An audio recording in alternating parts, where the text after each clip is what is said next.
Yo, yo, yo. You're actually streaming. It's wild. We got the Midnight Society Founders event happening in LA starting soon. The stream is going to be starting any minute now. I've been dope to been able to go, but I do appreciate the fact that they did still give us a link to be able to watch it, as well as still share it with our communities, and not have to worry about any takedowns, any restrictions, and also they still get access to the snapshot at the same time. Some of the founders that are there are going to be there, and you know, they're gonna get hands on there.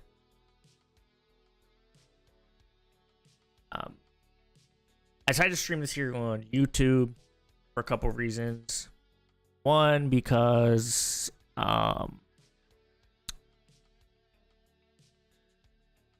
Twitch sucks. Let's be honest. I've always not liked Twitch, but it sucks. And even though it would be really funny to see if I got banned, or if anyone got banned for streaming this event,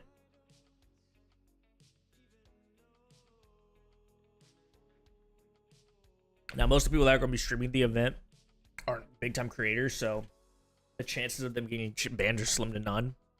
But I think it would be hilarious. Absolutely hilarious.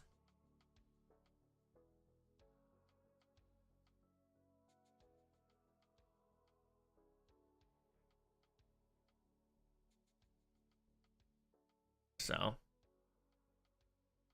it is definitely.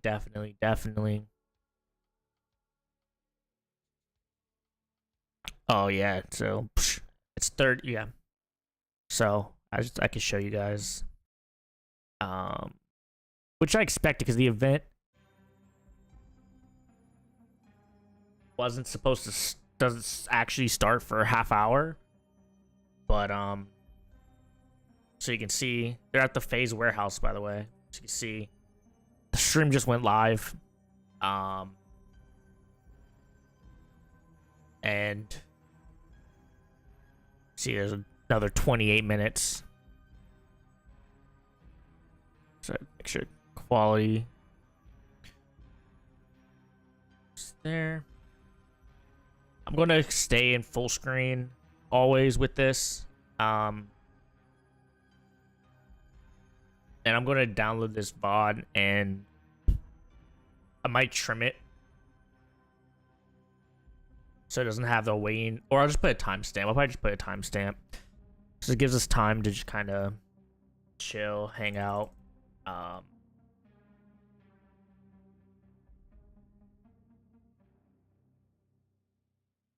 And yeah. I mean, obviously, I knew it was starting at 5 Pacific, but they told us the stream was going live early, so I figured I might as well get some time to chill.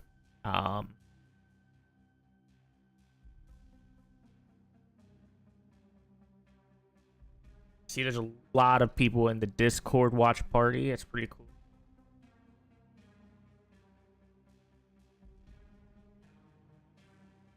A lot of people like, oh my god, when can we download Snapshot? Like, give it some time, guys. Like,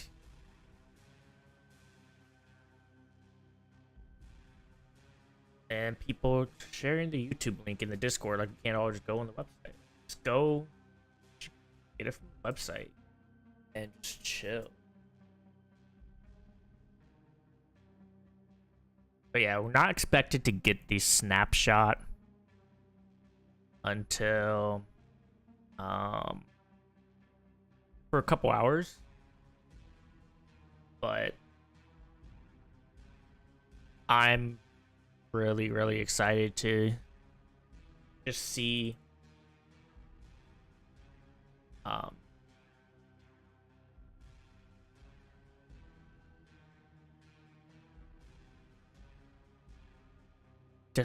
what, you know.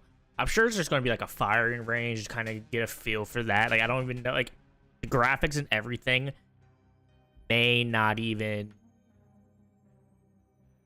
may not be anything what we expect, and the game is very early in development, so I'm hoping, like, I know that I'm going to be very very open-minded with what we get today, because it's so early in development. Like, the game isn't even expected to be available for like fully for like 2 years, and you know, they obviously need time to make the game, and being able to get these early feedback on, you know, things that we want in the game that the different members of the gaming community want, whether it's streamers, content creators, competitive gamers, casual gamers, whatever, you know, just having the different perspectives and being able to give that straight to the devs, give that straight to the community, and be able to shape this is what's the coolest thing about this whole process.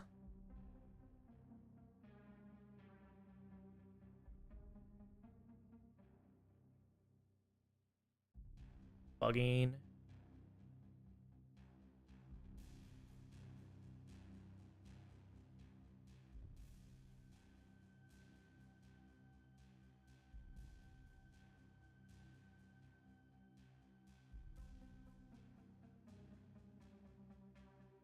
Now, they did say, I mean, it's kind of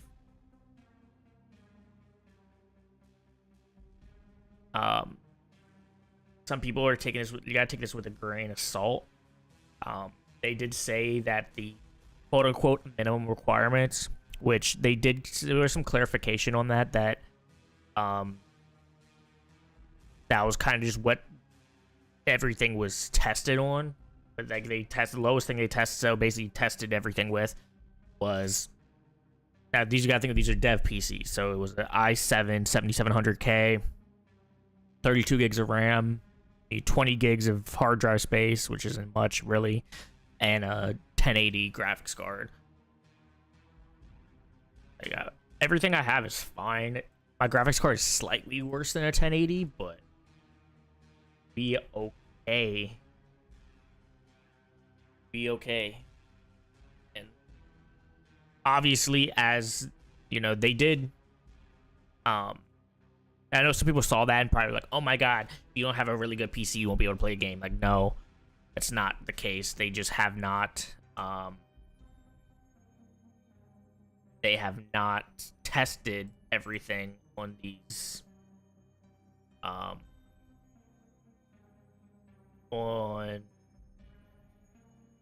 don't want subscriber. They haven't tested on lower end PCs because they're developing a game. They need high end PCs. So I'm not too worried about that once, you know, once the game, you know, is released, or once more snapshots come out, because they did also request that they did have us all send them basically our specs on our PCs, like pulling our stuff so they could see, so they could be able to optimize every single snapshot for the founders. And so, like, it's not going to be an issue if, for, like, I believe it's not going to be an issue for people who don't necessarily have a super high end PC or any of that.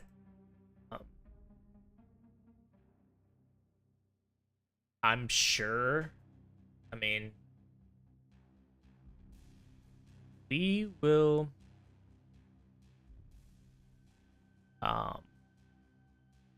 we'll see. Obviously, we'll get, this is what, you know, this event is really about. Is about getting that information and being able to get that first glimpse of the future of not only the game as well as the studio. I wish the event was not so soon to when they gave people founder access. Kind of selfishly, right? Like, I wish that Um, you know, it was only a couple weeks, so we didn't have a lot of time to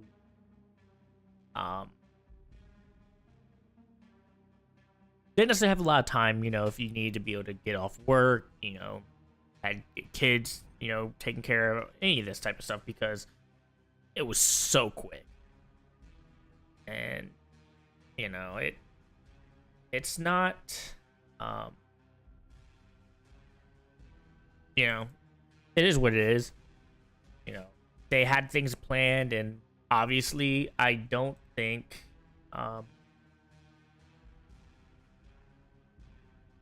I don't think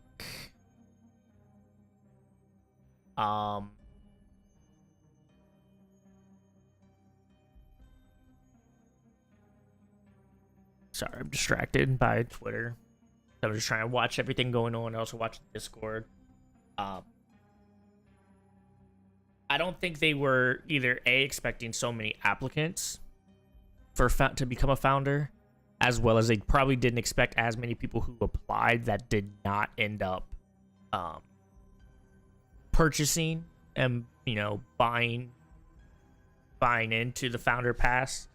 So then they had to do new invites, and a lot of people got in later than expected to, and they wanted to wait till they got everybody that they wanted, that they could get in to then be able to do these events and be able to get everything going. So it's not bad because they did also give this access to the stream, as well as since we will all, it's unlisted, so non-founders won't be able to get to it unless they have the link, which they shouldn't, but I'm sure it's going to get out, especially with people streaming it. There's going to be someone who leaks the link, which I don't think it's a huge issue. I'm going to do everything I can not to leak it, but it's not really a huge issue if you have all these people that are doing watch parties and all that, because we have full rights to do it. It did confirm that, so it's going to be a good night. I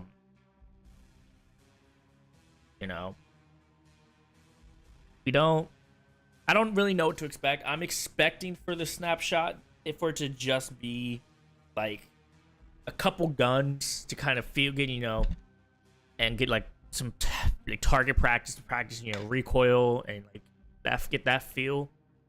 I don't think it's going to be much into the game itself, or like the economy in the game, or any of that stuff, because it's going to be kind of from what we're thinking, from the limited information we do know as of now, expecting to be like an EFT type game, mixed with some battle royale aspects, but also being vertical, which you see like in the background behind the timer. There's a big tower that is very, there's a reason for that background they used.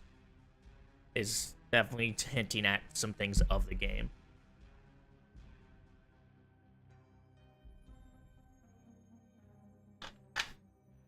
I also wonder, obviously I know that there are many of the big creators that did get invited to this event. Well, obviously because they've given founder access, Initially, that was a big part of the marketing and promotion of Midnight Society and Project Moon.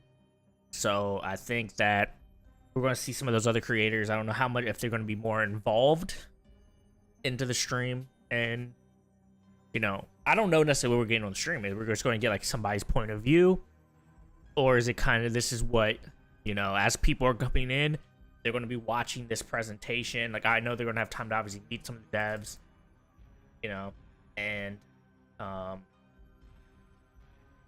all that. So it'd be pretty cool. I'm actually going to switch off of the stream for a second. They just tweeted, so I want to pull that. So they tweeted a little video.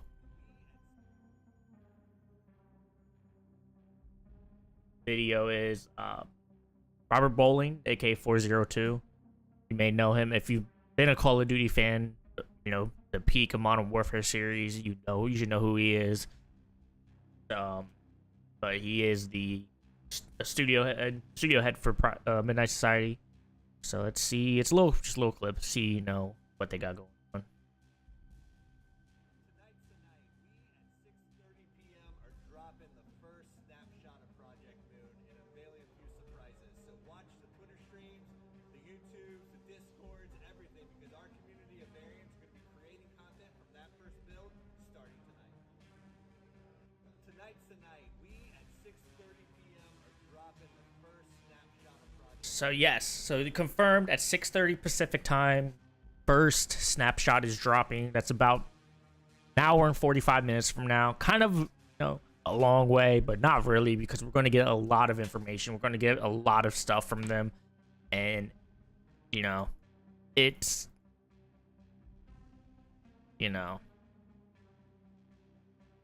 it's going to be dope. We're going to see what they've been working on for all this time and be able to create some dope content.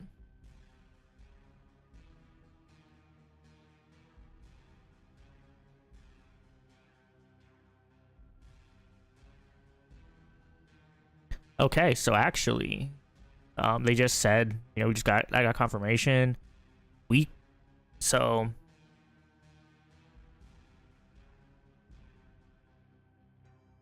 yeah, it's cool. This is going to be pretty good. Let's go back. We're going to sit here and watch the timer go down. Also going through Twitter and just looking at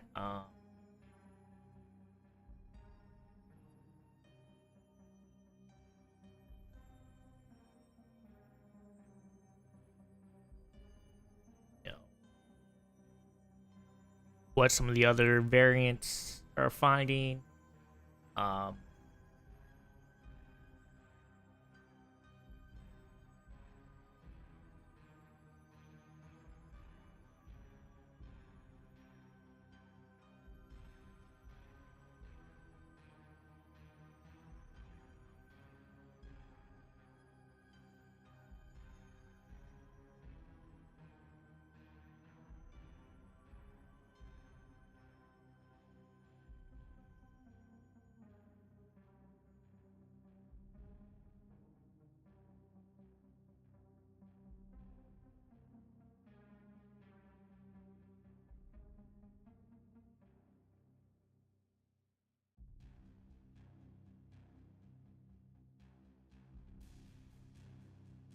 Damn, that's crazy. Imagine just running into not like just being out last night and running into Doc outside of character. That'd be pretty cool.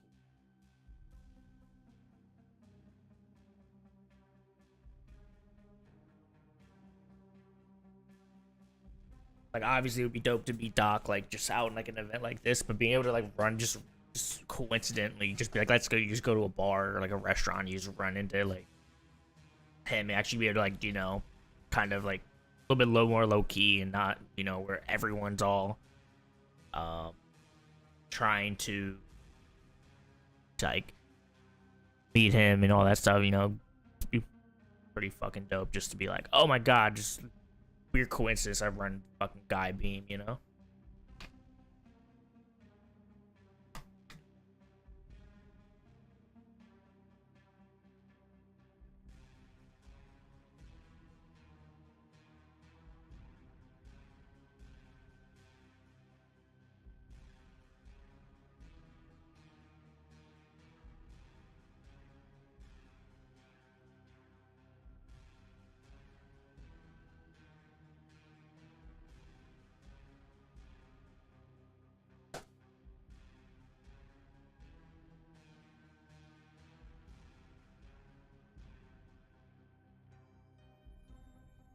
I'm sure there's going to be someone, either maybe come watch this, or be watching catch a VOD, or watching the event. It's gonna be very anti NFT. I don't really care about NFTs, and I really don't want to hear it. So yeah, if there's like, if it gets to that point where it's just like a bunch of people just bitching about NFTs, I'm just like, I'm swinging the ban hammer. Swinging the ban hammer. Like, I don't. The argument for or against them, like, I'm not on either side, but it's just kind of an annoying argument. There's just too much people don't know and understand about it and about the technology behind it and what the plan is. Midnight Society's been very transparent with what their plan is with it. It's not a pay to earn game. It's not where you have to, everything's NFT based. It's not like that. So, you know, I think people will, once the game is out, you know, once the games start coming out, and people will understand that, I think there's going to be a lot less BS. Give me just a moment.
My bad. Had to take care of something upstairs.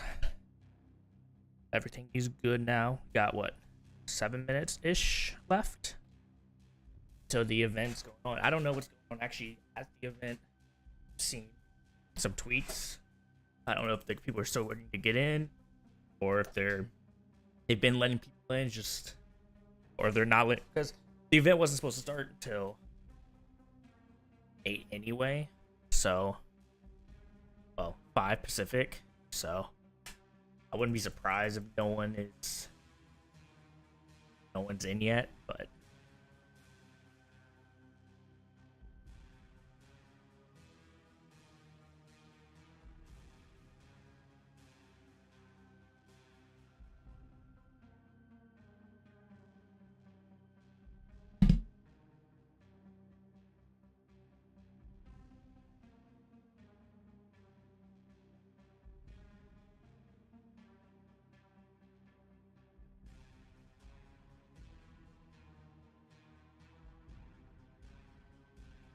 just have to wait patiently. I'm not a patient person, but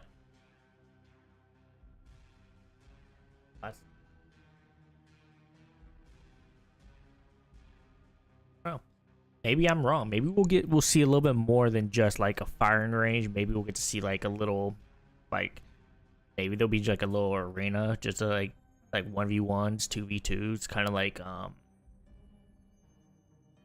what's that mode in Call of Duty? What's it called? Can't think. Gunfight. Like something like gunfight could be cool. That could be a cool, like, and like I'm sure I'll kind of be like something like that would be cool. Like, will be a snapshot in the near future. Obviously, speculation. Don't have any insight on that.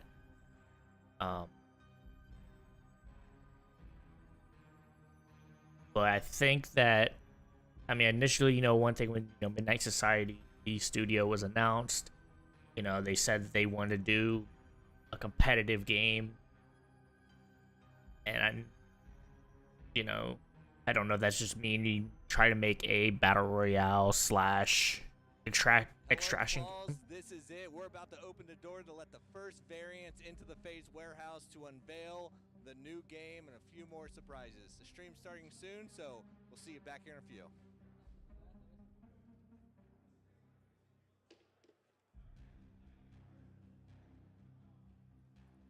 Let's go. It's almost time, baby. I was not expecting that. Like, I was like, damn, they in the timer early. Like what?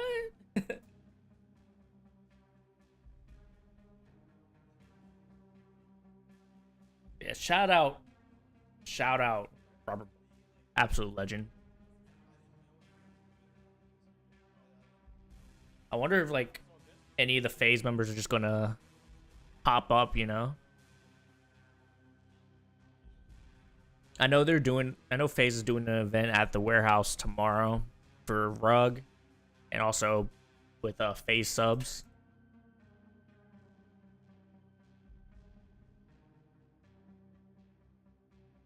So, like I know, I mean, obviously it's in LA. Like half of FaZe is in LA, so it's very possible they could just pop up or just there. It was pretty dope that they actually got to use like a venue like the FaZe warehouse. Like, I mean, the FaZe warehouse obviously is pretty new. They didn't unveil it till phase 1. But at least the fact that one of the largest gaming organizations is letting a new studio come in and use their venue for an event like this to showcase what they've been working all this time on. So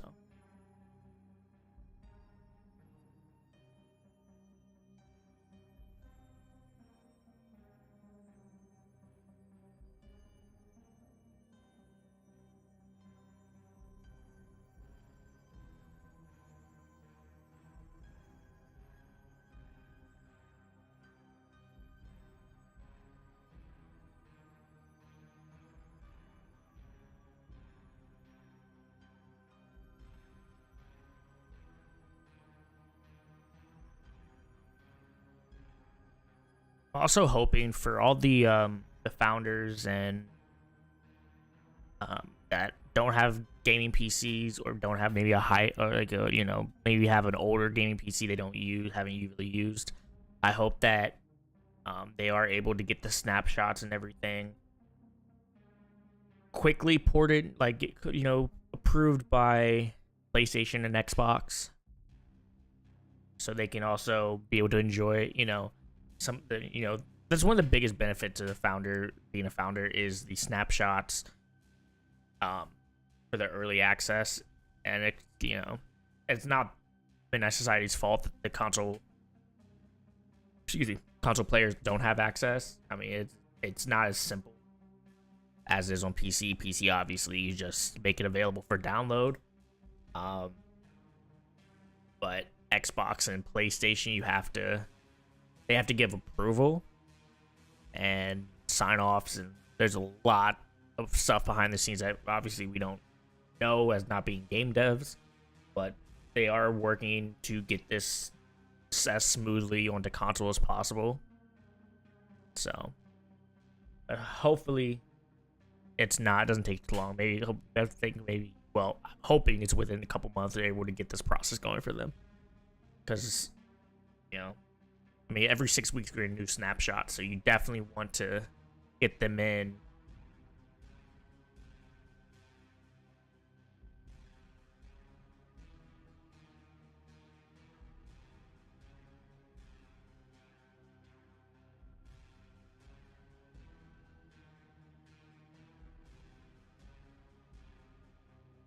Wait. Another timer? Went from timer to timer? No, I don't think it's actually going to be another hour wait before we see anything. I know they're letting people in, so...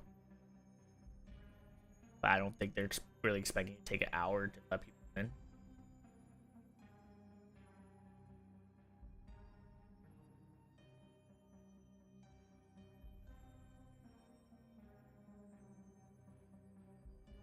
But, let's see. If you're new, this is the first time you're on the channel, I'm Waterboy Rad. I play all types of games here. I'm going to stream more on this channel, more than my Twitch, because I don't really like Twitch, never really did. I play all types of games, some shooters, obviously, or I wouldn't even be a part of this, to Nintendo games. So if you do like that, make sure to hit that subscribe button. We're going to have a good time.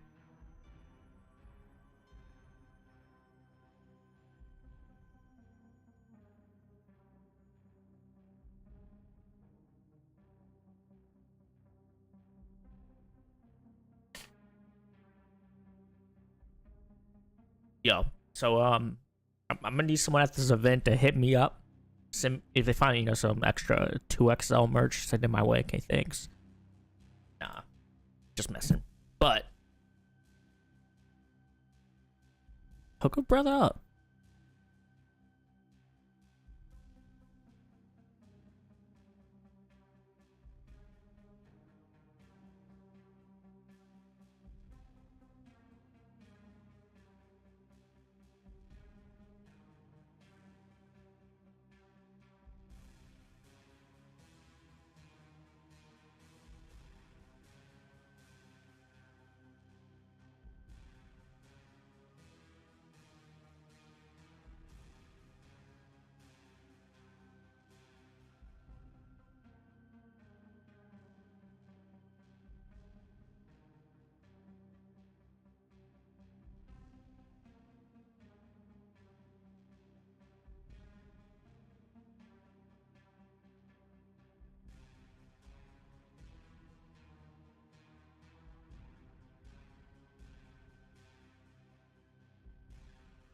There's the 2-time.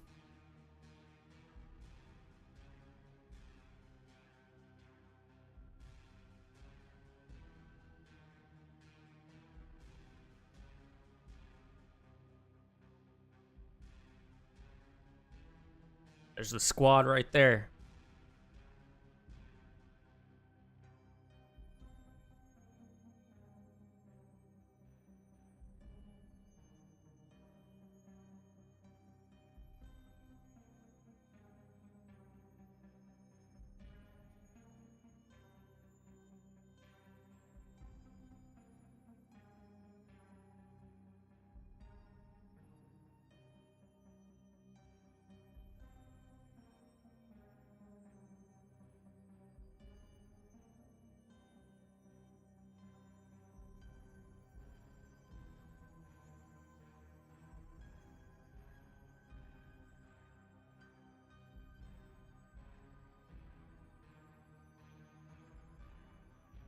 What they got on the arcade machine, though? That's what I want to know. How many people do you think are drunk already? I bet, like, there's a good portion of people that are just, like, they're pre-gaming, and they're going to be absolutely wasted during half of this event.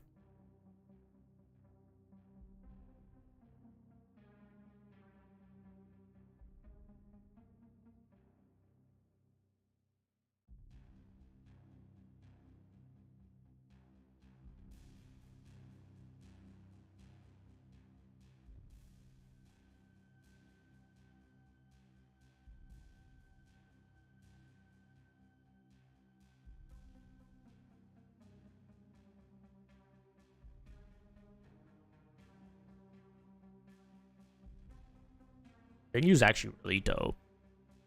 Like, they got, like, how they have it set up.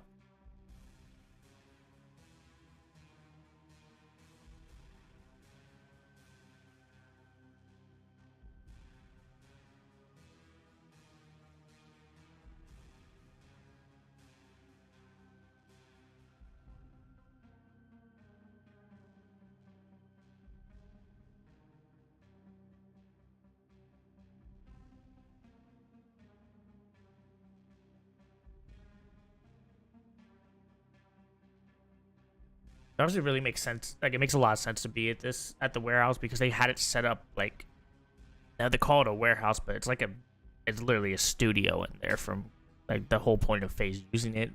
So like they have everything set up to make a good broadcast like this, as well as the space to fit a lot of people.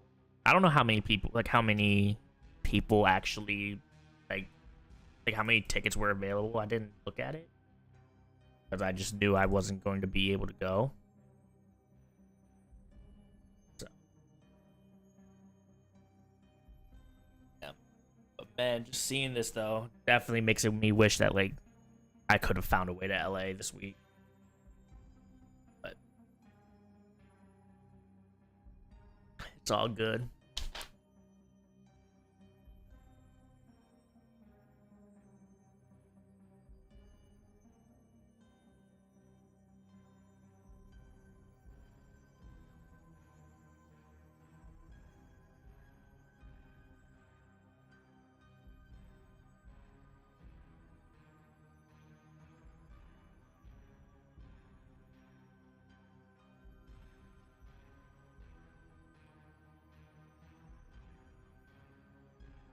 Let's check this.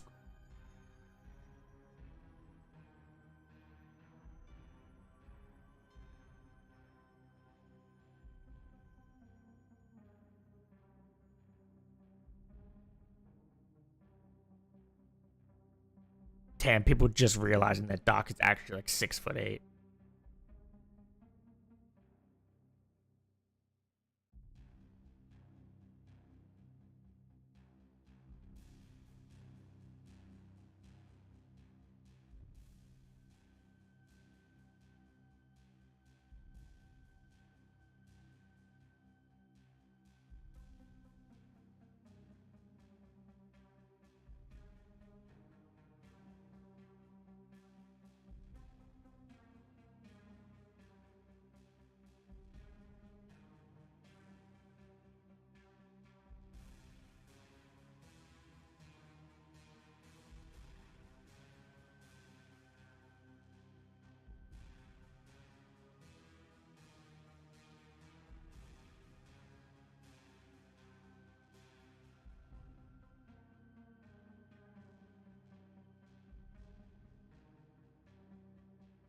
Dude says he has 256 gigs of RAM. That has cap. Damn.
I hope like they do what they just did, like where, because I get they're getting people ready, getting stuff set up still.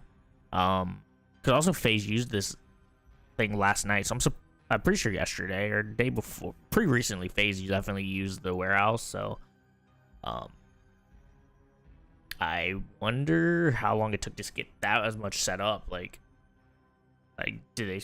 I mean, I guess they had all day to do it, but it seemed like they had a lot all like set up already. So I think it's more of just trying to let people get in. But I do hope they do more cutaways to like, you know, like they showing people going in and, you know, just a little like the cut off like Robert Bowling had where, basically saying about their what like brief overview, what part of what they have planned tonight.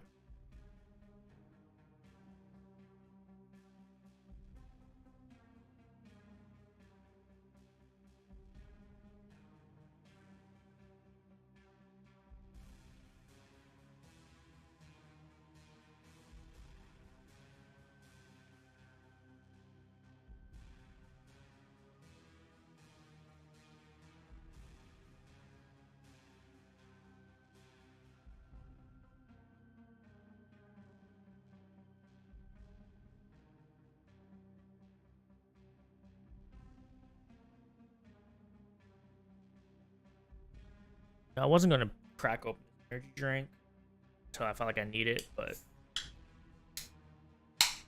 doing it. 8 p.m. energy drinks for the win.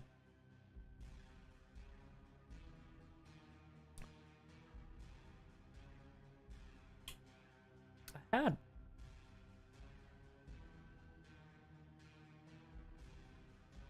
shit. I don't have one. Put those.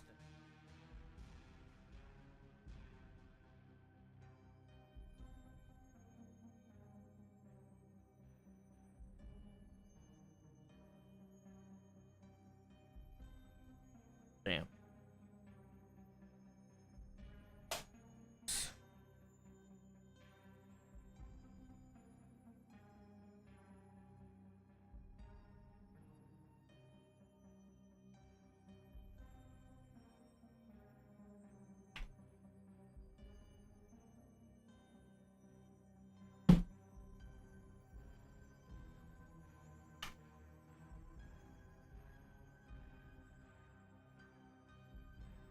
So I wonder what category. Let's see.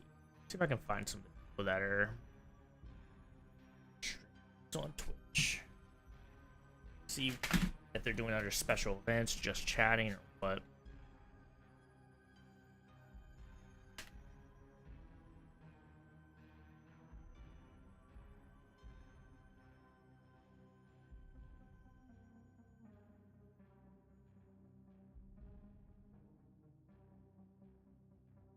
Someone playing some EFT. A lot of people just chatting. Other Destiny 2 with PUBG. A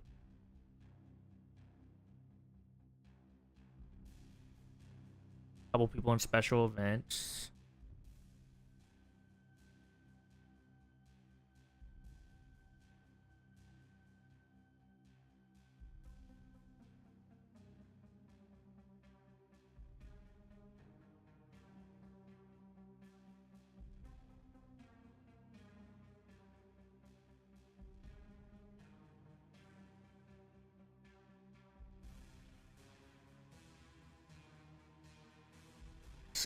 A Pokemon fan.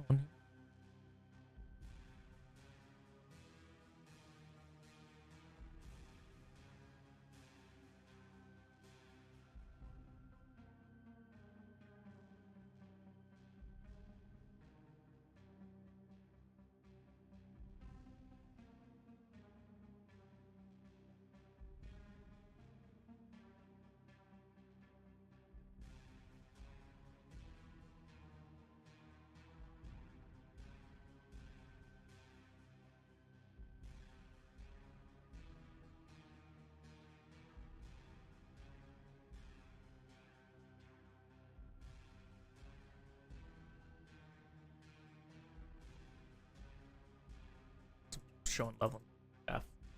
Love?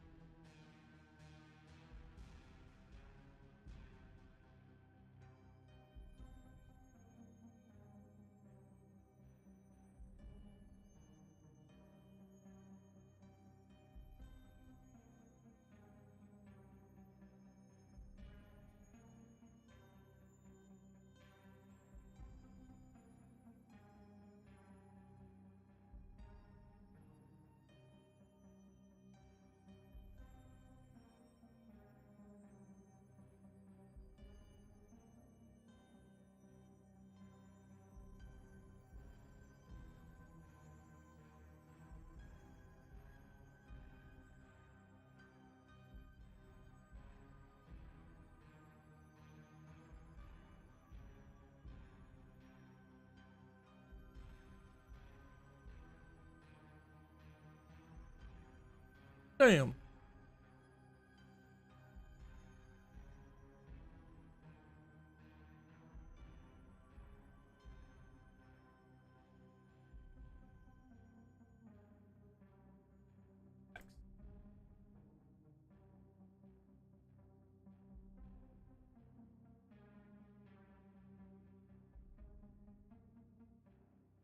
Got Doc sitting, chilling.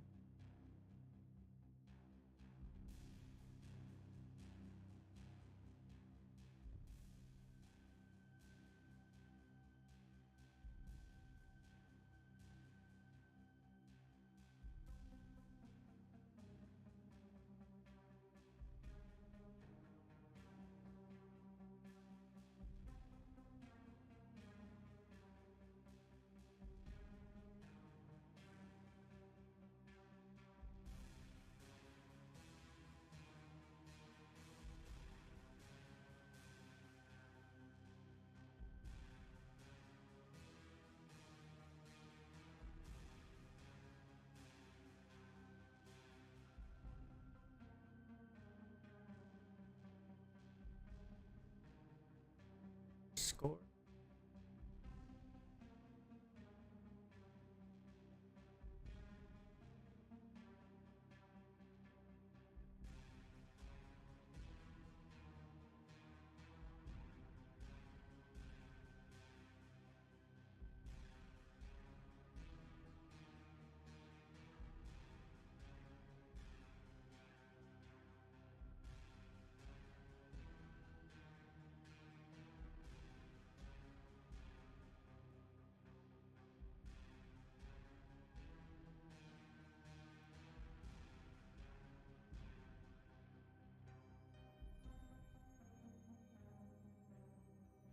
As an update from Midnight Society, they focused their efforts on this build to optimize something that they were satisfied with the quality rather than optimize for a wide range of hardware, which will come in later snapshots. So, that is good to hear. They did say there's not gonna be like low settings and stuff. Yo, it's Hitch! Oh, it's all TST. Let's go. And they got that.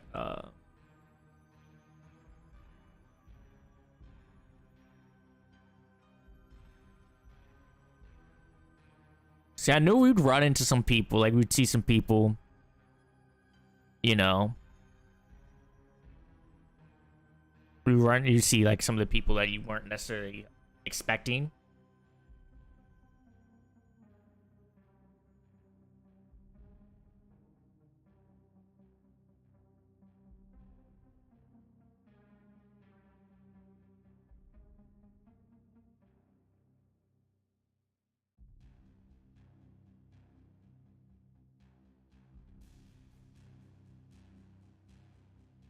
How you watch the event on your own browser? You have to be a founder to get the link.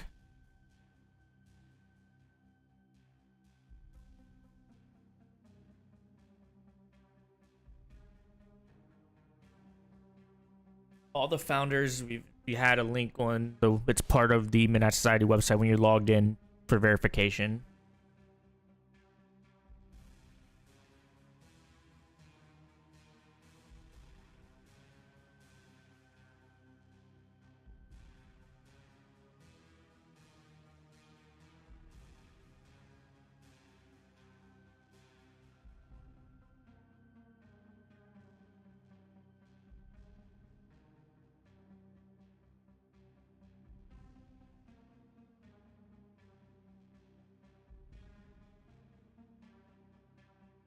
there might be some people who have shared the direct video link, but I don't think we were supposed to, and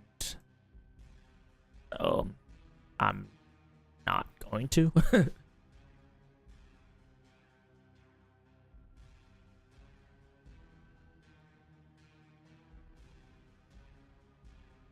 But if you're in the Discord and you have the variant role, they sent the link to get to the part of the website that has the video.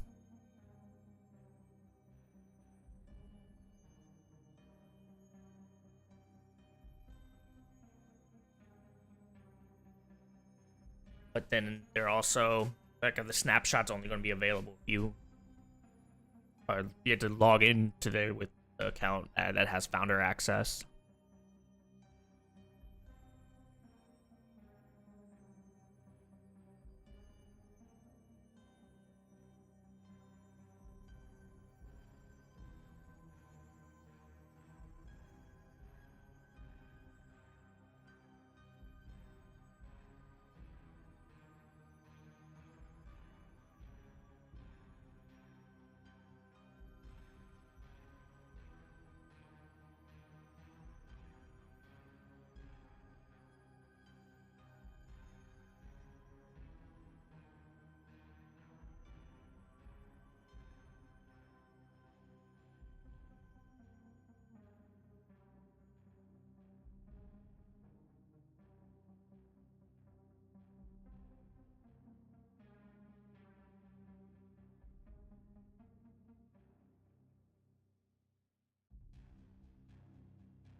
Is it too late to, like, yo, I need a teleporter just to be able to, boom, go to LA right now?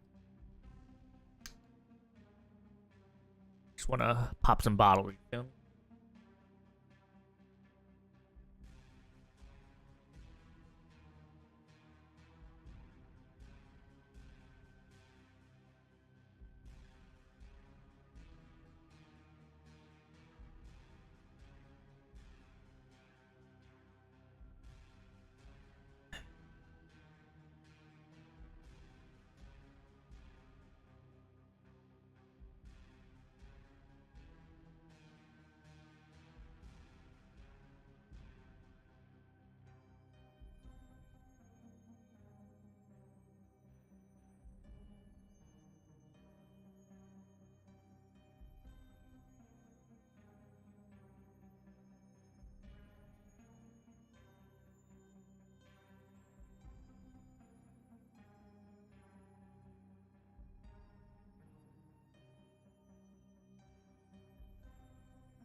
I do appreciate the fact that they do, like, cutaways, like showing with, like, TST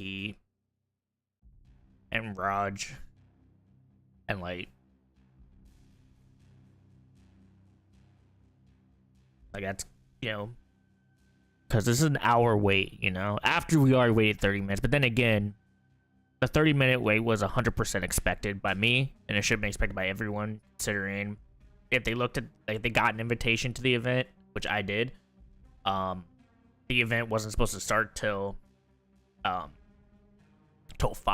Pacific time. So the first 30 minutes when the stream went live beforehand was kind of just like opening thing. Let's see how many people are watching right now. Well, there's less than 10,000 of us, you know, because there are did they pin that link? Oh, they did. They words. It's only 600 people watching it.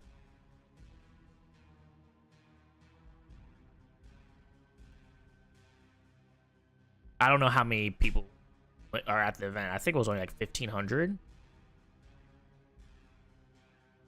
That's really cool. You know, a lot of people there, you know. Obviously, a lot of people there to be Doc, but you know, a lot of people get to talk to some of the other devs and the rest of the team.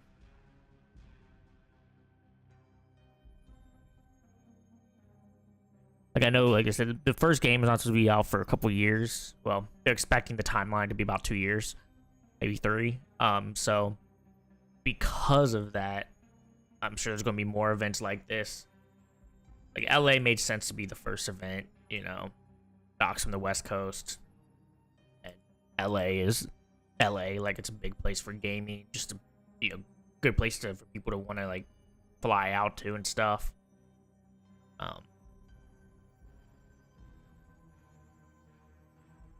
But I would also, I like to see like some others. I feel like they're going to do one like Miami, maybe New York. I mean, they had that one event in New York, but another event maybe in New York City. Maybe Vegas could be another good spot. Like, you kind of want to aim for travel, you know, places people want to travel to. Like, you're not going to do like Nebraska. No offense to anyone, if there is anyone here that is from Nebraska of all places, but you're not going to do an event like there, like Montana and shit. You're going to go to the big places: LA, Miami, Vegas, NYC. That's just like off the top of my head. Maybe Dallas. You know, also depends on having a venue. Like, LA was definitely a good choice, especially with the FaZe warehouse as a venue. Because they have so many different things there, so you can go more of just, you know, outside of just, you know, like what they're doing, you know, there's a lot of, you know, like for like after party type stuff that could happen because they chose this venue.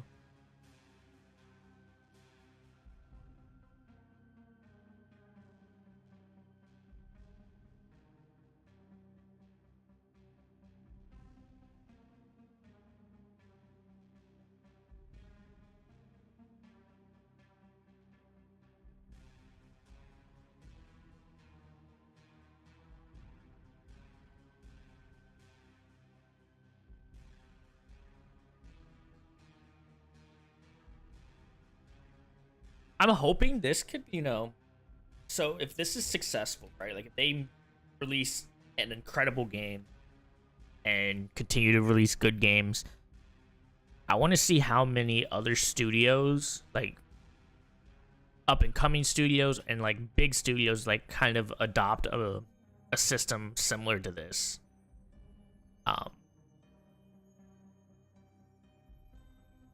You know, the whole name Midnight Society, you know, is very fitting, you know,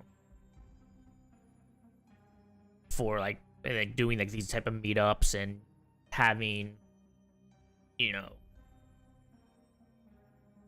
people, like having the community, the society itself, you know, per se, to have, you know, to have like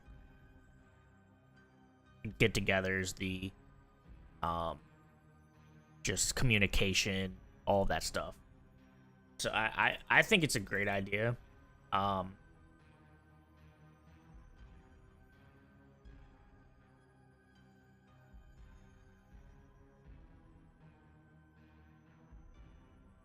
And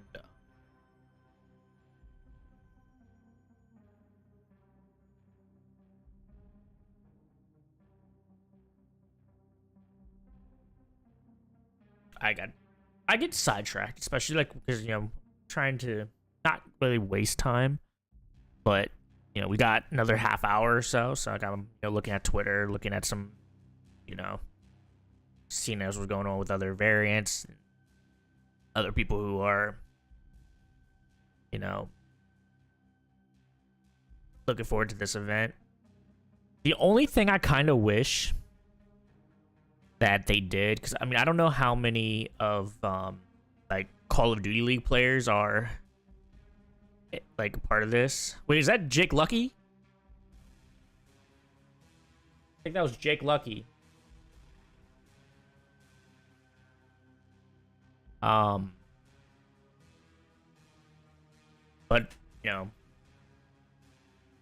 oh, there's rain. I always forget that dude's name, but another, that's Scope and what's his name? I don't remember the other dude's name, but I at least recognize the face. He's in the ad on the ad on Twitch all the time for DoorDash with him in it. But yeah, to see like some of the COD league. I mean, well, it's crazy because the COD champs is next weekend. They're going to be in LA next weekend. But they're practicing, they're grinding. They got to put in that work for the biggest tourney of the year. It'd be nice, if this was a little bit after that, just so they could, But then again, who knows? Maybe COD League want them here because competitor games and their stupid shit.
Shit.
And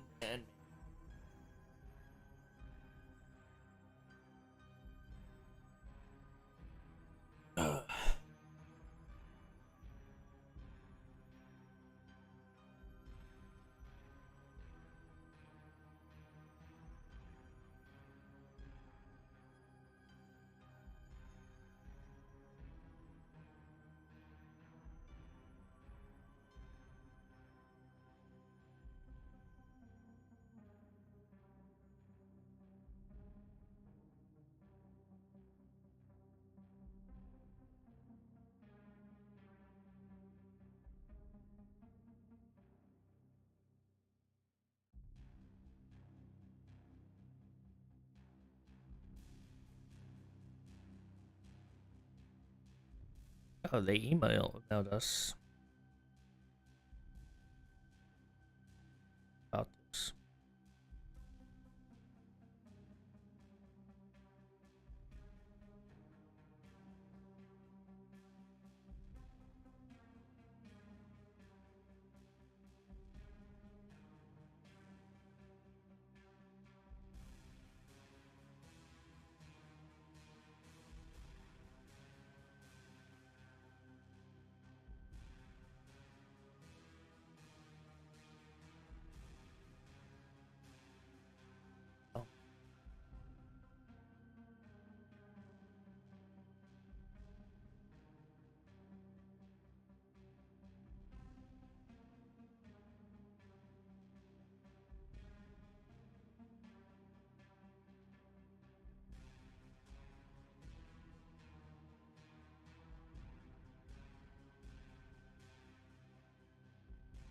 Oh.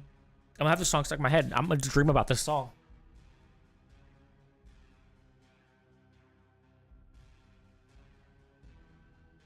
What's up, Dusty?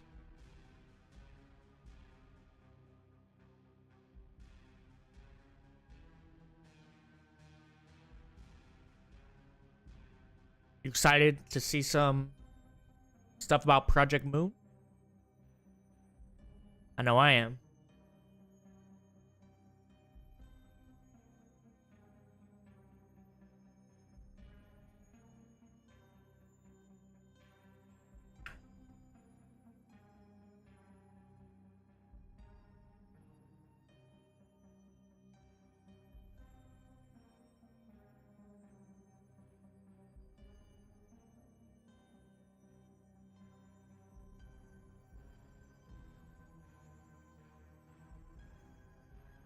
I'm looking forward to playing Snapshot 2. What they said was the minimum requirements, kind of like the minimum they tested it on. So my graphics card is kind of, it's not crap, but I only have a 1070 Ti in my gaming PC. I do have two PCs, so I should be able to, you know, they have to lower, like, well, there's no, they already, Discord, they told us there's no, like, low settings, which is cool.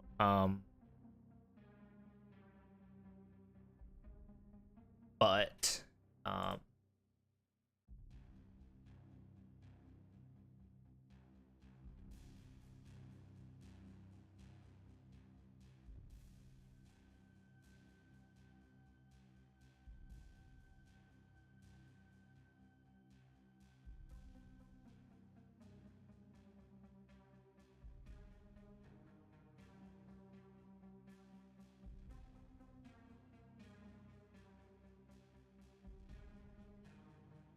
we'll see what is, will happen.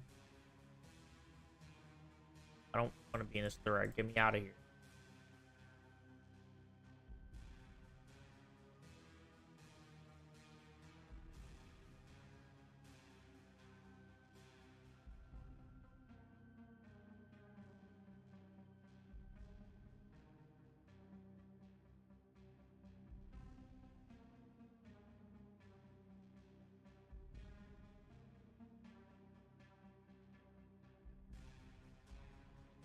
Also, I believe there's no controller support on the first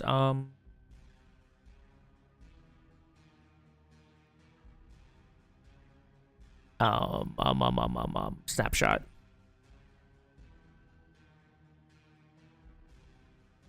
They will add it soon. They said that they, they didn't test it. They said that it wasn't at a level they were happy with, so they're not putting it in. They didn't put in this snapshot, but the next one should have it as long as everything goes well. The next, in the 6 weeks and everything.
Another 16 minutes. I wonder if they're going to cut away again or if they're going to let this ride out.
I think we're just gonna let this ride out for the next 14 minutes. Which, I mean, it's cool. It's cool.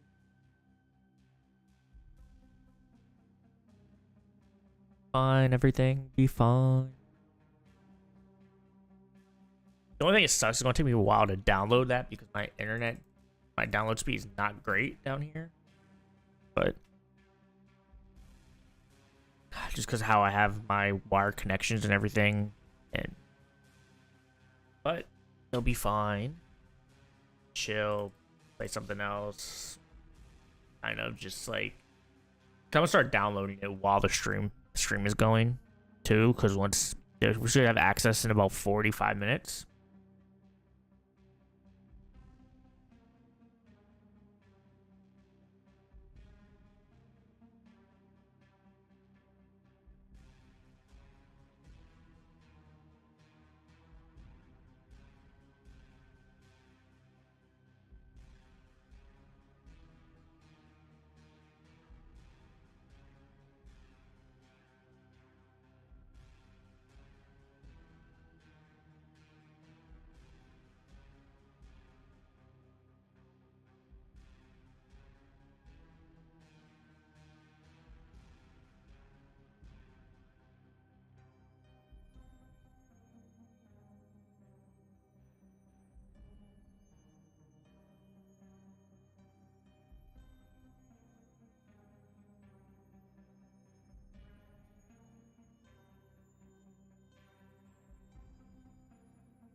Wait. Wait. Wait. Okay, I'm not crazy. It's a jump up to 26. Like, what? They have. Damn.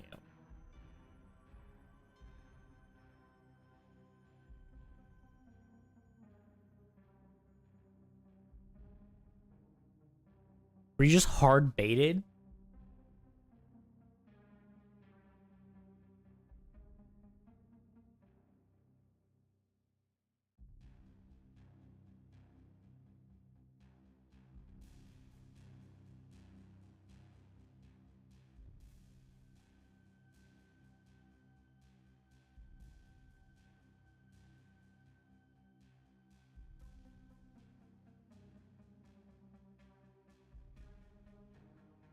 Oh.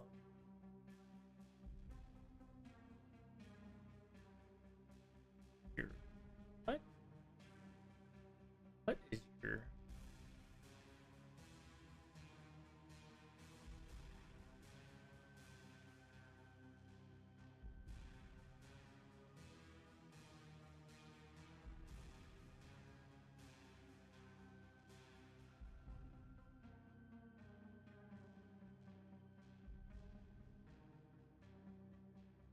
Aspect ratio's off.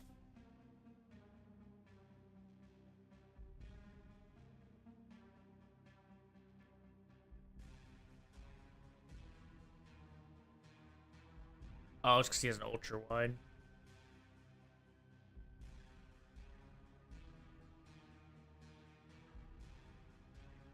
So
it's weird. I get why it. And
someone has a weird theory that they're going, like they said they made, like they put up the timer so it stops at 12:00, so it's just like for midnight, which is actually big brain, but it's a few minutes off of that. Well, maybe they could put they could put a couple minutes, like whatever.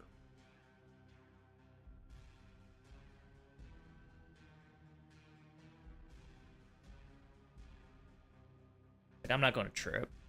I mean, this is like obviously it's a live event. It's not like this is like a lot of these type of things when you're waiting on it like a timer like this. It's a pre-recorded event. It's a little bit different.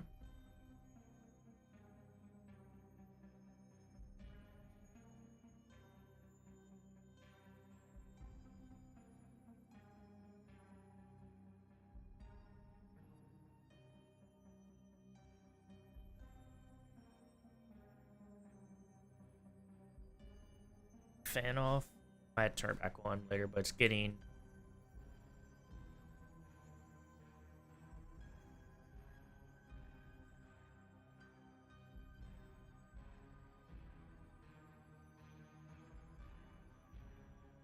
the temperature drop. It's getting colder.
Shit, might as well self promo, right?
listening.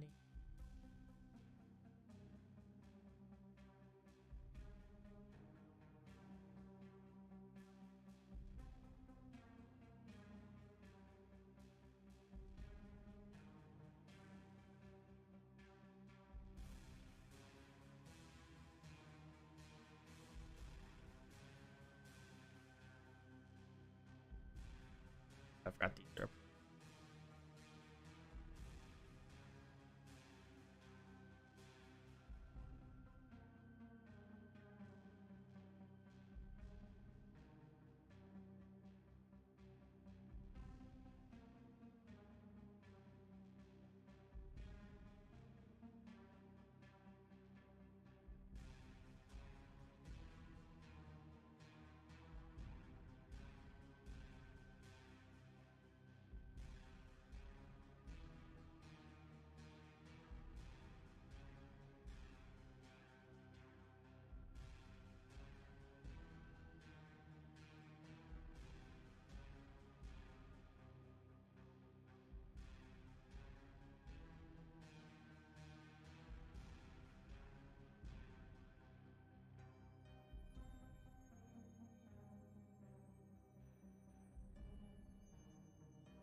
Maybe it's gonna start at 5 after when it does hit midnight or 12:00 there.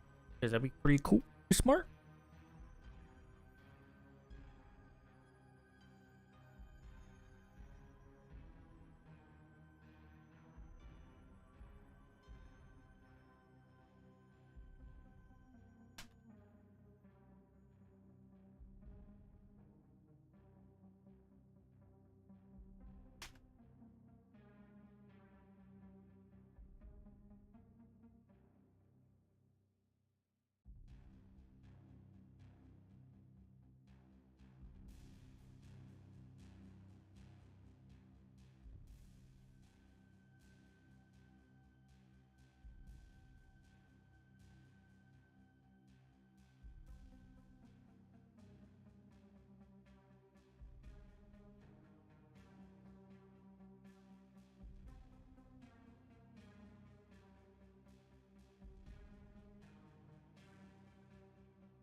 see.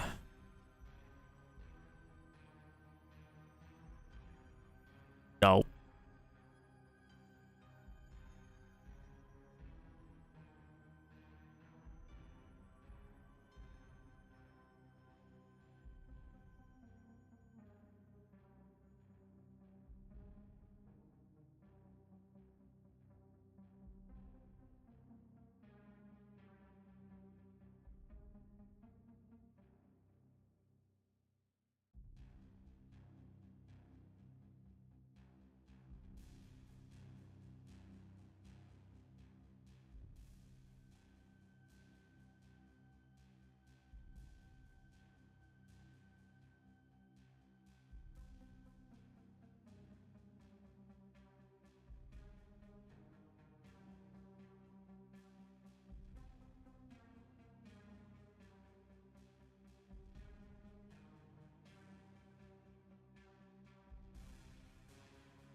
$9 minutes. Let's see if it actually goes to it.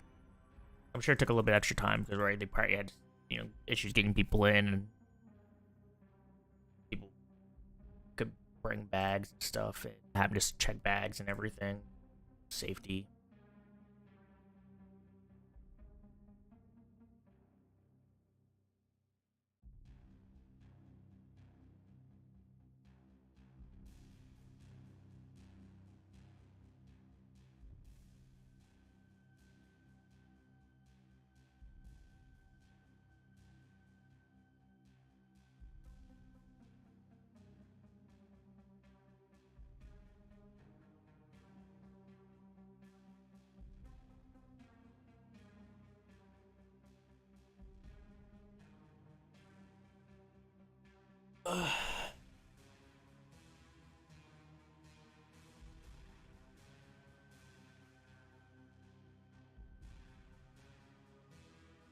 It's almost go time.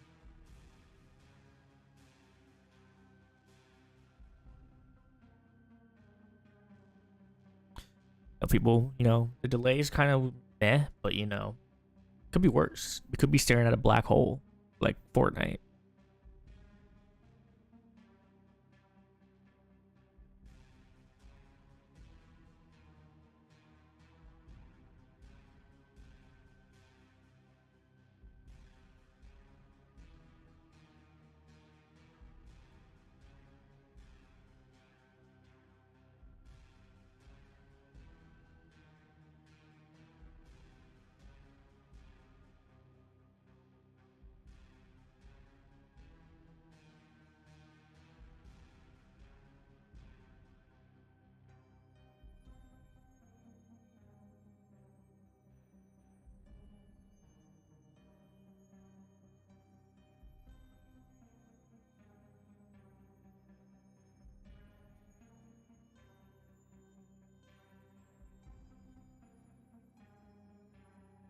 Then again, counting to 0 could also be midnight. Oh, there's two different ways to look at midnight.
Wait.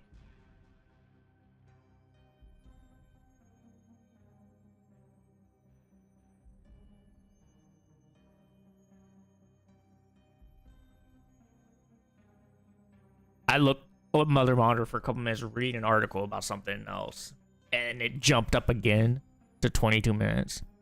Now, but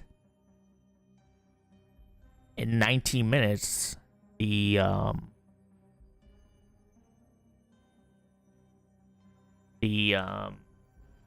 snapshot's supposed to be out, but they're obviously not going to give us access to download it before I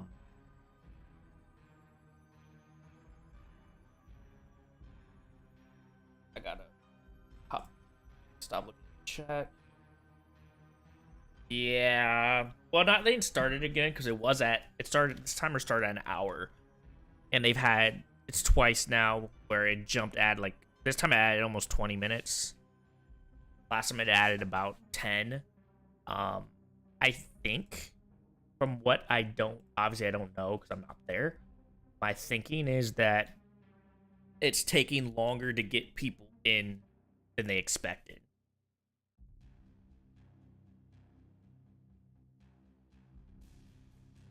Probably because from what I was seeing, people were allowed to bring backpacks and stuff. So obviously they have to search those.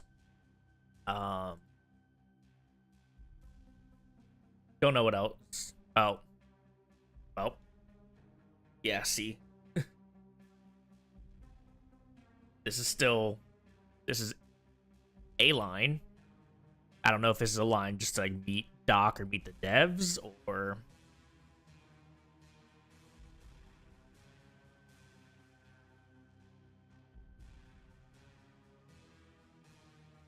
oh, someone with an Optic Texas jersey.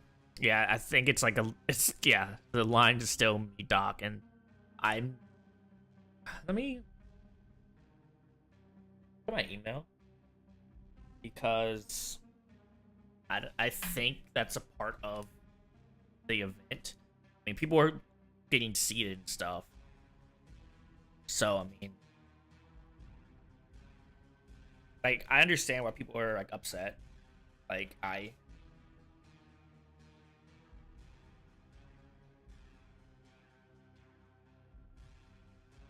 you know, because they told us this, the stream started um at 4:30 Pacific, and you know, but it I'm not like, I'm not really mad because in the day I was going to be still, you know, watching streams. But now I got the invite. um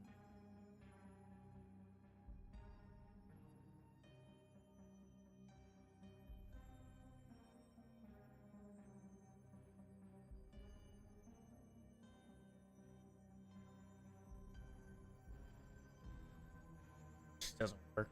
But I don't see if it tells me about the event.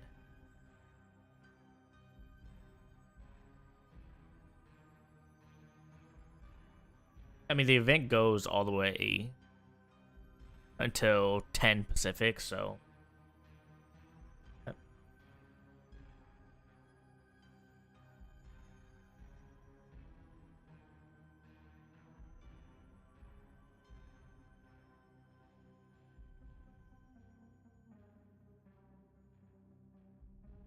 but yeah, I'm pretty sure I was a part of it.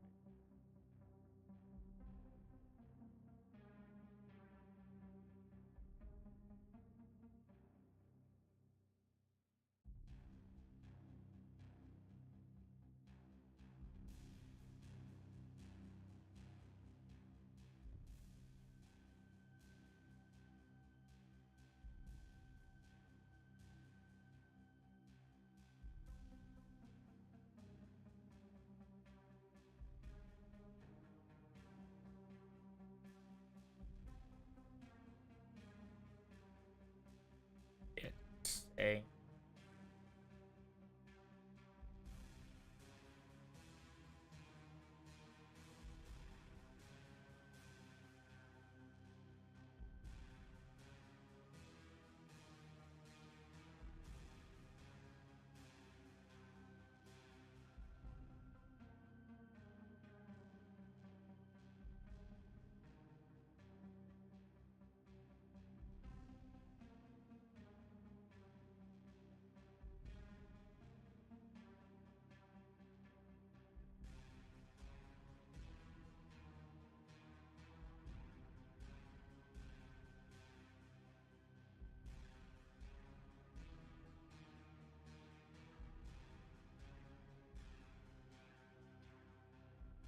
but that's assumptions. I mean,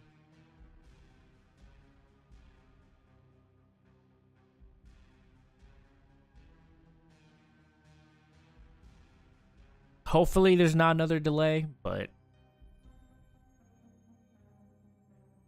at the same time, there's a bunch of people that will be very upset if they wait in this line, didn't get a picture with Doc.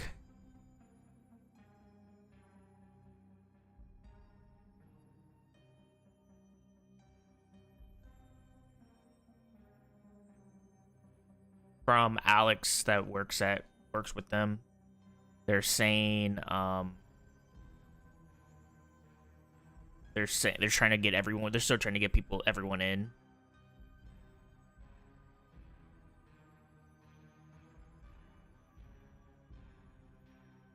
which is why they haven't, as they keep delaying it.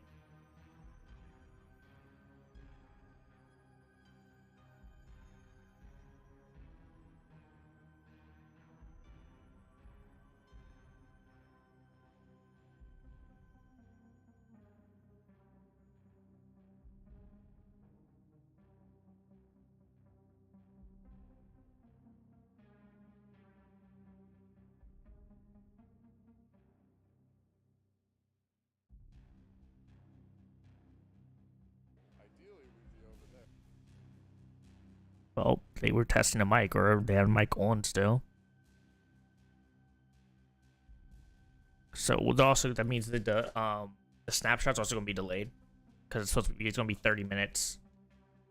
Or they showcase it. Once they showcase it, that's when they're gonna start putting download links up for founders.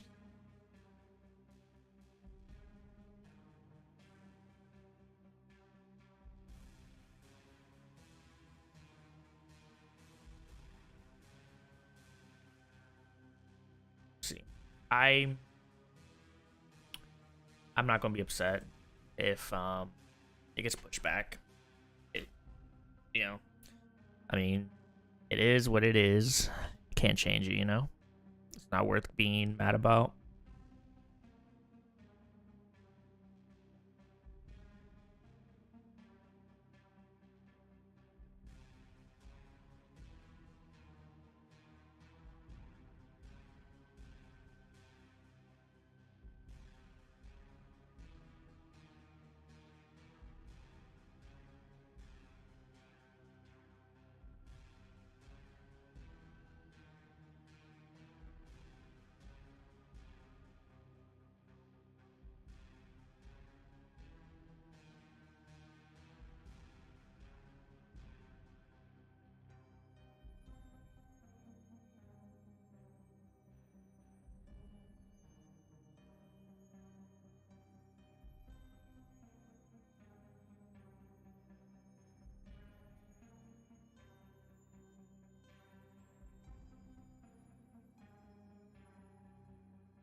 I'm stream to watch on the background, but I'm gonna have it muted so you guys don't hear it.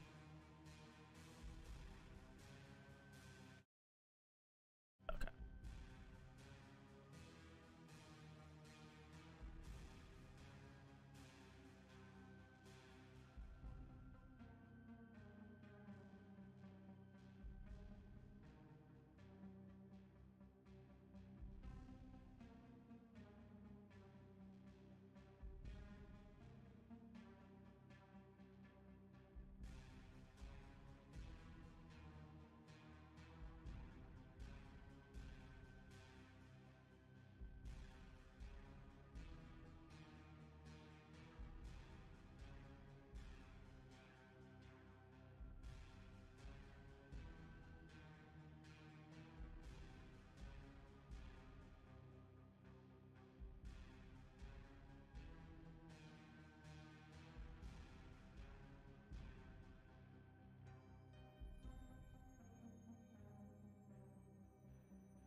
It went up again.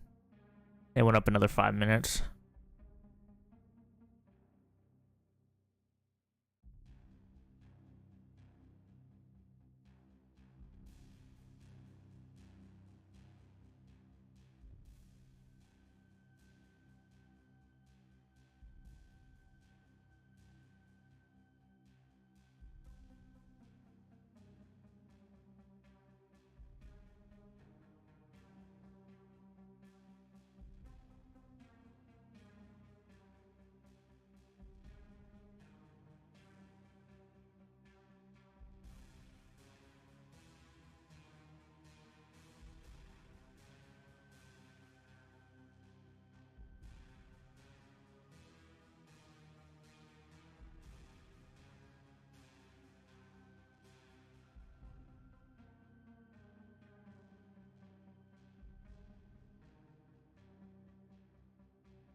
Let's see, how's Discord reacting? The worst that are there saying that the line's still like around the corner, so.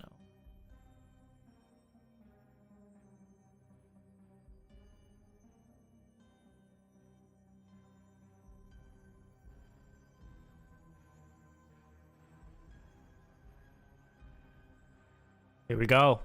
We're at the live at the FaZe warehouse right now. The variants are getting in the door. You can hear the crowd. They're ready. We are going to start the live stream in 15 minutes. So get your drinks, get ready, start finding your spot, and we're going to kick this off for everybody here, all the variants here, and all the variants at home. We'll see you in 15. It's going to be when it gets announced, like shown on there. Like once it gets shown on at the event, that's when they'll that's when they will have it. The launcher will be up. So they just updated again to 15 minutes, which they just said. It was good they checked in this time. Like, I'm not mad that they haven't done updates. I mean, there's, you know, obviously they can't assume how long it's going to take for people to get in and how many people are actually going to show up, right? Like, there's always, on all these events, you get tickets. There's always people who don't show up. So you kind of always estimate a little bit less people. Like, it's all good, though, you know?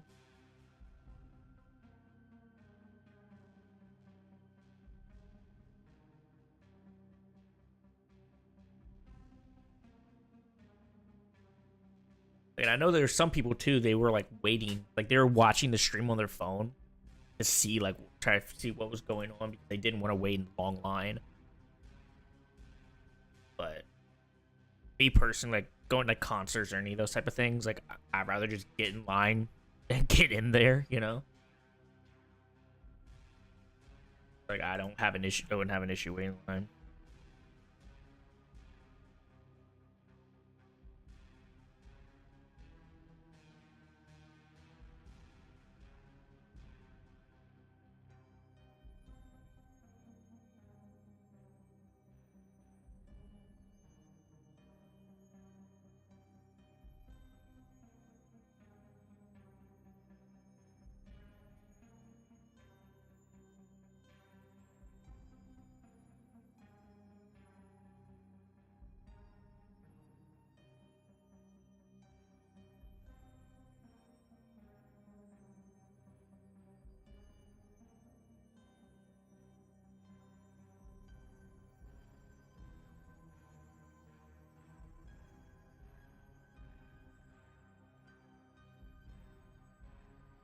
going to log in on my second PC, my stream PC, to the Midnight Society website just so I can have that page up so I can see once it's available. So I can start the download as soon as possible and then continue watching the event.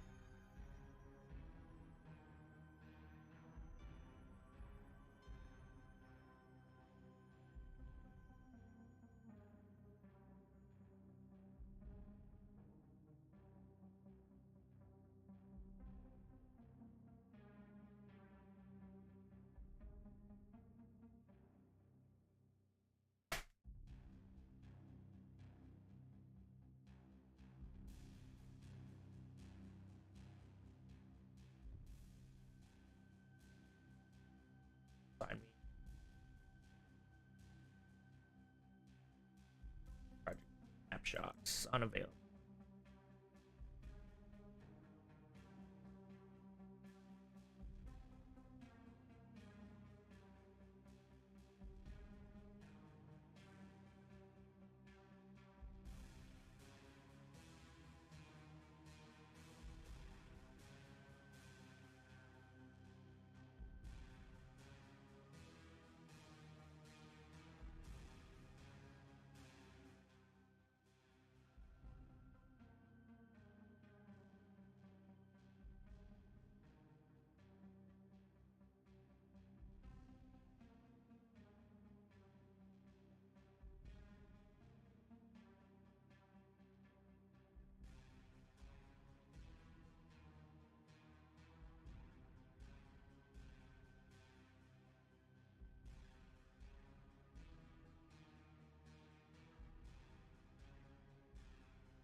Ten more minutes.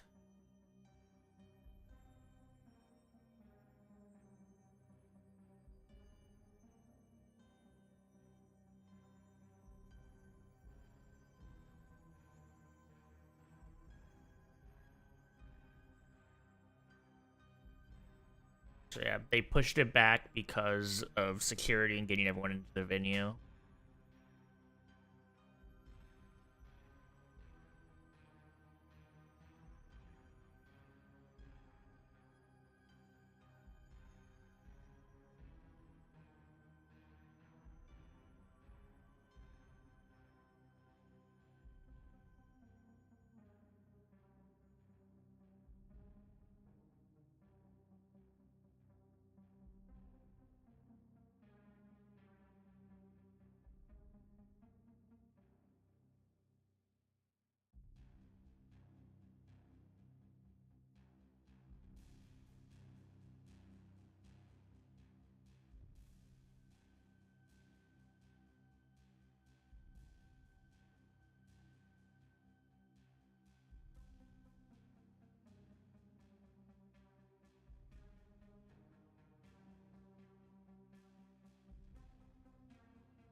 Let's get it. Yo, you guys are having a just chilling. Make sure you hit that like button, hit that subscribe button, all that fun shit. Got 7 minutes.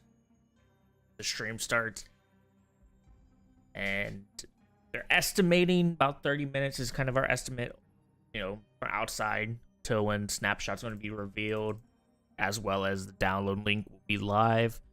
So let's get it. We're gonna have a good time tonight.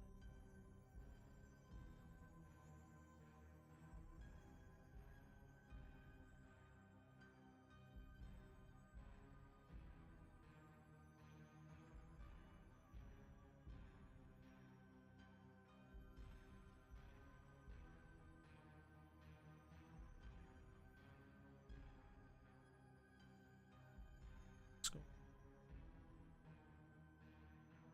Bug.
Making progress. So crazy that I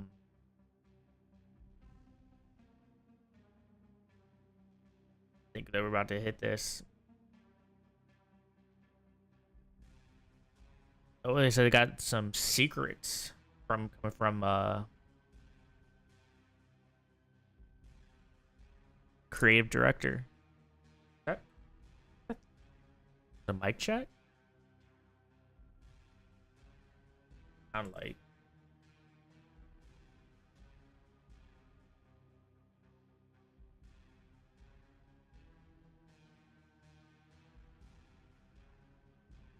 I'm gonna charge my mouse should be charged pretty well. I charge my mouse from my game PC because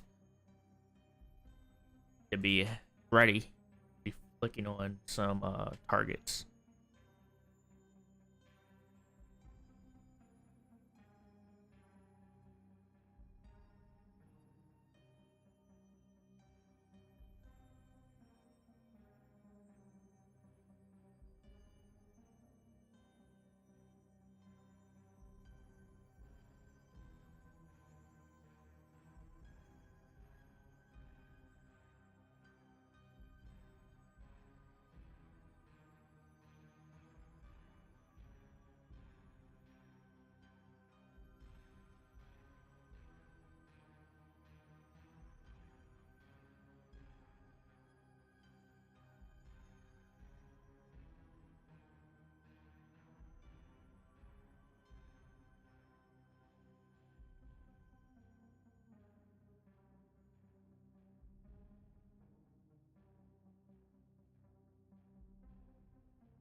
Less than a minute, boys.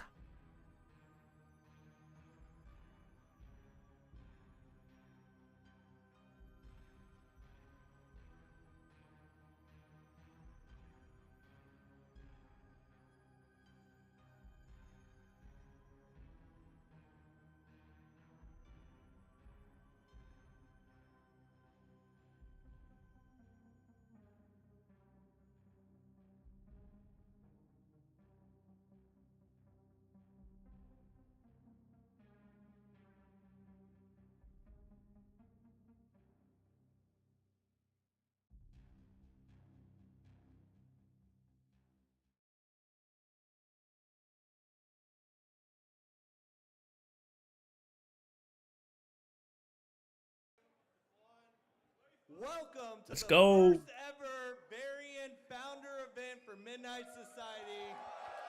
Live at the incredible FaZe Warehouse. It took us a long time to get here. Building this incredible team, which you are all going to meet later throughout the night. The dev team for Project Moon. And we are expanding every single day. Not just expanding the team, but expanding our variant founder base, and everybody here is in that first group. But why? Why are we here? We're here to build the next best first-person shooter, and it starts with the first snapshot. Up until this point, we've been referring that as Project Moon. But who's ready to know the final name of the game?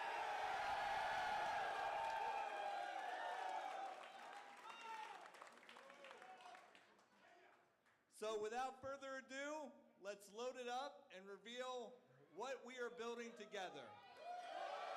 They've released the name of the game.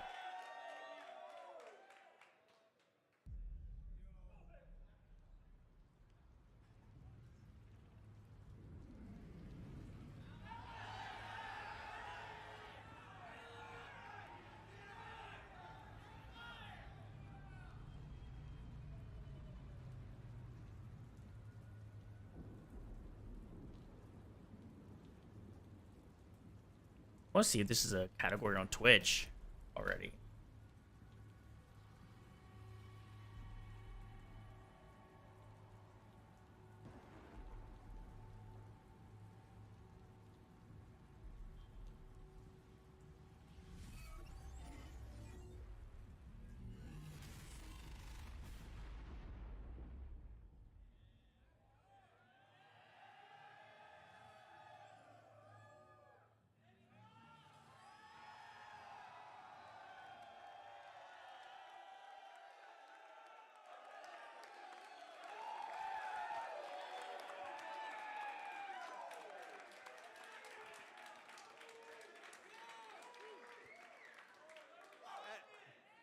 Yeah, we're dropping right after this. We have PlayStations set up over there. PC PlayStations, not actual PlayStations. To test the build, what's going to happen next is after this, we want everybody to cycle through, play, watch each other play, talk about it, grab drinks. We're going to leave this stage, mingle with you guys, talk about it. As you get off the build, come find us. Let's chat about it. Let's start this process. Then we're...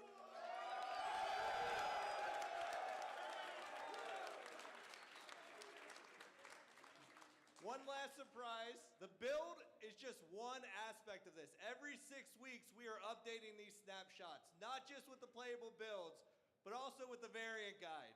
Now, we printed a special edition of issue 1 for everybody here to go through.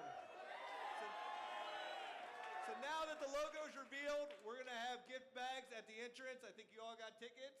Go there, get your hoodie, get your variant guide.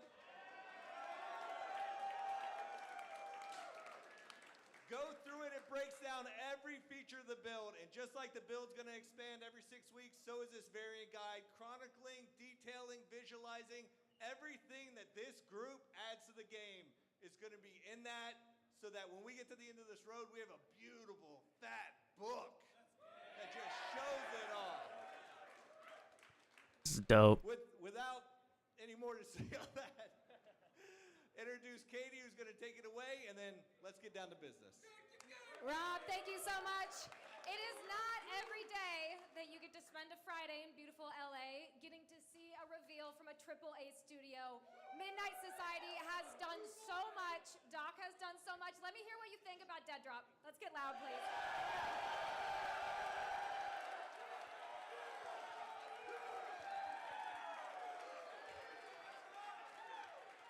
All right, we heard it from Rob. You have PlayStations. You're going to get to see some of these founders, the people who believe so much in Midnight Society, trying out the first snapshot of many for this game and for this roadmap. We're also going to be going throughout the crowd, getting interviews, seeing how people feel about DEADROP, their first impressions. Make sure you look out for it for Doc, for Midnight Society. And DEADROP is such a dope name. Don't go anywhere.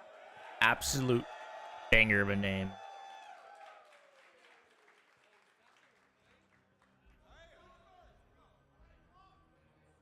Let's see.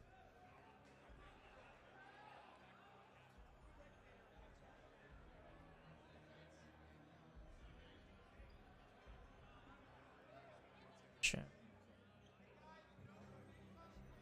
Yeah, I could have used the stairs. Let's go to website and let's log in.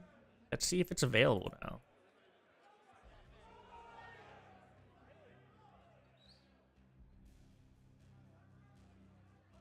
Okay, like I feel like it wasn't going to be supposed to be rushed like that, but it's because they got behind.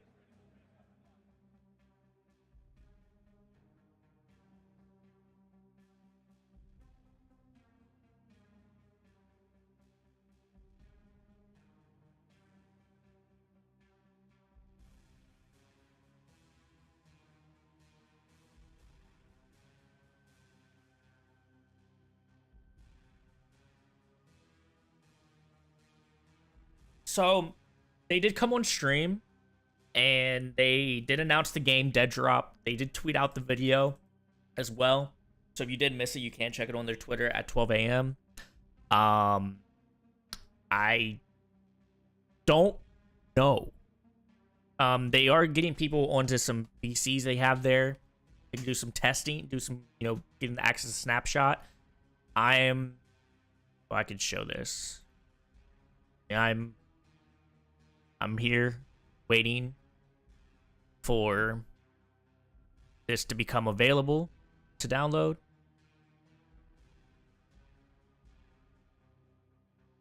But I don't know. Then let's see if I can go.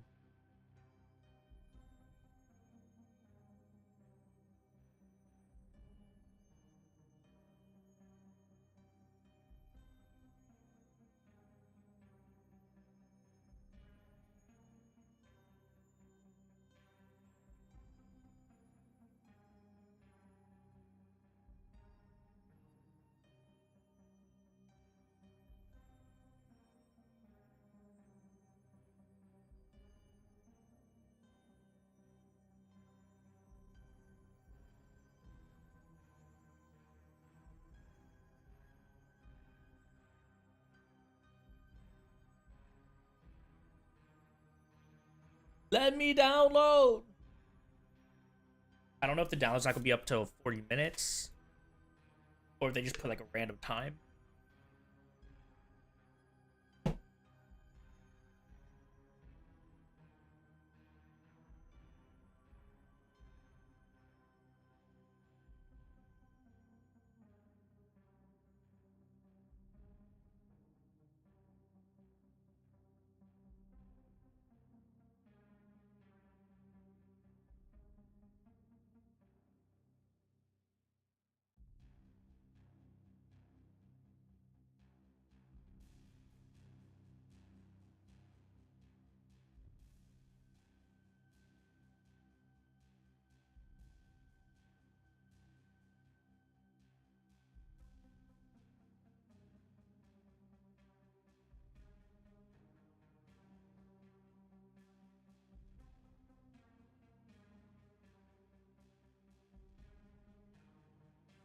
Downloads up, downloads up.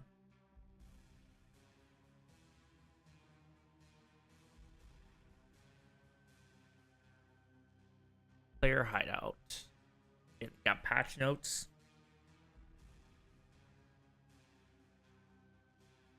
It's 3 gigs for this zip folder. It's not gonna take long.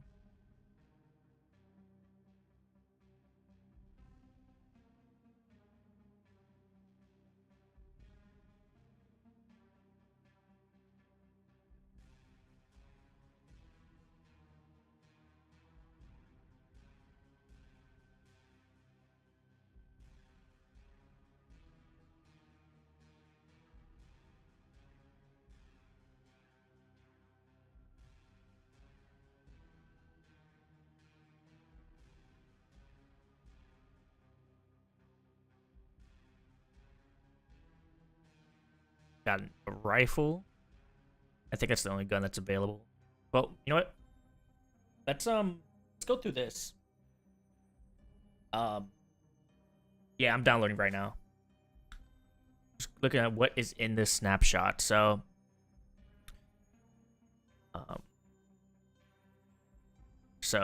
player hideout, kind of what we expected. Pre-game lobby, waiting for people to drop into the tower. Got a weapons bench. So you can see the weapons there. Passage. You have interior range, wooden targets. Single time trial targets can be engaged from short to medium range distance in a predictable pattern. Track several stats. Just to test functionality. Did it actually finish downloading? No, it's still downloading.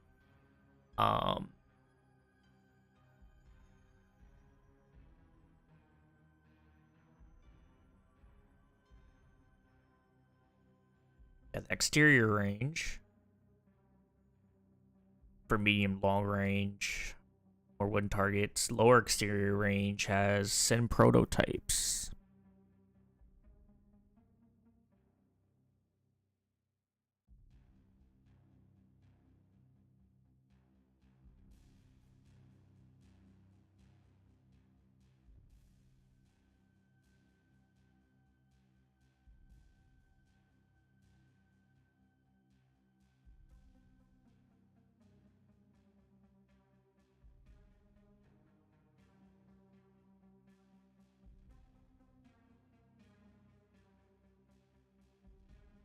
Oh, look at hold on. Hold on. Gotta pull this out. I may have think, but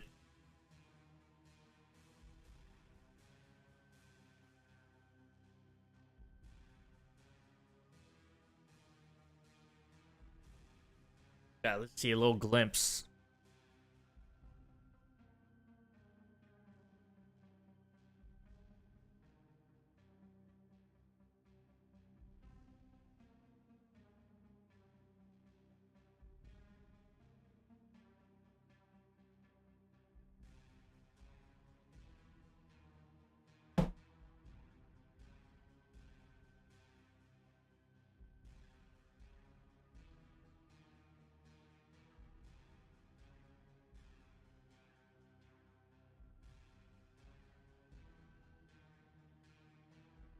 Okay, so there is more to the event. Up next, state of the game.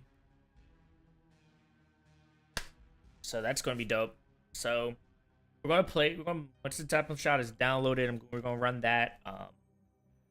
And then I'm going to pull up the stream on my stream PC. And then I'll just do a window capture instead. So that I can just... Actually, I have a display capture, right? Ew.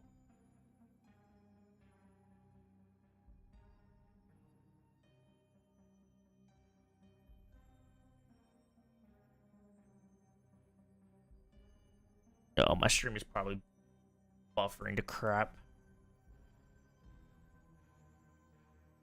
Yeah, because my internet down here is so bad. So, yeah.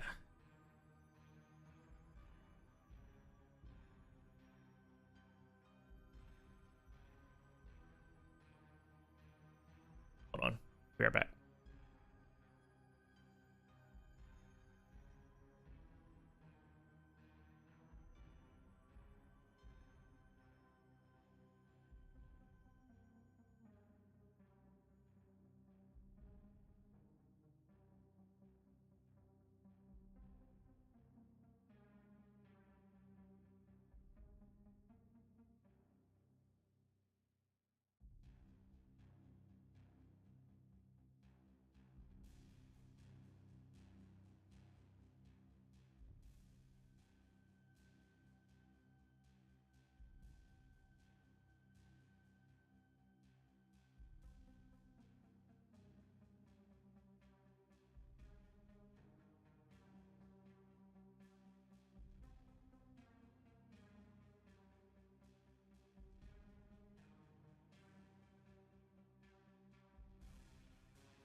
Wait, I've been muted this whole time.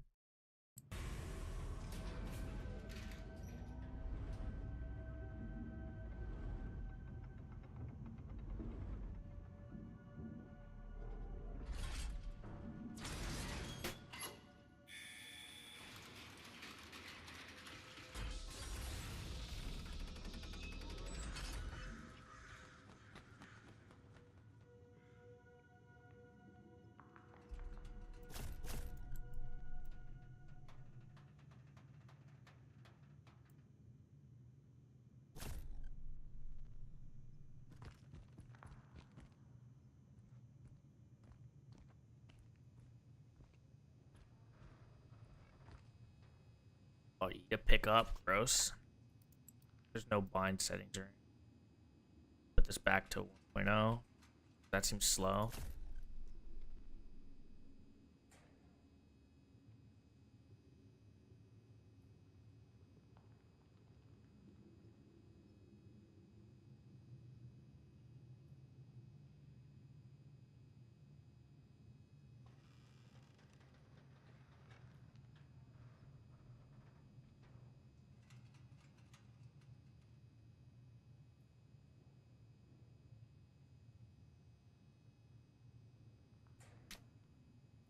Okay.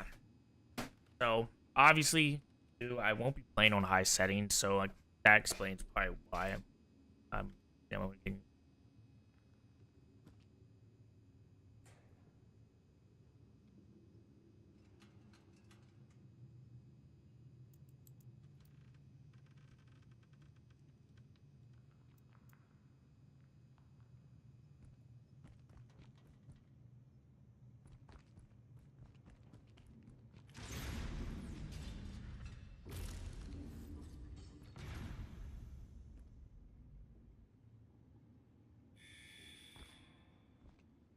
Be terrible.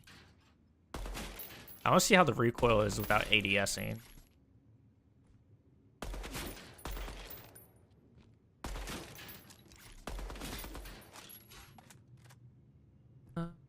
Feel slow.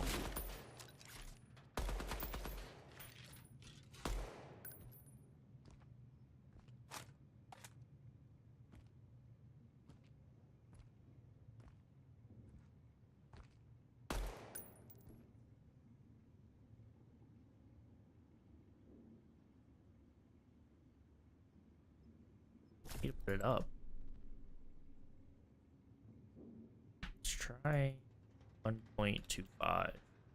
Maybe 1.35. I haven't played like Tarkov and shit, so maybe it's like that's why I'm kind of like confused on like how like the ADS thing. But like I feel like my sensitivity's so low.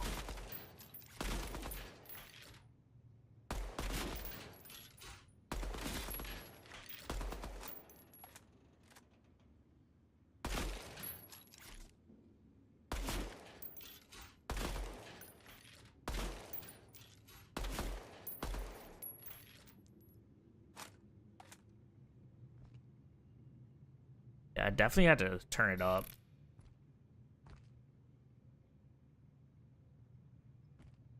Oh, did I turn it off?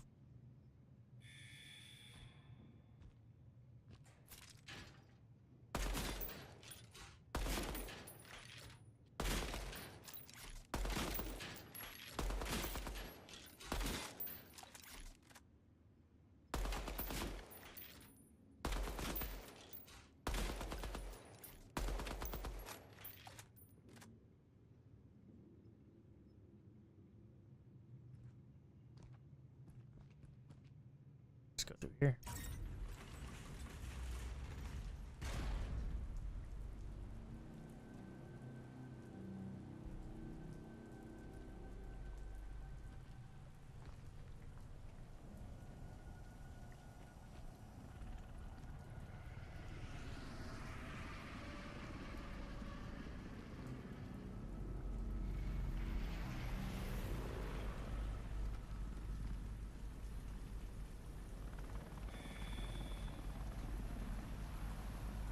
Where are the targets? Where am I supposed to go down? Oh, okay.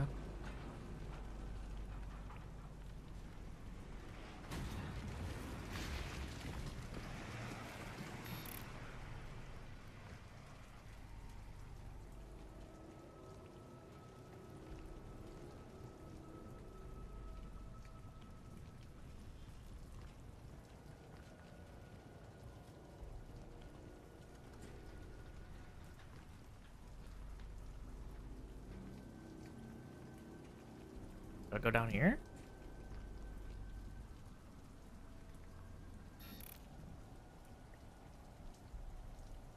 Access denied.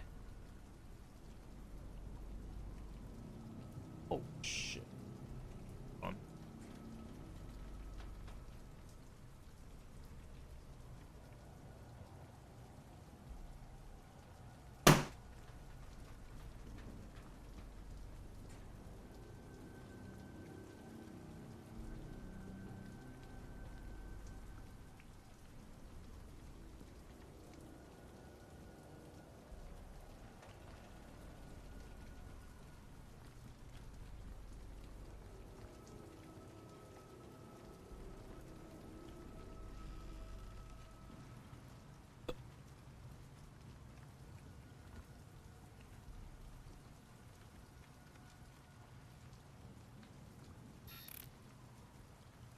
What?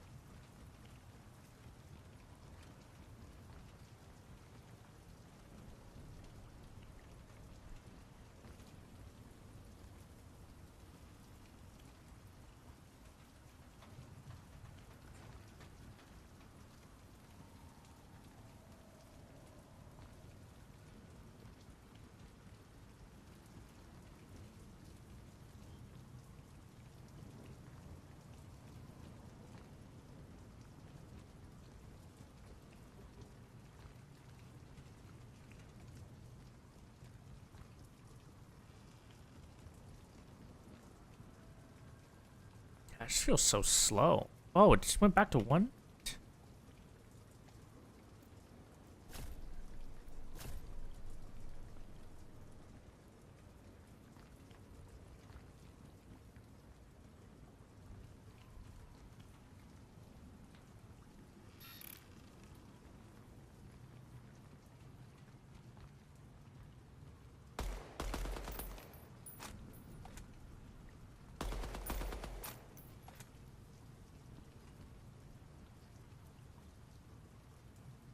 I definitely want to hold the ADS to be a thing. But it does look really good, especially this like early snapshot. I mean, obviously it's not really optimized for my... Yeah, there's targets here. But if I jump, what happens? Do I die? Is that the first death in DEADROP? Someone's had to have done that, right? I can't be the first one to do that.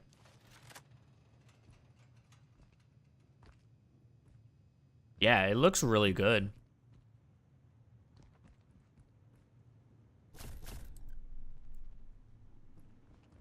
And to put in perspective, I'm playing this with a 1070 Ti, which is why I'm getting like so low frames, but...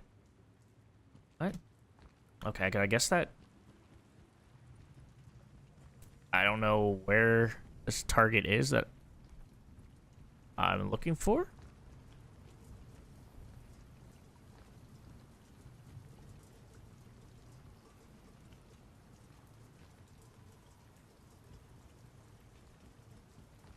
But it's nice that they actually, like, you could actually, like, run around, like, a little bit of the map. Which I wasn't expecting. Like, I was expecting basically you go into a menu, go into the firing range, you grab your gun like you do, but you not actually, you know, be able to, like, navigate. Yeah, it does. Like, he definitely didn't, you know, lie about that. But also the thing with Call of Duty as well, I'm pretty sure they shoot all their trailers on console. and like of actual gameplay. But I could be wrong. And the problem with Call of Duty, because there's cycles, because they have the 3 different studios making games. They're making games like so many like years beforehand. Oh yeah, for sure. There's one up here, right? I'm playing on high, not ultra, because I don't want to blow my PC up. Let's see. First, I'll go up.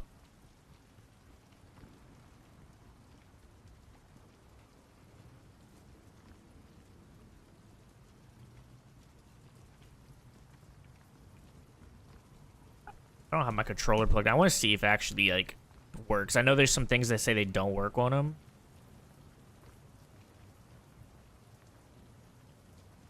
Yeah, the detail like it looks really good.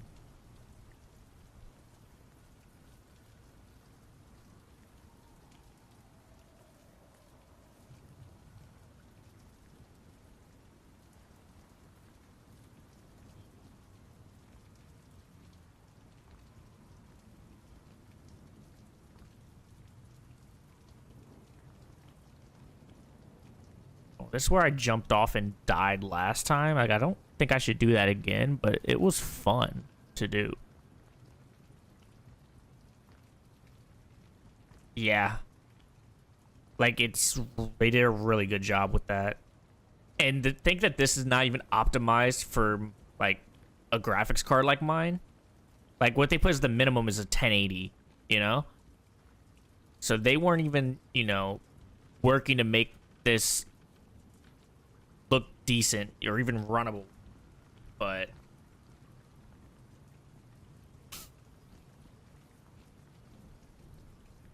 everything. Oh, the freaking target's up there.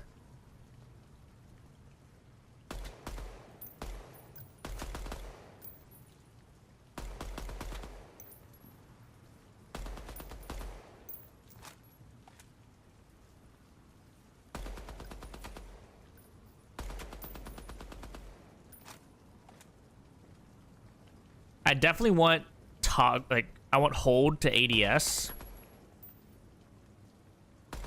But maybe that's because I'm a COD player. The gun feels really good though.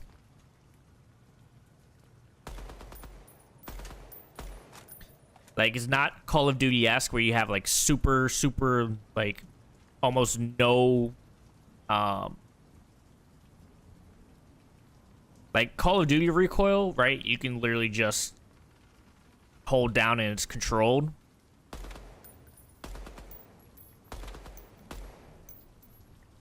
How do you toggle fire? Like, or can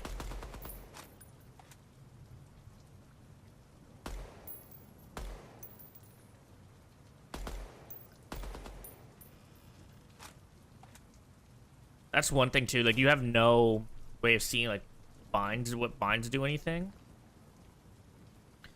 So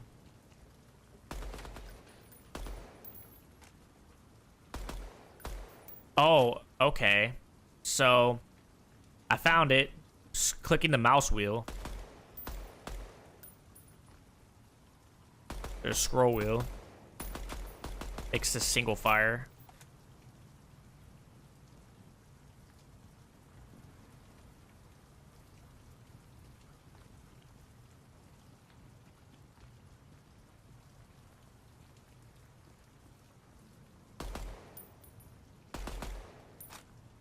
%108 accuracy. I know. I have aimbot. Their anti-cheat's worse than Call of Duty. Keck W.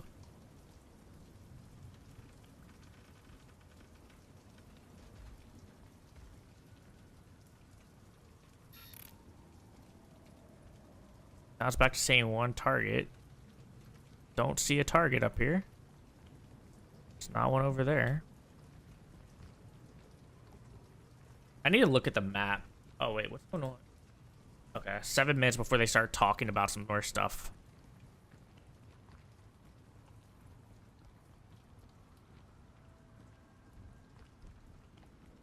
Can't confirm you can't fall to your death.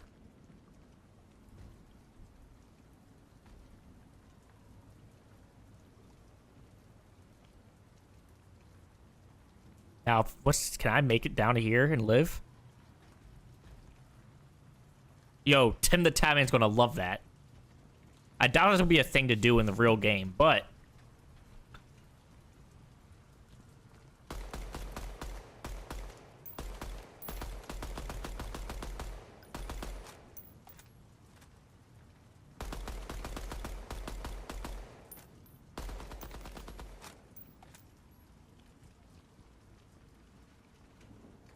hopefully the next snapshot has keybinds, so you can mess around with those. It should have controller support, hopefully. This looks so bad.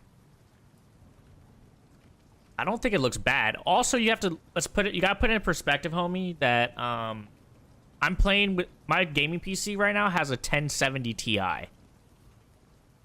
So it's not even optimized for this.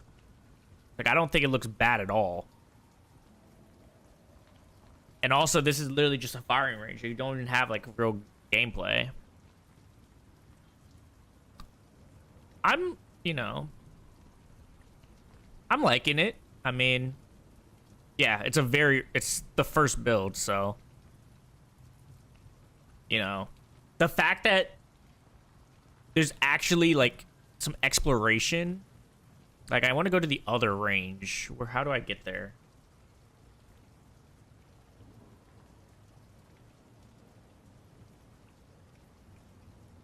Here? No.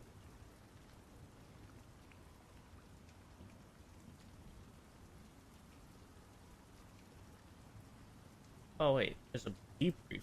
Oh, wait. That's where you...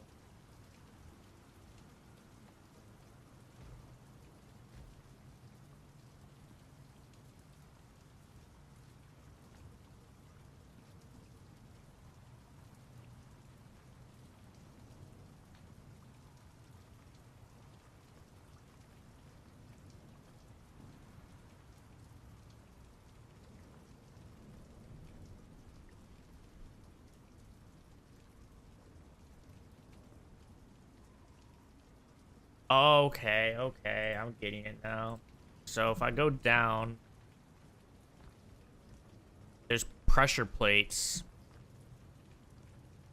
that then will spawn in the sins. I don't know if they're really visible or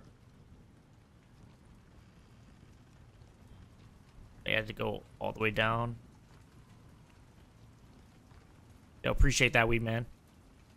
Yeah, I mean, I'm gonna pop on this from time to time too. You know, just to, you know, to see, as well as on every new update, I will definitely stream it, and I'll probably make videos about it.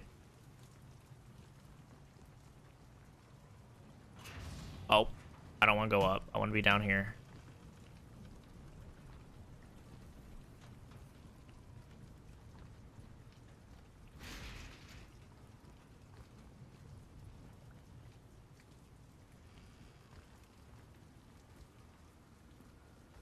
Access restricted there.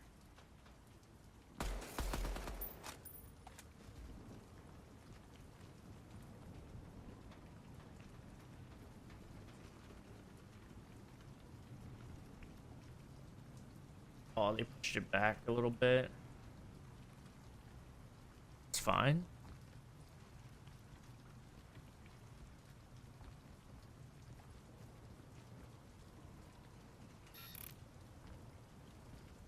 What? Oh, I guess I have to interact from up there. So, some things they're asking about is like movement speed. I feel like movement speed is good. I feel like, I mean, you can adjust the sensitivity. I feel like the sensitivity starts out pretty low. But then again, I'm a Call of Duty player, so can I go in here? Nope. I don't have right permissions. Where are the pressure plates?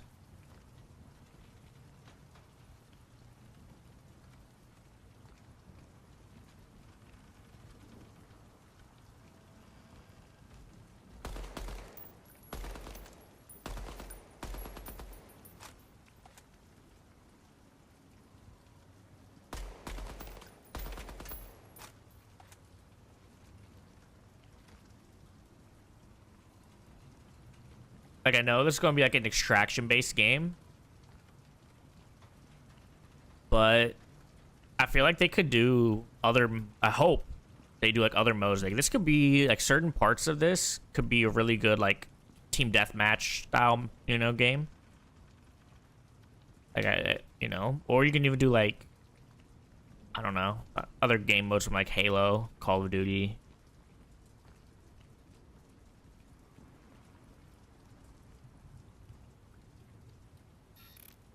Okay, I can't go there.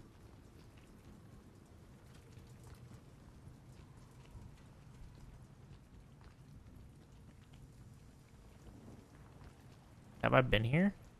Oh, this is the interior range. You can't activate it because the other one's active. Go to home screen. Restart. That's a, you know, nice, pretty basic. Online play will come soon. Expected.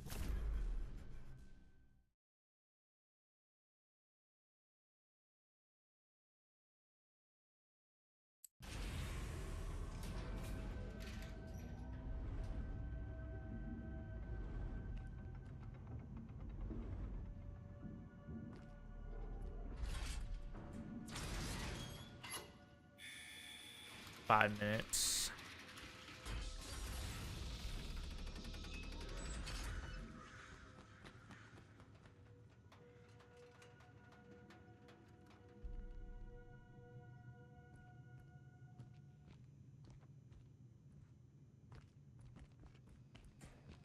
So I think I went down there and I stepped on a pressure plate, but not without realizing it. So this is the interior. I'm getting more frames now. Like, I almost was at 60. So green ones. I didn't realize they were green and red.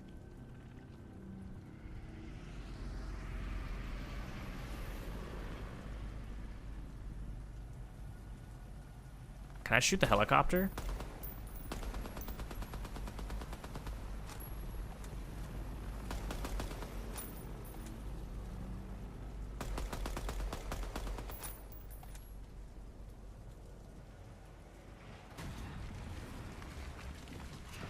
Yeah, let's go down.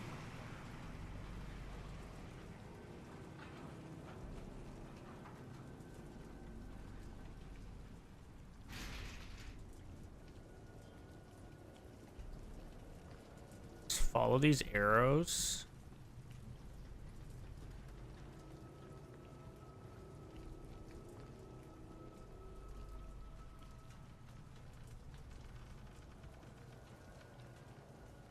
It's all good. You have to, like, also the stream doesn't really do it justice, right? Okay, this takes me here, but I can't go down there. Maybe I'm blind, but I have not seen the pressure plates.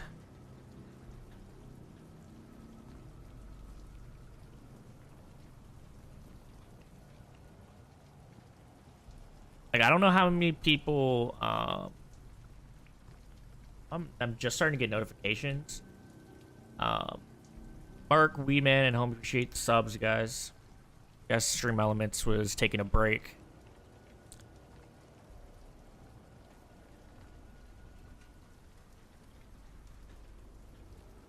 Also,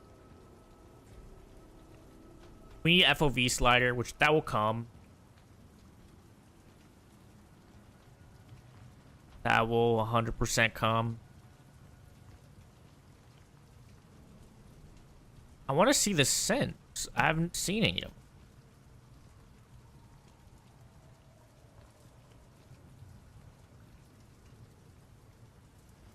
Then again.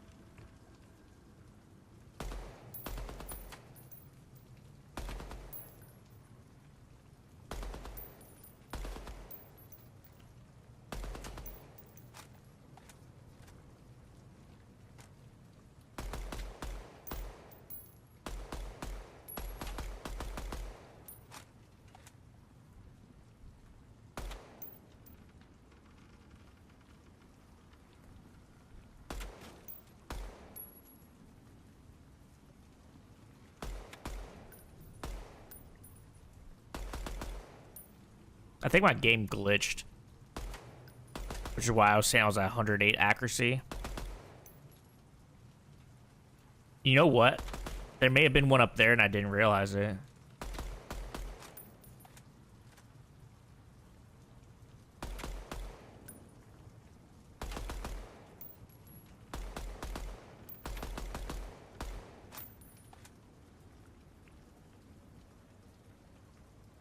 Oh, not bad.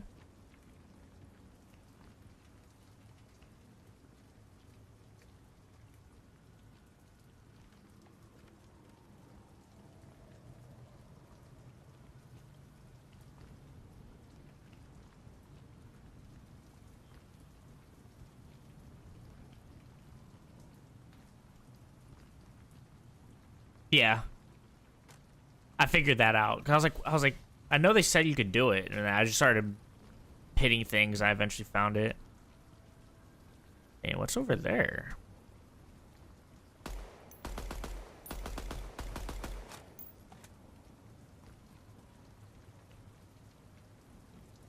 I wonder how often they're going to add new guns. Like, I wonder if it's going to be every snapshot. I have an i7 9700K. I have a 1070 Ti, which is why my frames are so bad. I'm playing on high, not ultra, because I know my graphics card is not going to handle ultra. 32 gigs of RAM. And yeah. I have two PCs, so like I'm not streaming it on the same PC that I'm gaming on. So yeah, like it's not it's not optimized for this graphics card, so I can definitely feel that. I mean, obviously this isn't a full game, but there hasn't been any like stutters during the snapshot. Obviously, it's just low frames, which without, with no multiplayer right now, it doesn't really matter that much. Like, obviously, we'll get an FOV slider, and we'll be able to, like, right now, like we can't even do like low and medium settings. So I think like I'll be able to at least like once they get go through with optimization stuff. I plan on upgrade my graphics card anyway. Like it'll be pretty good on most builds. Yo, what the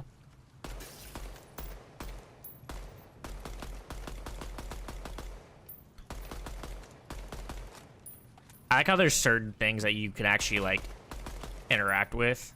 Yeah, exactly. This is just supposed to be a visual showcase with a little, and at least be able to get the get movement. Cause I looked at what like the debrief like for like feedback, and the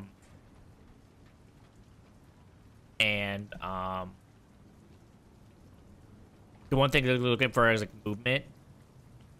So like that's definitely like, a really good place to start. Yeah, exactly. Like I also like I wasn't expecting to run this and get like crazy FPS or anything like that. Like so there should be a plate. There's targets up there, so there should be a plate somewhere around here. So I was expecting. I mean, based on the specs they gave, I wasn't even expecting this. I was expecting like in the teens based on my PC. So for the fact that it's not optimized, it's really good. Like I have nothing bad to say about this.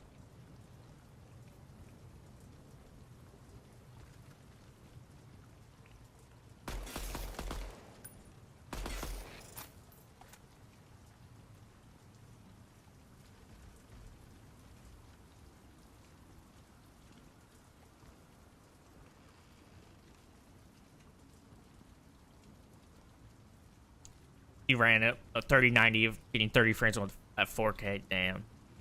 Yeah, see.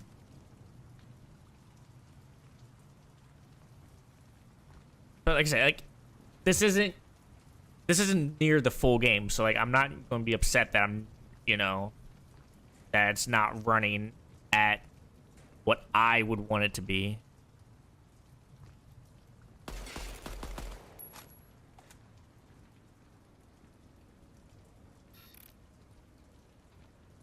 Like also like, you know, a lot of people are like, oh, it doesn't look good. I'm like, I think it looks great. I think it looks great, and this is just the beginning. This is, you know, this is just the beginning. And you gotta also, like, people also gotta think about the fact that you don't ever get access to a game this early in development.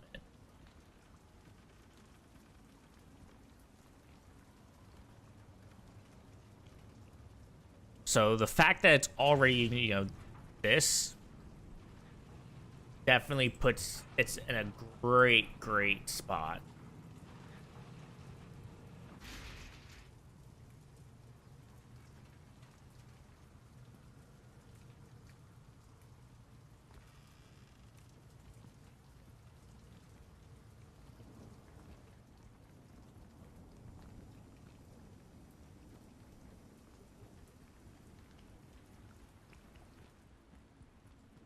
And another thing like I really like about this like style of like not really game testing, like, you know, people say, you know, we're not game testers, you know, we're just, you know, we are, you can just shape the game in a way. Like we're not like paid game testers. But you know, just the fact that, you know, while it's a development, we even get a chance to just mess around on little stuff like this is actually incredible.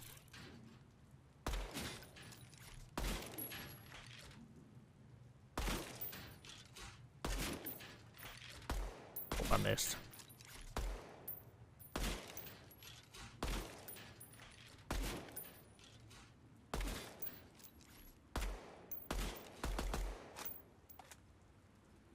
Accuracy bonus. Let's go.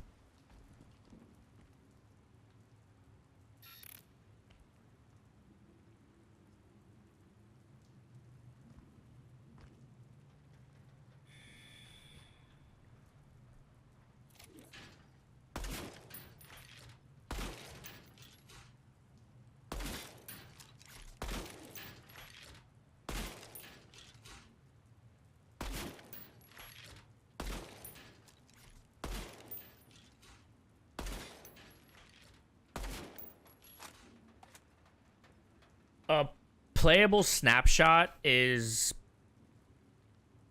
the easiest way to describe it is just it's a small piece of the game,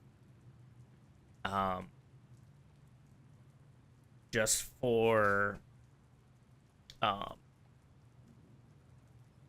yeah, it's just like where they build off of and just expand onto it till the whole game is finished.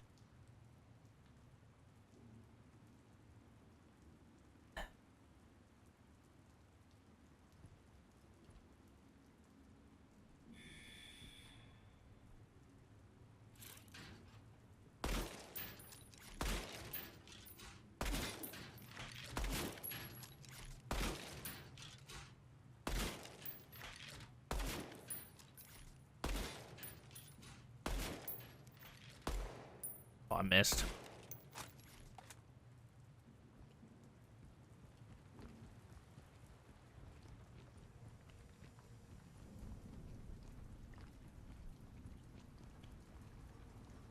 Wait. That's what I want to hit.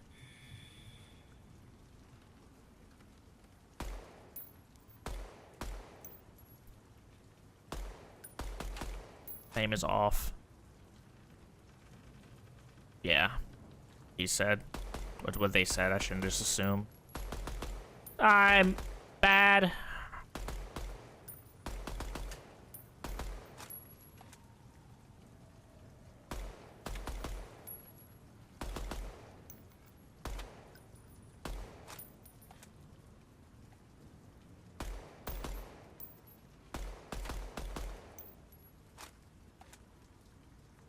Let's go full auto.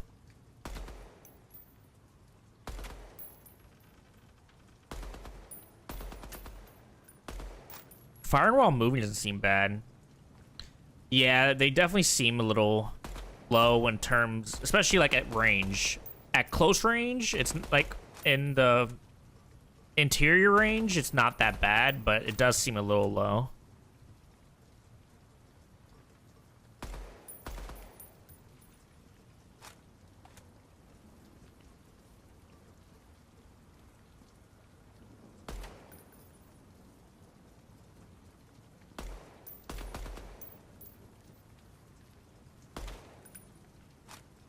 That was a headshot.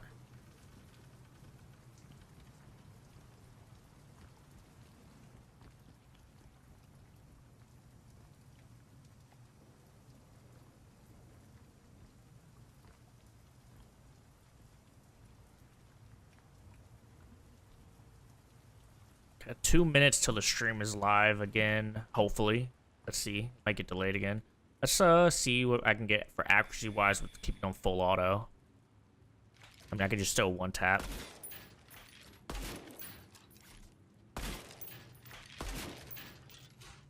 Oh, I whiffed.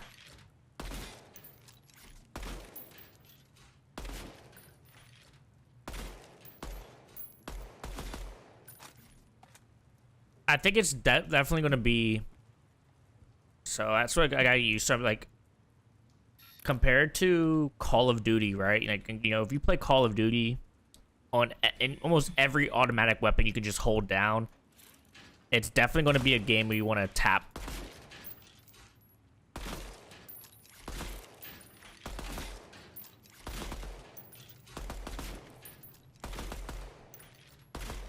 At least at range, you want to tap.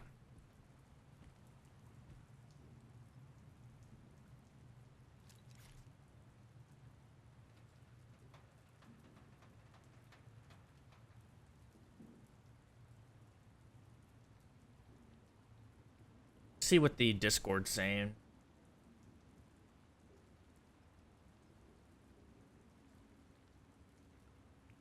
Yeah, it would definitely, like, and that's the thing with um uh, Call of Duty.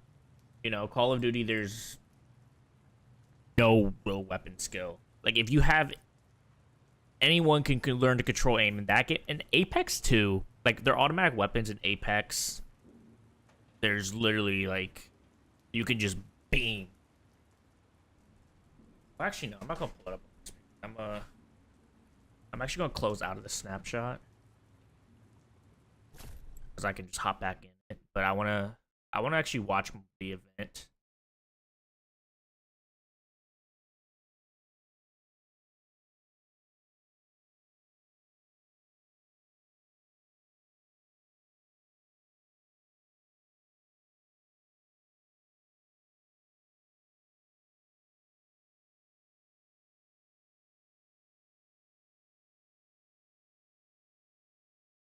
Home have time to play it. We're going to take some questions here a little later, but we want to spend some time to talk about Midnight Society, why we formed it, why we're taking this approach, and get your questions about it, because what we're doing here has never been done.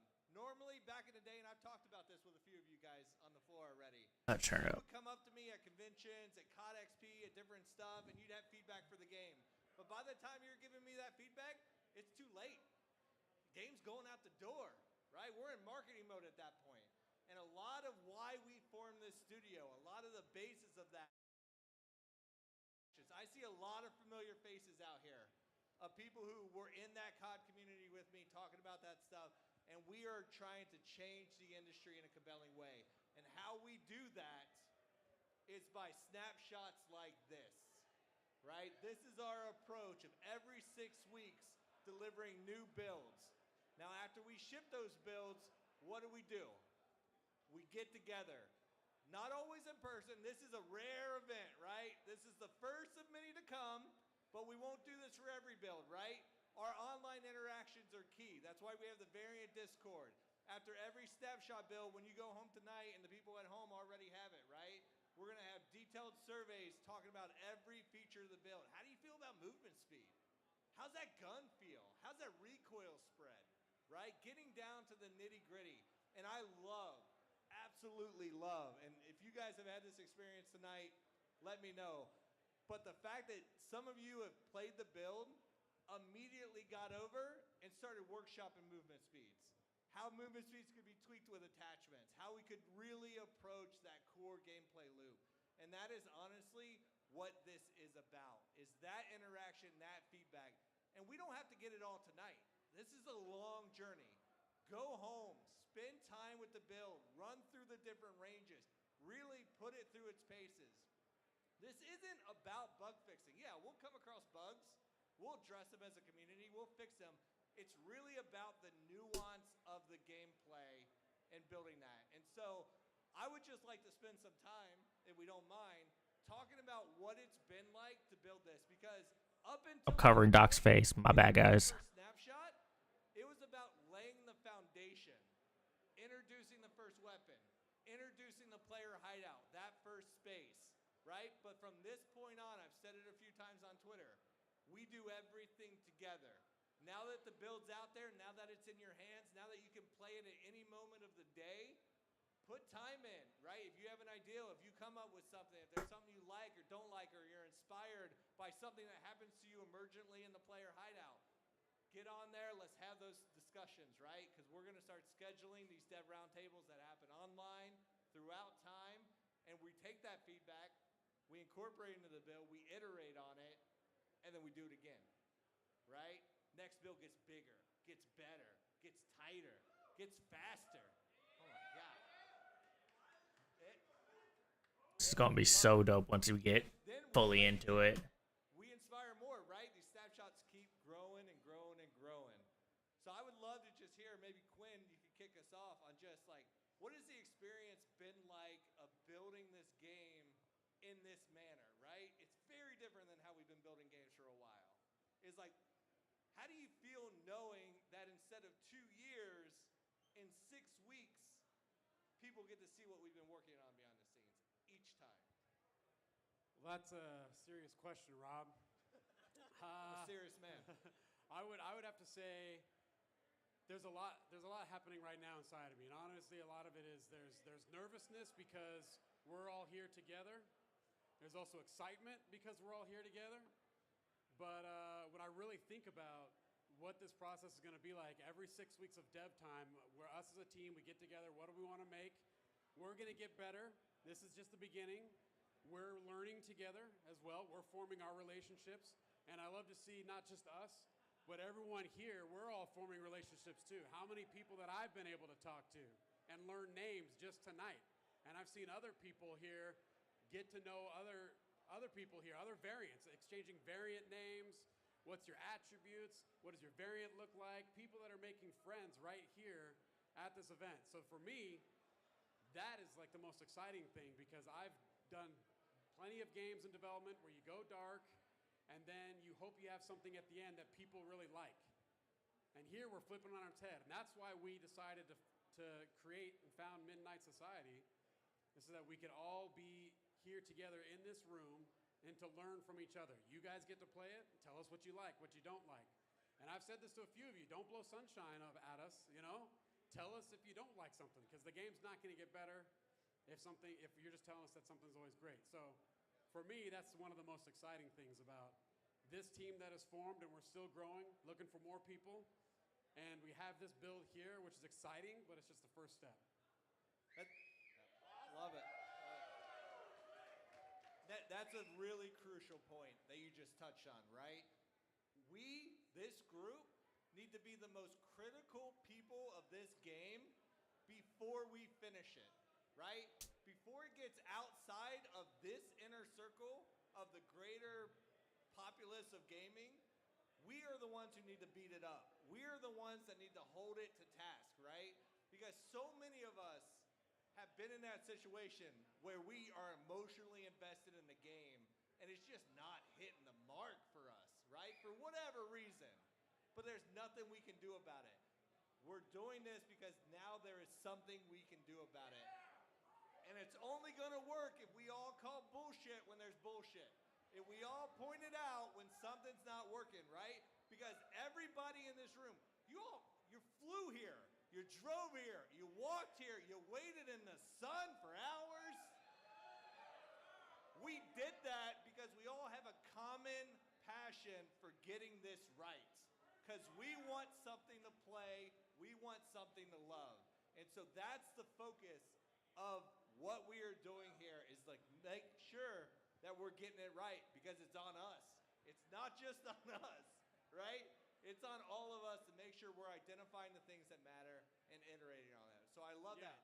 Yeah, and that's something that's great that Rob said, is when he's saying us, he does not mean us. He does not just mean, Praz or Ryan or Sumit. Sumit's a tough critic. We all know Doc. He's a critic, right? Right? I mean, he's thirsty. He's so thirsty for something new in the industry, right? He's Midnight Society's biggest fan. I mean, look at him, right? He wants something fresh too. So we are our tough critics, but we need all of you to be tough critics as well. Because we don't just want to make another cookie cutter kind of game. Another shooter that This is important. This is why, like, the whole, in my opinion, the whole like NFT thing and everything makes sense, is because what we're doing with this and our feedback. This first snapshot, what we are focused on now is introducing the first weapon, introducing the first player hideout. That player hideout's going to grow over time. If you've had a chance to play it, I'm sure you've noticed there's a lot of locked doors in there. There's a few open ones. There's a lot of locked doors, right?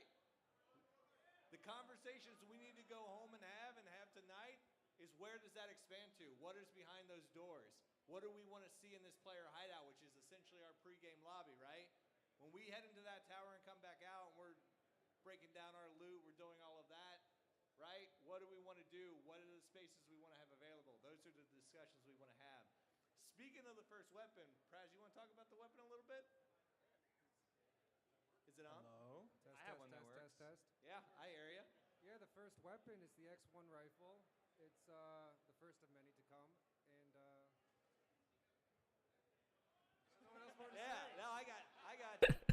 So, That's it. That's all Praz got to say about that. Hey, Praz made it, so give him a break. yeah. Let's talk about what did we want. What was important for us to capture in this first snapshot that relates to the feedback that we want to get. I think I could talk about the gun a little bit. I would love it. Okay. So I think typically, this is kind of an interesting thought I had about studios in general. Typically, there's this relationship. I'm an engineer, right? So typically, Speak into the. hello. Is that better? Oh, cool. So, yeah, this is how we make this work. Thanks, guys. So typically you have this relationship with engineers and designers, right, where you have a spec for a game, it's supposed to look a certain way, do a certain thing, these are the mechanics, right?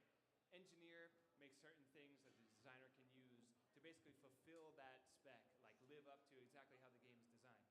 For us, that doesn't really exist yet. We're still trying to figure that out. We're figuring that out. You guys are helping us figure that out. So I think the challenge with the systems that's really interesting for me and I enjoy working on is I'm not just making things for Praz to use to make a very specific preconceived idea of a weapon, kind of making things in the most generic, iterable way possible so that these things are flexible and they're not set in stone at any point in time. So I think so far what you see with the gun that is in there is what Praz was able to express with the tools we currently have. So whether you guys like the gun how it is exactly, or there's even more expressions that you want to see with the guns, like attachments, things that you talked about, that's the kind of feedback we need too. Things to make available so people like Praz can basically make those things come true for you guys. That's honestly probably like the 20th version of that weapon. So like, At least. bring out Turn it up. 22. Let us know what you think. And Yeah. He's kind of Awesome. quiet Do we want to take some in comparison to Robert. All right. So we want to open up the floor to talk about any questions you have about how this is going to work moving forward. Right now we're talking about the studio, snapshots, No early problem. feedback, that iteration loop, how that's going to work. Katie and Miggles is going to walk around and make sure that you have a microphone, and then we can dive into that. After this talk, we're going to take another break. People get drinks, play the game if you haven't got a chance to do it. And then we're going to come back here with the dev team and dive deep into gameplay. If you looked at your variant guide, you know that we started to scratch the surface about what the narrative, the core gameplay loop, the fact Oh, that yeah, I didn't even look at the variant guide. I'm going to pull that up once they go on break, and I'm going to run to the restroom. Diving into all of that. What does that mean? What is the nuance? What is that core gameplay loop? But right now, let's focus the questions around the studio, snapshot builds, early development, how you guys are going to be involved. Any questions you have on that, by all means. And if I may, guys, let's give a huge props to the team. You know, the team here, the marketing team there, working behind the scenes. I mean, can't even imagine. We started this 8 months back, right? Started working on this. You know, the concepts, the development, everything. I mean, it's just amazing. So huge props to these guys. For only 8 months, this is actually Snapshot's really good for only 8 months worth of work. All right, gentlemen, anyone who may not know you, and Hey, if you Hitch. don't, please introduce yourselves. Oh, it's TST. We're Team Summertime. We're a content trio for Optic Gaming, and thank you guys. Thank you. Yeah. Summertime. All right away, I need to know, you see the logo drop, you see it come down on the screen. What did you guys think of DEADROP? Man, it's actually been amazing. I didn't know what to expect. You know, they kept everything very close knit, and so we had no idea what to expect going in there. Yeah, I personally love the name. It fits well with the gameplay that I've played so far, so I enjoy it. Leave it to the Champions Club to make a damn good-looking game. It looks slick. I have a lot of questions about what a vertical shooter is. I see a big skyscraper, but I don't know what that means, but I'm excited to find out. All right, well, my first impression was ominous, right? I mean, it looks very imposing, and I'm sure the devs will be discussing just that for the vertical shooter. But when they're sitting here, they're talking about this AAA game and how involved all the founders are going to be in it. Have you seen anything like that before? What does it mean to you guys when you see the players, the fans getting engaged in this way? I mean, look at all the people here. I don't think people have ever seen a game this early before. Look at you guys. Man. Ever. It's insane. I mean, we pulled up, we flew in today, you know, wanted to show some support to the Champions Club, and of course to 12 a.m. and Doc, of course. And you know, it's been an awesome time. We've been camping out for the last hour and a half playing, just shooting bots and having a really good time. All right, well, shooting bots, what do you think so far? I think it's amazing. I think it's fluid. I like the movement so far. I'm a bit of a Jake Lucky with the seltzer in the background, keyboard mouse. as we expect. I like trying to break the game as quick as possible. We were 360 and off a building, shooting the last bot, having a good time. But the movement feels fluid. I like how the gunplay feels. It sounds good, which is a big part of it for me. It looks good, and I'm excited to get back out there. I want to see some PvP. Ooh, PvP. Well, we might have a little bit of at least a 1v1 showdown later. But, sir, you might want to get some Yeah, water turn up a before little that. bit. I don't know. It's so Maybe much some louder in one my of headset these, than you know, it might gets have out to a stream, so. better You opportunity. gotta get on loose a little bit, you know? All right, So, so yeah. I got to ask before we let you guys go, what do you want to hear from the dev team most? What are you really, really curious about that you hope that they might cover tonight? That's for you guys. I'll still go back to the vertical. I just want to know what are we playing? Am I gonna be, you know, taking stuff out? Am I gonna be collecting M16s and taking them home and building toilets? Am I going to be like fighting other people in a game? I want to know what it is. I know it looks good though. It does look good. Does it look good? I was waiting for All someone right, to say gentlemen, no. Thank you so much for being here and for enjoying DEADROP.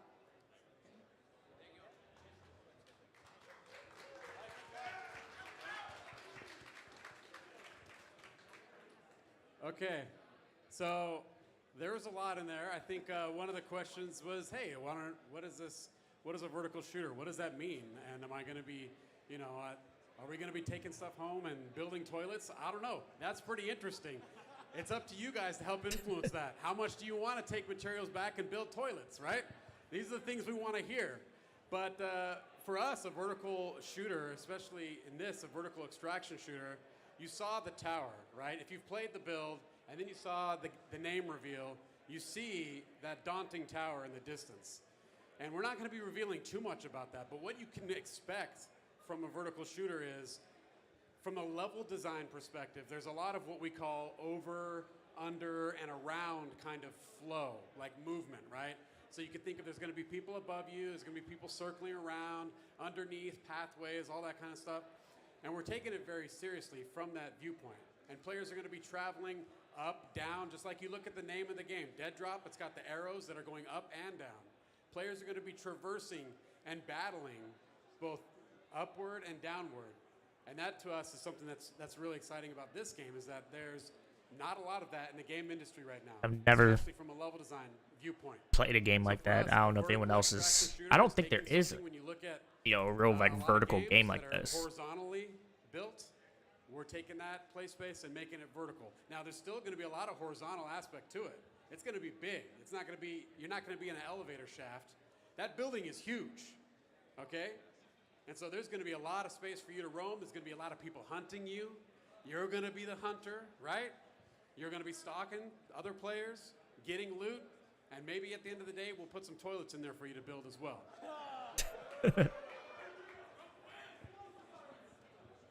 Yeah, like Donkey Kong. All right, do we have some more questions? All right. Wave down Katie and Miggles. Are we? Not that one. All right, welcome. Please, if people do not know you, give us your name. Hey everybody, how's it going out there, Fucking crowd? Jake Can I hear some Lucky. noise, huh? I got one question, and it's for Doc. And I gotta know, how is the in-game audio gonna be for this game? Good question. Let's just say we've already fired 6 guys. It is a really dope idea. How did the audio sound? Good. Deep answer. I liked it. Anything else? Yeah, It's working. it's been great to see a crowd out here. Great to see everyone showing support. People looking a lot like Doc out there, but not quite like him. There's also been, to be fair, quite a bit of flack and heat out there. I am curious how the team up here on stage. Obviously, a lot of expectations have been set for you guys for good reason. It's a good group of guys, a good team out there as well. So how are you guys responding to those expectations that have been set before you? Yeah. Our approach is straight simple, right? We don't give a shit what anybody says. We don't give a shit what anybody thinks. We are going to answer every critique with builds. Playable builds. Every 6 weeks, somebody has something to say, we're listening, right? And we're building. We're answering through action. We're not answering through talking or responding or trying to appease everybody. The only people we're trying to appease, this group right here. This is it. The people in this room, the people in the Discord, the Baron only Discord at home, those are the opinions that matter, because we know collectively we're going to answer the need.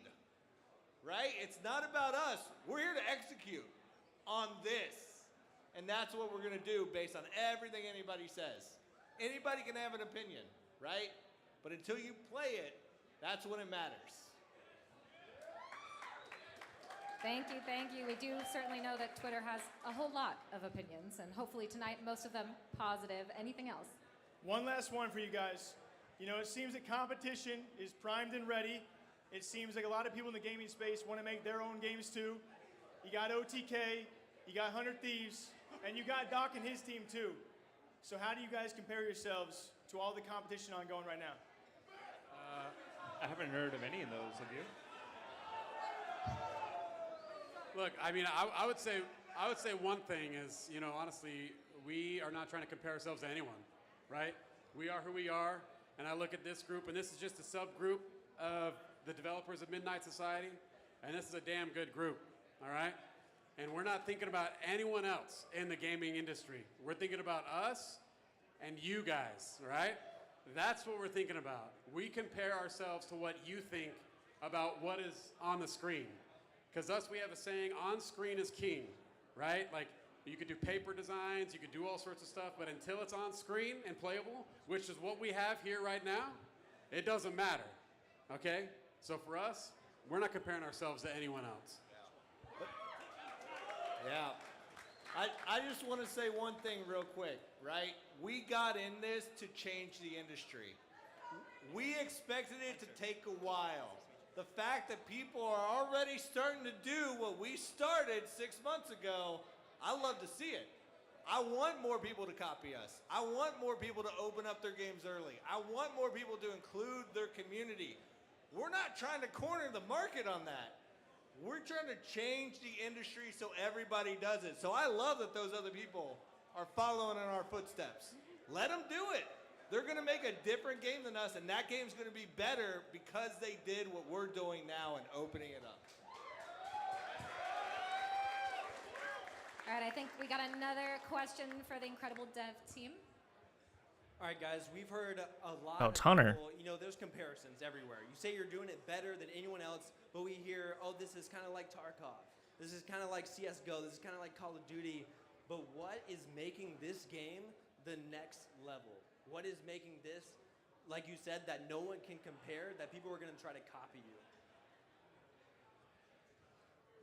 Okay, well, for us, again, the proof is in the pudding and what we're going to be putting on screen, but the way we're looking at this is we're trying to take the best of all of our knowledge. This team is made up of a lot of veterans from all sorts of games and big-time games in the industry. And there's things that we like about those games, and there's things that we love about those games. So we're taking what we feel is the best of those, and how do we make something new? And that's tough to do in the industry, right? There's so many things that have been retread before. And for us, it's also not just about the idea, it's about the execution of those ideas. And some other studios, they could do something, but if the execution isn't there, then it's not gonna have people playing it. And so for us, the big game changer is the execution. We need to execute on these ideas, even if those similar ideas in the industry. I got it. It's the I'll be execution, and then right again, the back. other big game changer, we keep coming back to it. We sound like a broken record, but seriously, the other game changer is everyone in this room, right? If everyone does their job and speaks up and lets us know when something is lame or when something is genuinely good, that to us is how we're gonna get something that everyone else doesn't have, and maybe they'll wanna copy us and be like us too. Thank you for that. We have one more set of questions from a different angle, perhaps. This is Goj, my co-caster, and someone from a talent perspective who looks at a game like this and says, there's some very interesting prospects here. So, Goj, when you look at the dev team, what do you have? What's on your mind? Yeah, no, it's a incredible product already, and we're really excited about the roadmap forward. My question comes from the competitive standpoint, right? There's a lot that can be said about public lobbies and how a game can execute for the casual player base, but we all know the competitive player base, specifically esports level player base, can really change the way a game is looked at. So give us a little bit of insight, if you can, about the competitive level that Doc, of course, is going to be playing at. Yeah, I would love to, right? So, and I've talked about this with a few of you guys out there already, right? How we look at it, and we've said time and time again, that you don't build an esports game. Esports chooses you, right? So we are focused right now on that core gunplay, making it feel good, and if we do that correctly, if we make that feel smooth and tight and feel competitive, like you feel like you could compete at it, the teams are gonna respond. And this is a great question because it speaks to how we built this group right here. Everybody in this room filled out that ridiculous application process, right? It wasn't for nothing. The reason we asked those questions, asked for that data, was so that we understood who was casual, who was hardcore, who was an esports athlete, who's a developer, who's a content creator. Because we wanted this first group, everybody here and everybody at home in the Variant Only channel, to be a diverse group of opinions so that we could start at a base level and be like, let's get gunplay good. Now let's hear from our esports athletes in the crowd about, you know, what could be competitive, what feels too RNG, what should be removed from a competitive playlist, right? And iterate like that. Because at the end of the day, if the esports scenes, right, we're here at FaZe Clan right now, we're good friends with Optic, we have a lot of friends, a lot of founders who are in the esports scene. If you guys are asking for this to go competitive, and this group decides to support those ambitions, that's what we do. That's how this works, right? If there's a need for it, there's a voice for it, then we do it. And so we are gonna listen and we're gonna build towards what this group wants to do and just diversify that way.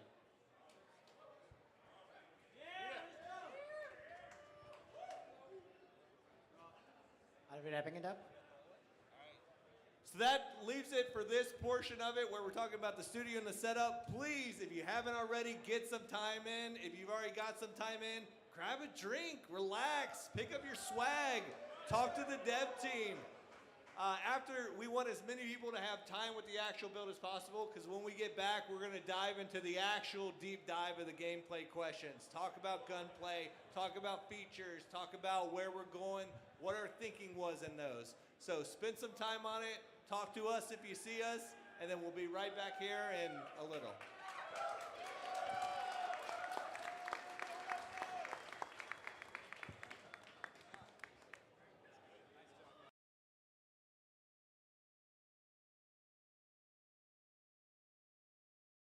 We're going to get back to that nice music.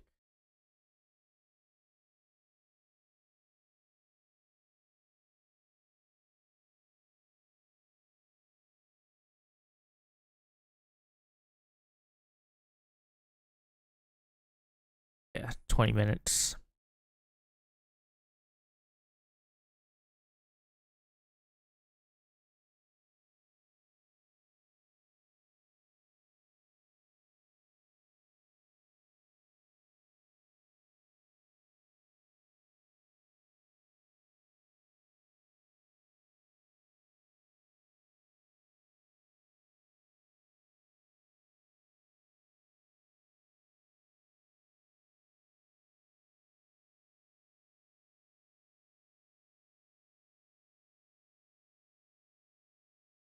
I'm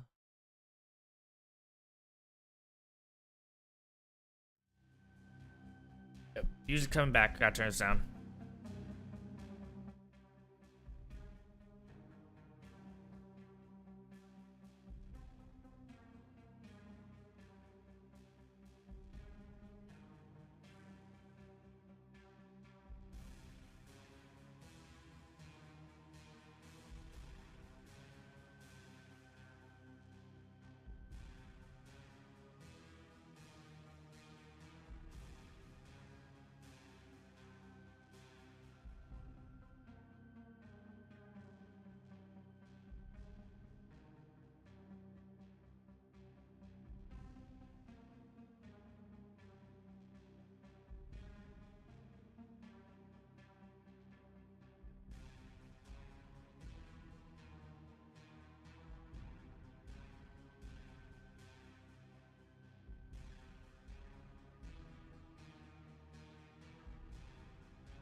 There and it broke.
grab a snack. Cause I've been at this for a bit, and then we can mess around with the snapshot. How's that sound? Sound good? Sounds good. If you haven't already, make sure to subscribe, hit that like button, say what's up in the chat. I'll see y'all in a few minutes.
What the hell?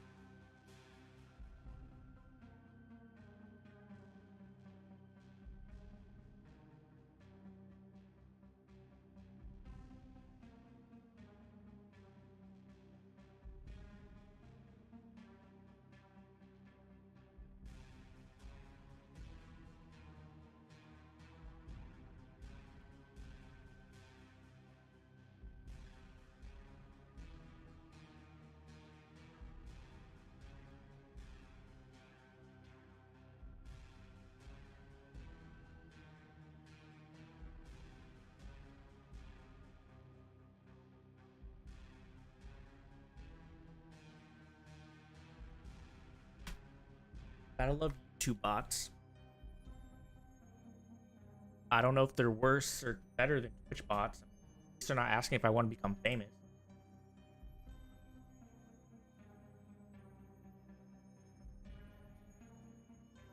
Like, damn, I went upstairs to say something to my mom. And get that.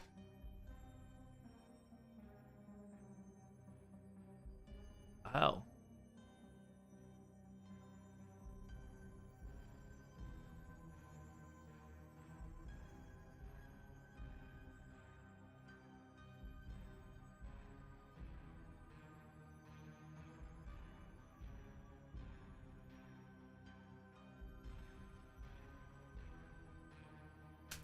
Yeah.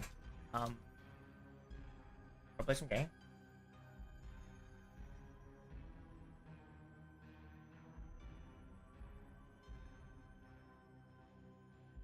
Not really play the game, but you know, shoot around, targets.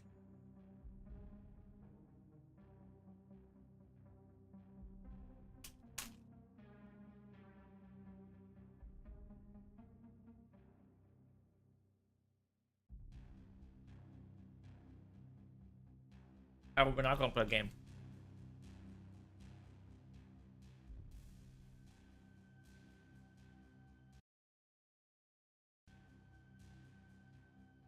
Two.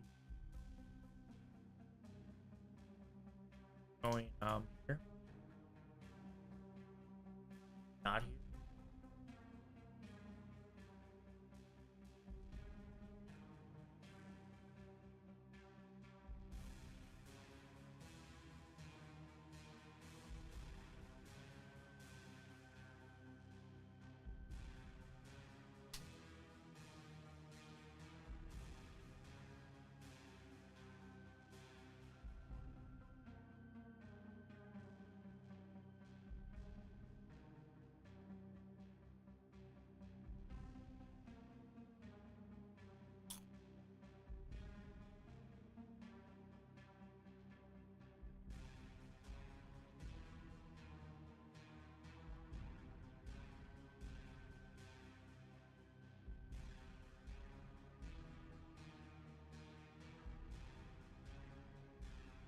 Not reading this, by the way. Well, I'm reading it, but I'm not reading out loud. You know?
So this confirms that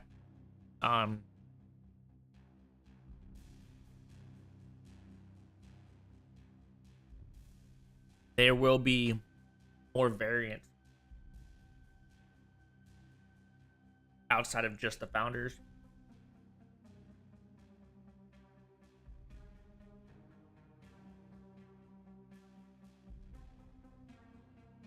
So, I'm definitely going to make a video. Probably, maybe tomorrow. Tomorrow, Sunday, I'm gonna try to work on a video. Talk about my thoughts and opinions on the event, like the stream, and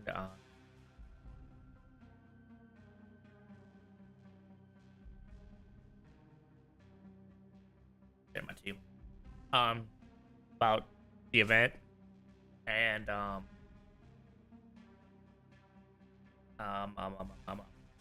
gameplay and everything.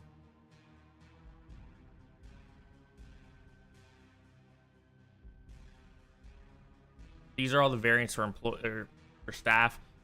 They have a signature. They all have skull.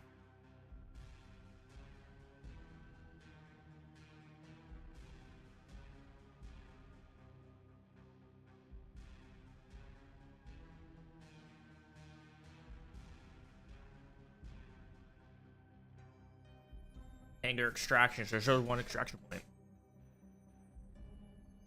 The first 500 claws got variant stats instantly. They got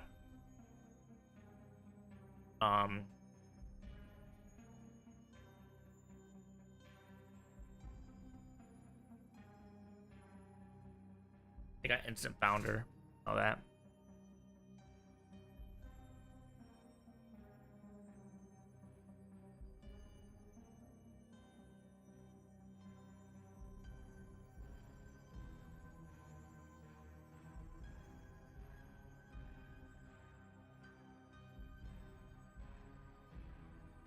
This is really dope.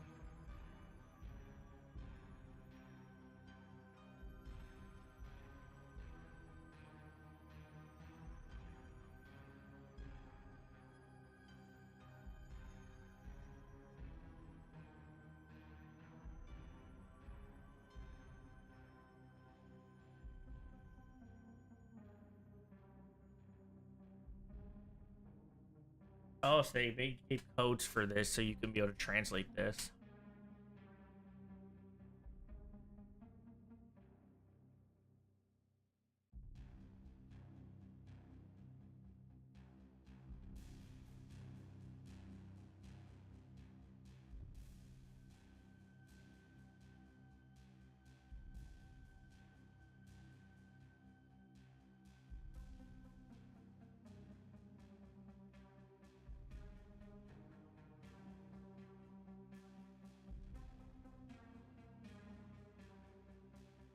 This is what people are going to look like in game, right? So you're going to have your visor cortex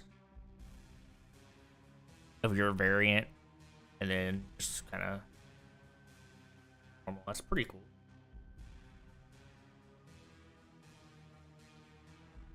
And so I mean, I could show all this stuff because no NDAs, which is PogChamp. So yeah, we have this. So you know, we can get feedback. So we say, okay, we can maybe one thing about movement speed's a big thing, jumping, and then things that we want settings. So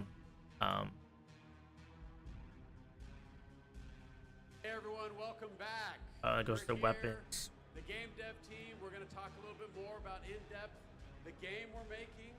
We can talk a little bit about mechanics. We can talk about the art style, all that stuff. We're going to talk about Snapshot. We're going to walk through it step by step, what we delivered on, what was our vision, what were we thinking, all that kind of stuff, so that you can get a little bit more context for those of you that have already played it and those of you who have yet to play it. So let's get into that a little bit, okay?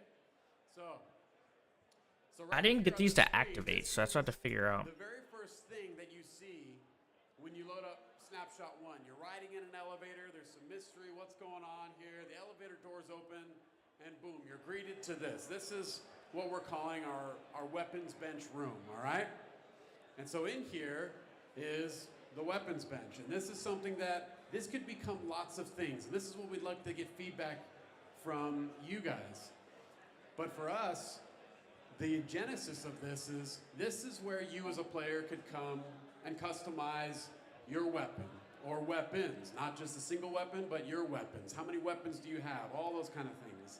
What kind of weapons? These are the things we also want to hear from you as well. But you as a player, you'd come in here and you'd tinker with things. You'd change different attachments, all sorts of stuff, right? Things that you'd expect. We're thinking of things like, hey, how do you display maybe your favorite weapon? All that kind of stuff.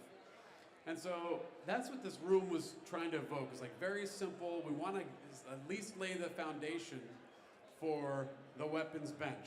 And in this room as well, we've also got things like, you know, there's a closed door over to the right. Well, what's that all about? You know, there's a keypad. If you're going to interact with it, it beeps at you, says access denied.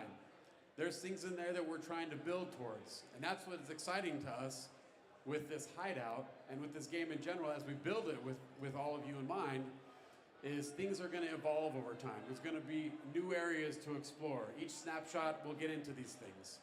So when it comes to this room and this weapon, one of the main features is this classified rifle. We don't really have a name for it yet. That'll come. So if anyone's got cool ideas, let us know. But yeah, so let's talk a little bit about this, because I want to kick it over to our art director, Darren Bacon, and he could tell us a little bit about this weapon, its identity, its looks, and all that. Yeah, okay, so this weapon, it's kind of a nice snapshot on just art direction generally all up on the project. And so what we've been thinking about is it's like the high level idea is it's the future through the lens of the 80s and 90s in like an alternate timeline. And so what that allows us to do is like kind of pick the stuff that like, you know, fits best with our genre and Midnight Society.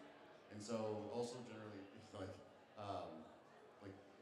the whole vibe, yeah, basically lives around that, and it's a world where, you know, Doc could be living in, but he'd be in the streets, and it's not like we're making, you know, these big adventures. So that's generally the high level art style goals. Yeah.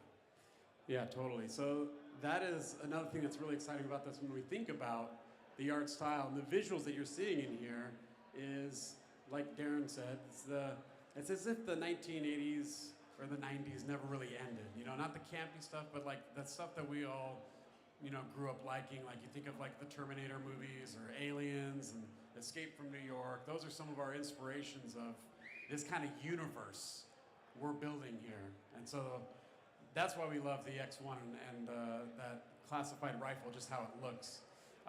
And to be, yeah. So with that, I mean, what about the environment in here?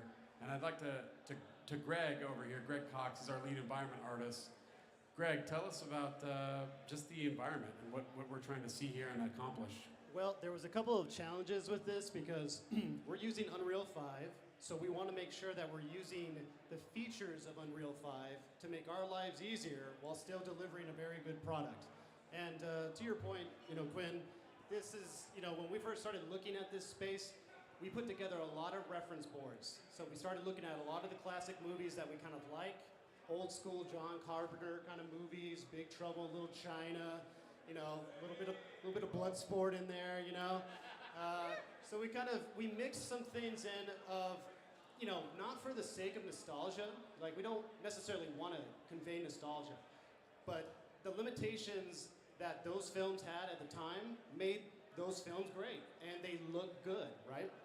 So we want to capture that a little bit. So we knew that for this first shot, it had to be important. Like it needed to grab your attention immediately. The player needs to see that rifle. The player needs to be drawn into that workbench.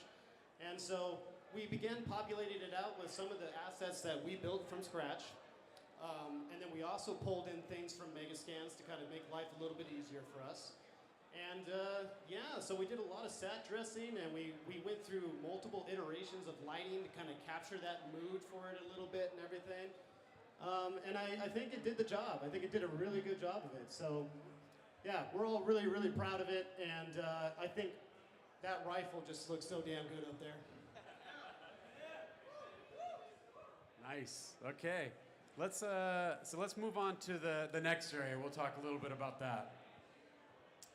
Yeah, so this is a little bit of that tease that we were telling you about. So this is a concept image of what that door to the right of the weapon bench could be. And so now we're looking at this like, okay, right now we're just calling it like the vault, right? Like, or the armory. What does the player want to put in there? What are the things that are interesting? Kind of gear, what kind of gear do you want to put in there? What kind of weaponry do you want to put in there? Things that you really like that you want to keep safe, things that you want to use for the right moment, the right area in which you're going to go play in. So this is just an early concept tease of something that could or could not be coming. So, all right, let's go to the next one. Oh, okay. So They're going to show us the stuff. Speaking of teases, speaking of feedback and teases, yeah. So this is another one in the variant guide. You'll see this as well. This is an image of another concept that is amazing about our garage, right? So we're calling it the garage, and we'll have more to talk about this at another time. But as you look through the variant guide and take a look at this image, just yeah, I saw soak this. it in. What are the ideas? What are the things that you like? What are the things that you think about this? Let us know. We'll have some conversations about it. That's all I really want to say about that. Let me pose a little question. I don't want an answer now. I'm not saying it is or is not related to the garage, right? I just want to know, think about it. Get back to us. Hit us up on Discord or Twitter. We know we're in the player hideout. We know we're going to a tower. How do we get to that tower? What does that process look like? That's what I'd like you guys to think about, mull over, right? How are we getting there? How are we choosing where in that tower we're starting? Oh, that's some interesting questions, huh? So I would just simmer on that. Look at your variant guide, soak in that artwork, and think, what's the best fucking raddest way we can get from the player hideout to the tower? Just let that soak for a little bit. All right, go ahead. Sorry. I love when Rob chimes in and he tells someone to hold his beer and he just like gets in after it. I'm just asking questions, man. Excellent. Okay, so this right here, this is what we're calling our interior range, right? The gun range that's inside the hideout. And we have all sorts of little mini games or firing range experiences. There's 3 to be exact. And this is where we want the player to be tested on different kinds of gunplay with this classified rifle that we have in the experience. So again, I love the visuals of this. This is all through Unreal Engine 5. We're super excited for it. You could look through this. You could see Darren's vision. You could see what Greg has done and what Eric has done and what Steve has done with his concept work. I mean, there's just so much effort poured in through the team on this that we just love to finally get it in your hands to check it out. But what I really want to talk about right now is the firing range experience. And I think the best person to talk about that is our Director of Gameplay Engineering, which is Jim here on the end. So Jim, tell us all about these firing ranges and how it works. Thanks, Quinn. So I was watching people play over here, and I think this first firing range, pretty much everybody understood it right away. So let me kind of contrast this one and the second one. The second one, I couldn't figure out where the freaking targets one were. Target active at a time, and so we don't even put that on the, it's not even on the HUD. There's just one target pops up, you shoot it, the next target pops up, and the targets are not moving much. They move a little bit to get out from behind one of those kind of barriers. So it's very simple. There's 10 targets and they pop up and they're really relatively close range. You can see the end of the range very easily. Honestly, watching people play over here, I feel like maybe our learning curve was a little too steep on the second target range. a lot of people started the second range, and it's way upstairs. That's not a great picture for it. But they started the second target range, and it pops up and it says, "Oh, there's 2 targets active," and people are like, "Where are they?" And then they go down the. I ran around the whole map, jumped off, restarted the game, and then I finally figured out what was going on. A lot farther away, and you really have to. There's a lot of fog and stuff, so to be honest, Quinn and Rob kept telling me and some of the other guys, this is not meant to be an easy game. That's right. It's like we're gonna lean into shadows on this game, and so it should be hard to see your enemies and these targets. So it's totally fine. So people can play that again, I would say, if you only had one chance to play it here. So that's the second one. You want me to tell about the third one? Yeah, sure. I mean, I think The third one I thing couldn't that's even important start to it. hear from you, Jim, is what is the 3 ranges and what is the skills we're trying to test for the players? Because that was something that you really did a good job of executing with your team on, the interior range. What's the goal there? The goal for the first exterior, and then the goal for the bottom range, and the surprises down there. Yeah. Yeah, the first one is really, the targets are very visible. There's only one choice at a time. So it's really about quick acquisition, target to target to target, and it's really just about very quickly moving from one target to the next. Whereas the second target range, they're farther off, so it's more about scanning the environment and seeing where the targets are, and they're a lot farther off, so it's much more challenging to actually get headshots. So that second firing range is much more difficult. As I say, it might have been wise for us to have another one in between the two to kind of scale up to that. But anyway, you guys like hard games, I'm sure. So the third one we call our reaction trial, and the clock works differently there. You start the trial. This is down at the bottom. You take the elevator down, and there's a button to start the trial, and then you move through. We actually I didn't start the button down there to kind of guide you through the environment. There's yellow kind of spray painted arrows to guide. I you gotta go through, back and do that again. It's all about quick reactions. Those targets are relatively close, but you're kind of moving forward, and you don't know exactly when they're going to pop up because you can't really see the trigger that's going to pop them up. Probably if you play it 10, 20 times, you'll know exactly where they get triggered. But the idea is to test your quick reflexes and your reaction time. So you go through, some 2 to 4 things pop up, and you shoot them. So that's the third one. Yeah, so this is something else that we really wanted with these targets to be there is like, hey, we have a weapon in the game. It's not going to be fun if we just have a space where you're just shooting the wall or the floor, messing around. What do we have in there? So you could actually look at what's the bullet drop, right? What's the projectile speed? Because every weapon in our game, we're going to have projectiles and speeds that are varying at different distances. So we want to see how does that feel, and that's why some of the targets move, some of them don't. And then we got really good fun stuff in there with the chaos system that Unreal provides, where you've got destruction on the targets. So it's fun to just, we were earlier on in development, we had it so when as soon as you hit a target, the target just like immediately goes down. We're like, that's not very fun. Like, what do we do about that? It's like, well, why don't we have the target stay up for just a second so you could see, oh man, I blew a hole in the leg of that target. Oh, that person just got lobotomized. Their head's gone, right? Because we got destruction in there. And that made I really like that aspect of overall fun. Even though you're targets. not shooting other players, that'll come.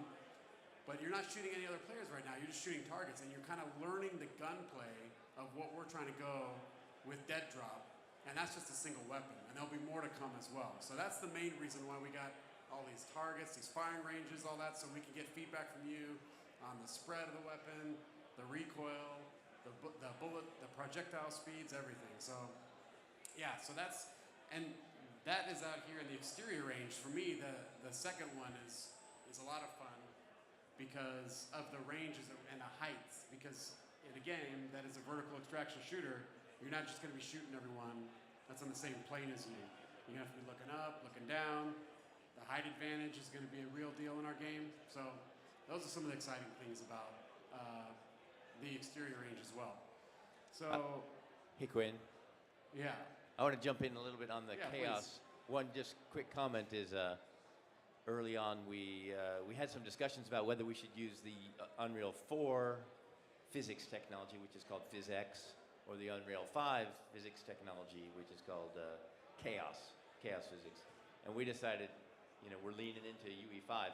So I think we set it up for all the targets, and I think that's pretty much all we did for starters. Is the wooden targets and the cyborg targets are all using chaos physics, but I think it looks great. It looks much better than the older destruction, and we can lean into that even more and bring some really amazing physics simulations. So I think we made a great choice. Yeah, that's a really good point that I'd like to dive deep on a little bit, right? We've decided that we're fully embracing Unreal Engine 5 and all the bells and whistles that come with it, right?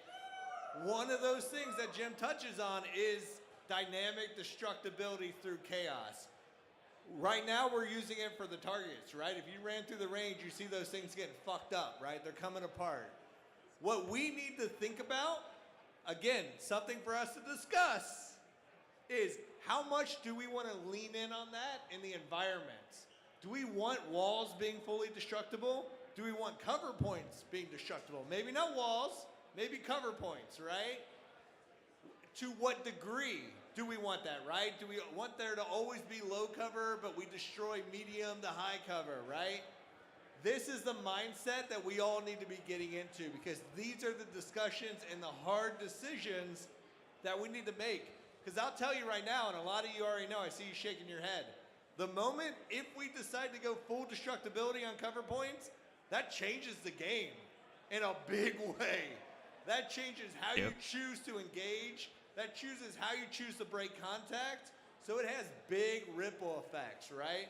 So we If too much breakability turned to Call of Duty trying to be Battlefield. To embrace the chaos engine and destructibility. Our job as variants is to figure out to what degree. Where do we draw the line, right? That's what we need to be thinking about and talking about on Discord after this event, right? Because once we move into PvP, when we're fighting each other, whether in the sectors or in other areas, that's going to play big, right? So one of the big things that I know is going to be a discussion point in the next 6 weeks is like, all right, if we're starting to think about PvP, what does that map look like? What does that map look like when you spawn? What does that map look like 10 minutes into the session, right? So like, I feel like I'm giving people homework, but just think about it. Because we are all about setting the course, right? Setting the course on the tech we're going to use to achieve it and implementing it. The scope, the scale, the direction, all of that stuff is going to come from a collective. But I love chaos so far. It adds so much to the range. Thanks, Rob, for adding that. That's a big deal. Like, we can't undersell much how much what Unreal Engine 5 does for us. So, okay. Moving on. We got some questions? Okay, let's do it.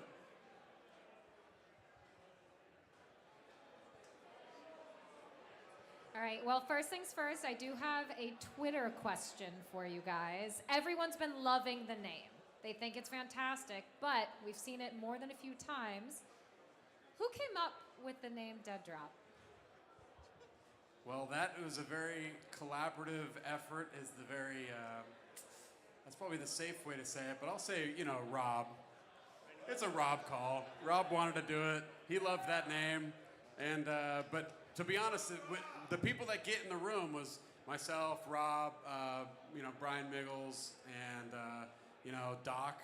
Doc was there. He's always providing his feedback. And we had lots of cool options, but we just kept coming back to DEADROP.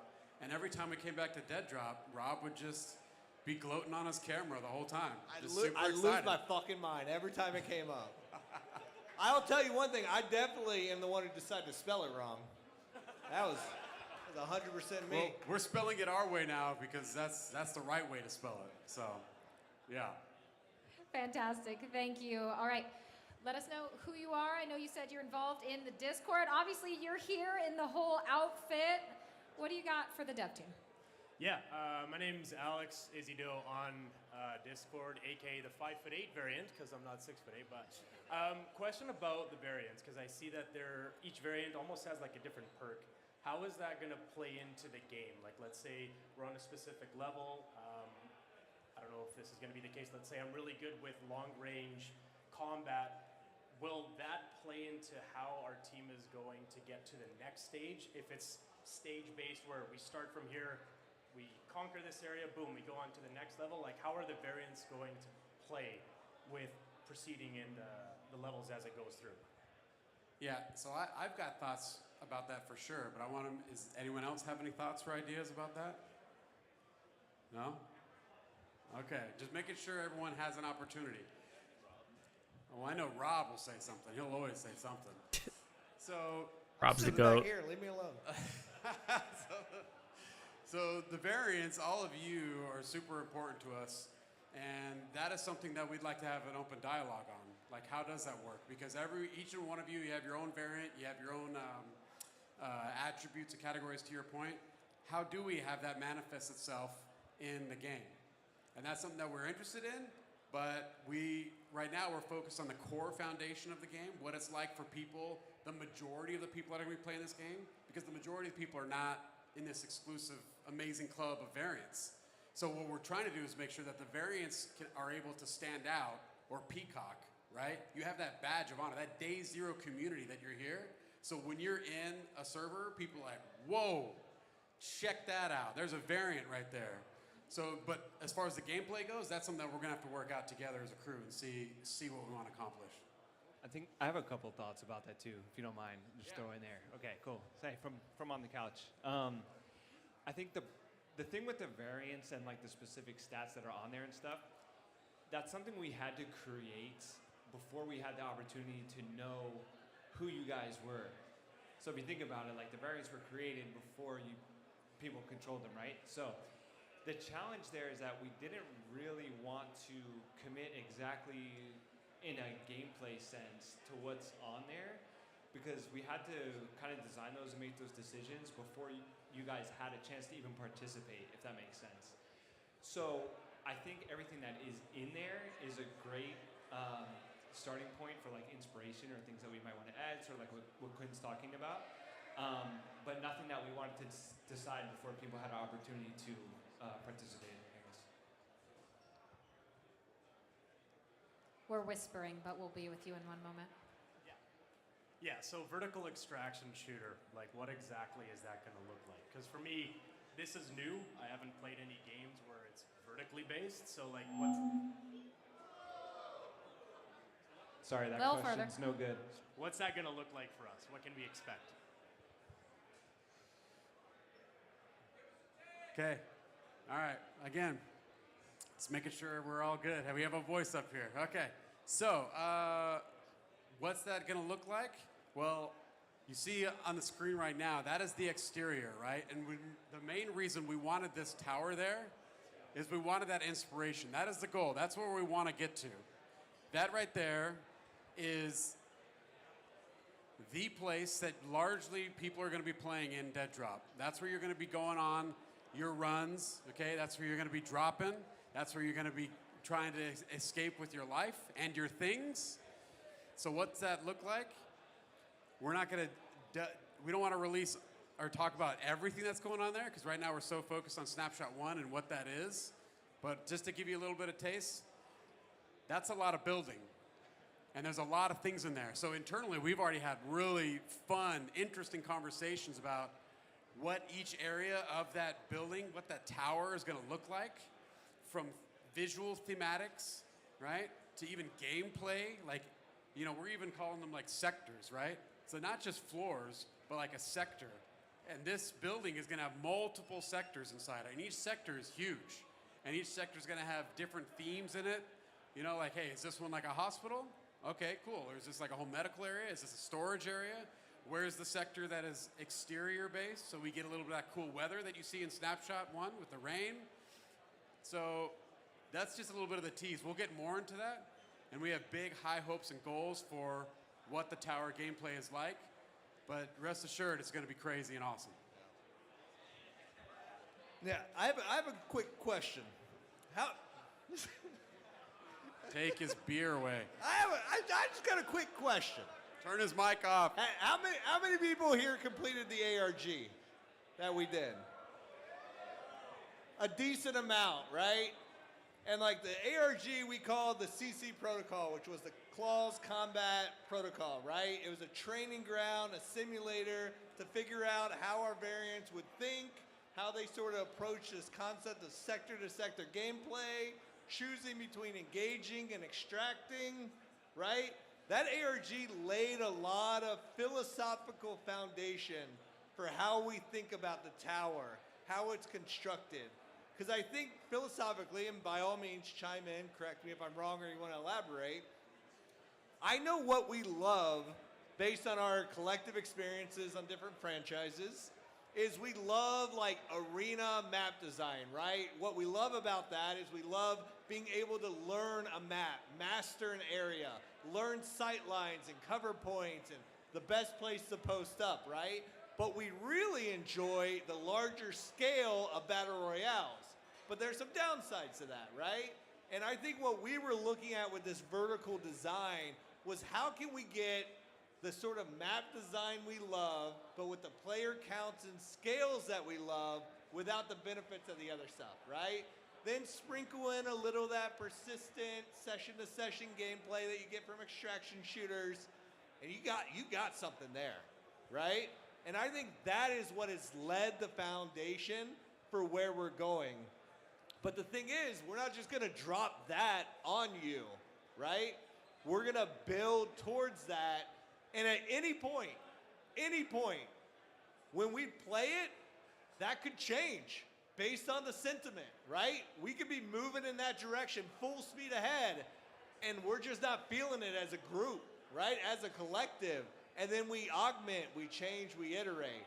But the starting point is really looking at how do we capture that arena map design style, scope and scale, verticality and every sort of element to it, and build towards that in a really interesting way. But let's do it one building block at a time. Okay, so I think that about does it for us in this session right here. I want to say, thank you to everyone here. Also, up here on the stage, we got lots of talented game developers working on this game, and we also have Rob. So by all means, come and reach out and talk to all of us. I like to razz Rob, I love him. But, so for that, this time we'll kick it over to Katie. Thank you, and everyone, thank you for an incredible turnout. We're winding toward the end of the evening, but as we release you, go mingle, grab a drink. Make sure if you haven't, there's a photo booth over here in the corner. Get your pictures, get everything you need, and make sure if you haven't already, get your variant guide. I already got to read through mine. It is incredible. You won't want to miss all the information it has in store. So go relax, talk to the dev team when you see them mingling. Ignore Rob, do whatever you feel is best. Why are they coming from my man Rob? Let's enjoy the rest of the night.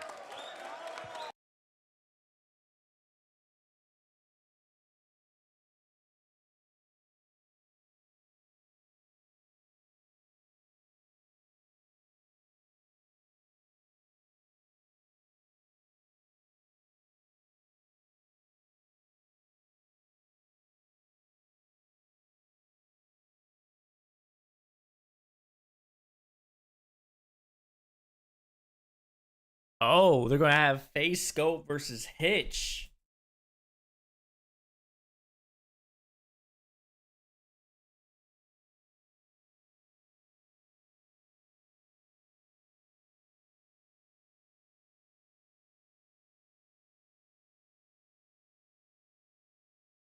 Let's see if we can get this. Oh, I gotta turn this down. Let's mess around with this some more. I didn't even notice this. Like, I didn't look at it until I saw this picture on Twitter. I don't know if you guys how big this is. Probably don't have full screen. There's that little red dot. That's Doc's logo. Does that mean everyone streaming this game on Twitch is gonna get banned? Gonna get banned because that logo's there? Because that'd be hilarious.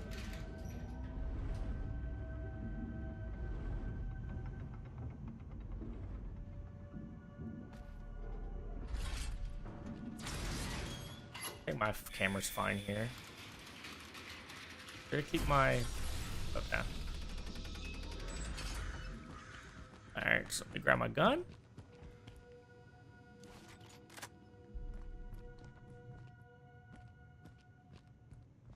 And we're gonna skip past this. Go down here.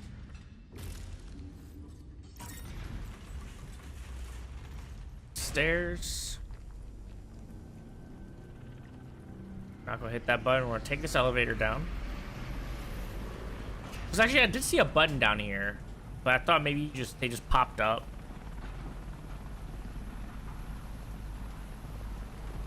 Yeah, there's a button here. Okay.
Let's run through this one again on single fire. I don't think I blocked anything. I have my stream, but I think there's not bad camera angle, camera location for this. Yeah, it's fine.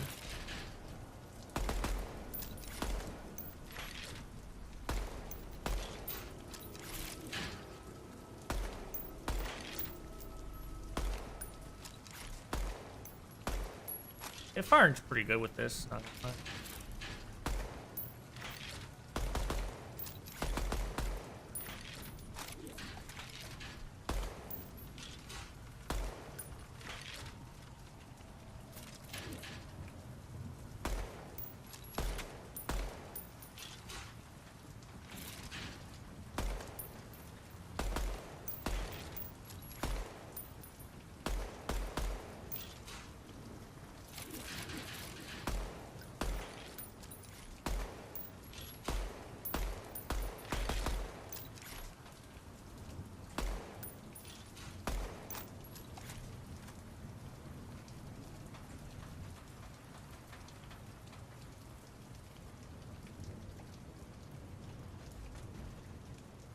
So it feels slow. Go 1.65.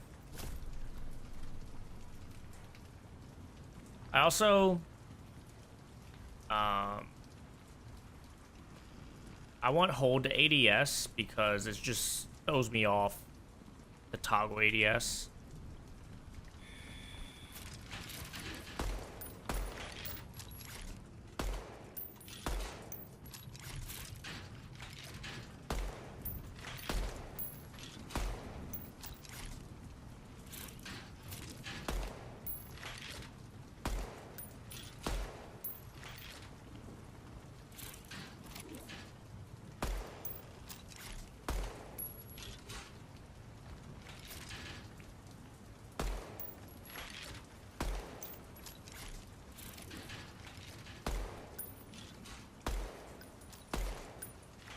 Oh, I didn't get headshots on those.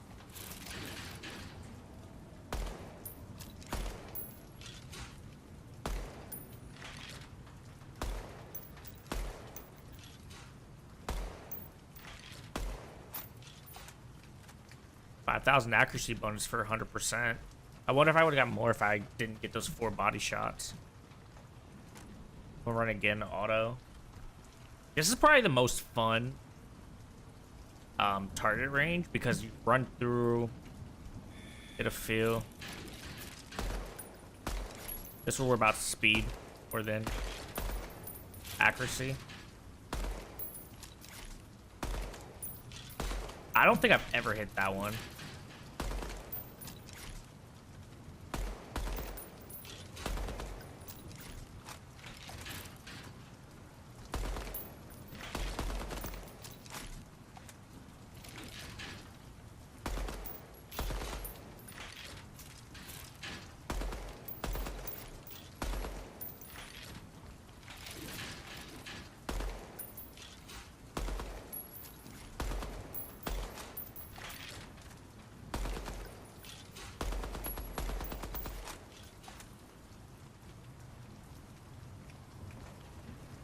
Yes, that feels better. Also, once we get like FOV sliders and stuff, would be really good.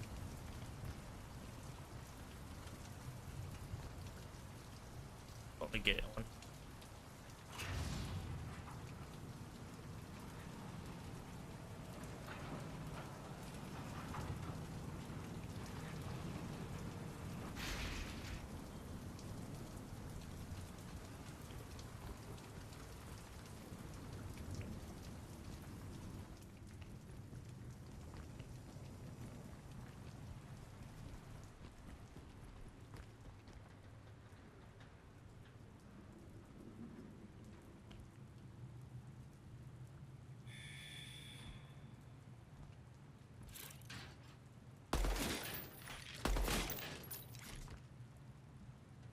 It's going to be an extraction shooter, like Tarkov, Cycle, stuff like that. There's going to have some VR elements, like with the amount of players in the game, is what they're saying.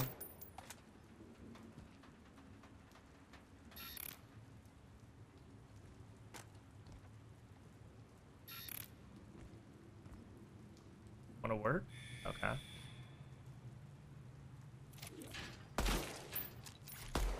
Oh, I missed.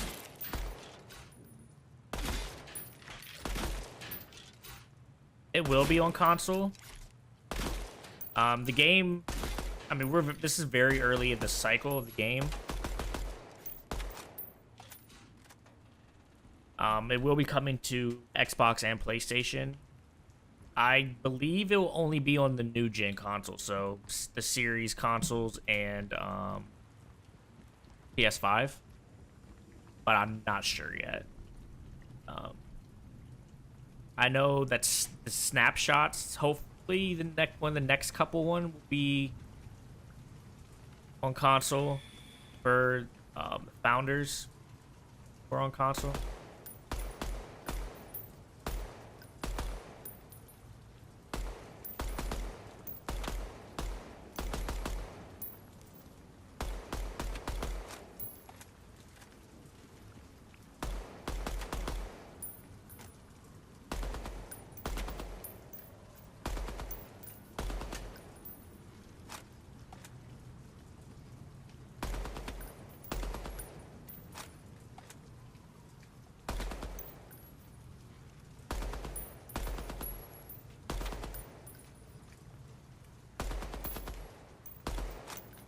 Also not sure what's gonna be like in terms of like beta access once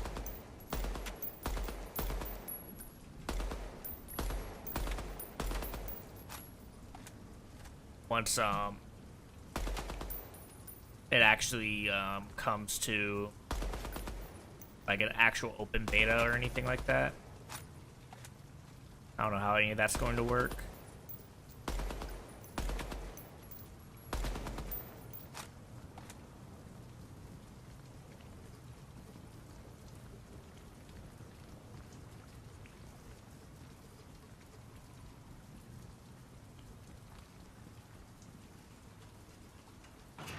We're going to get a new snapshot in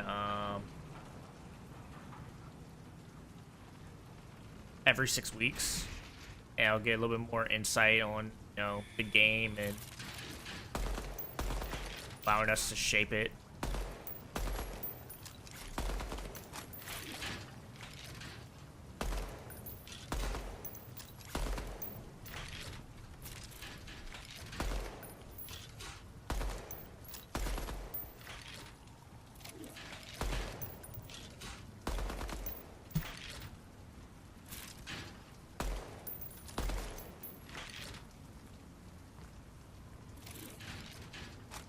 Oh, I wasn't loaded.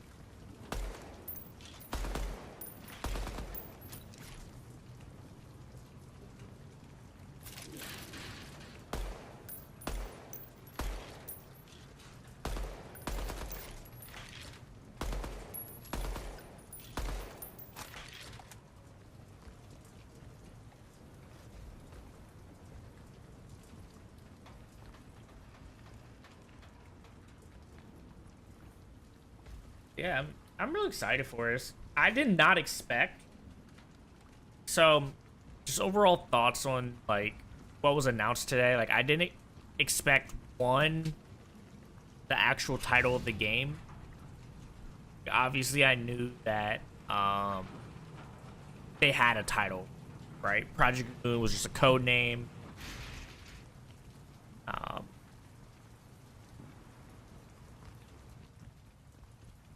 But I didn't expect to get the name DEADROP, which I think is a perfect name for what we're expecting in the game.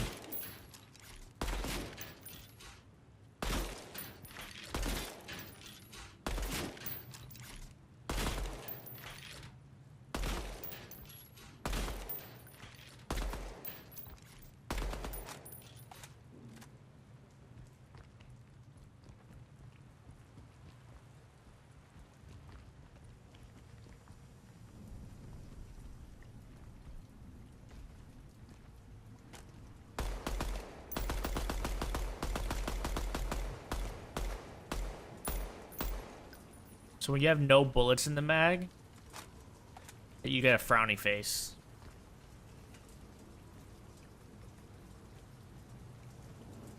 And why can't I interact?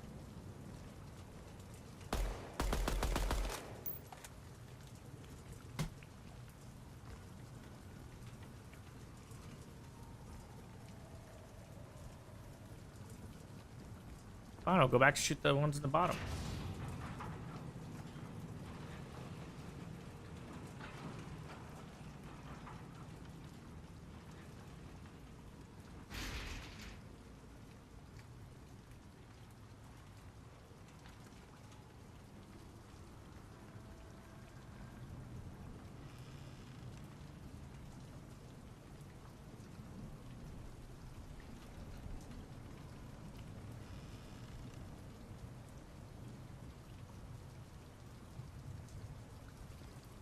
Oh, I didn't hit the button.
Nice.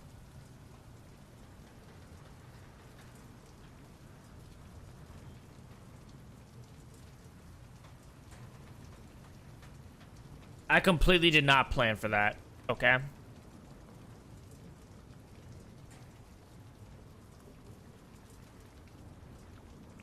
But I do got a nice shit post for Twitter because of it. So,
at least how this gun feels, it feels like there's actually a benefit to using it in single fire.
See if it gives the option.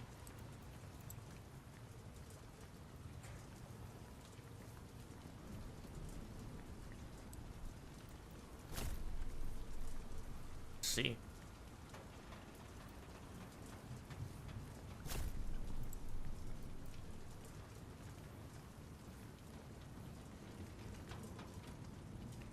A little bit better.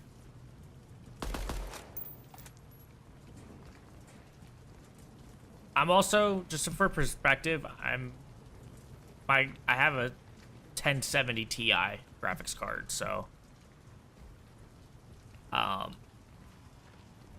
so that's not something they use, like, they didn't optimize for that at all. So let's see how it changes with, you know, actually things popping up, you know. They have a little bit more frames, but not significant improvement. But this is like very, very early on in the dev process.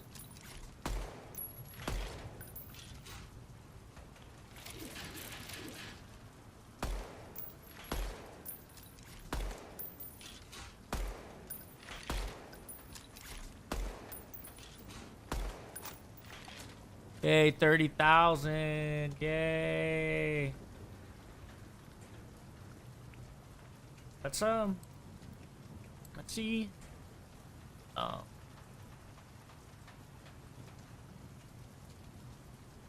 Let's try 720.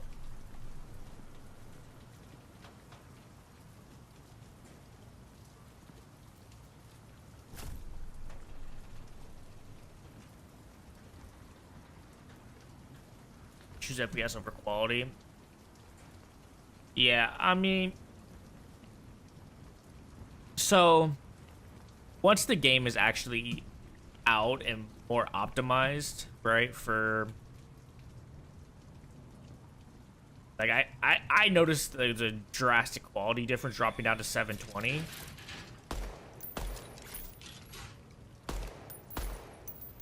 Also, the thing is, too, you don't have the option in this to go below high settings.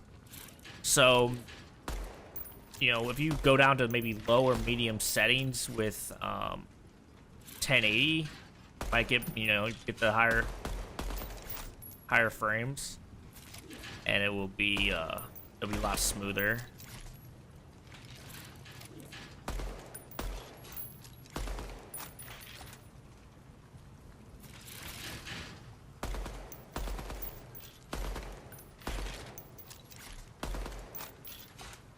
Oh yeah, I forgot about 2 down there.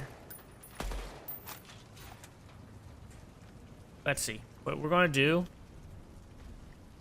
Let's see. I haven't tried that. Not in this build. But it's definitely something that we can you know, the good thing they allow with the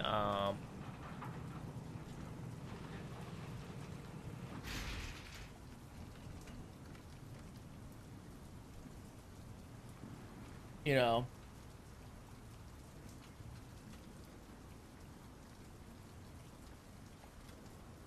you can make sure that's something happening.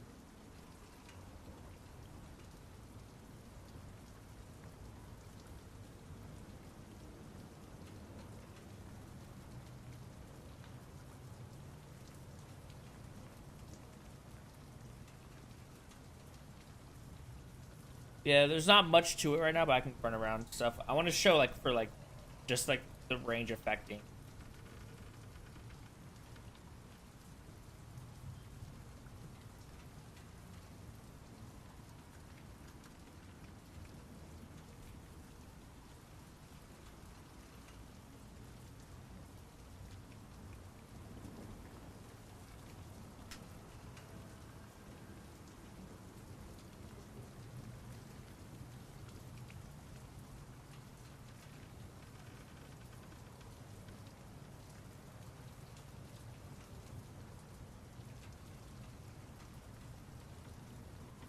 Yes, it is.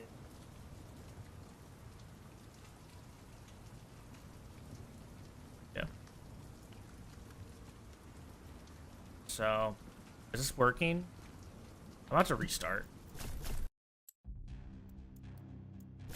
Which is, I can also show the hideout.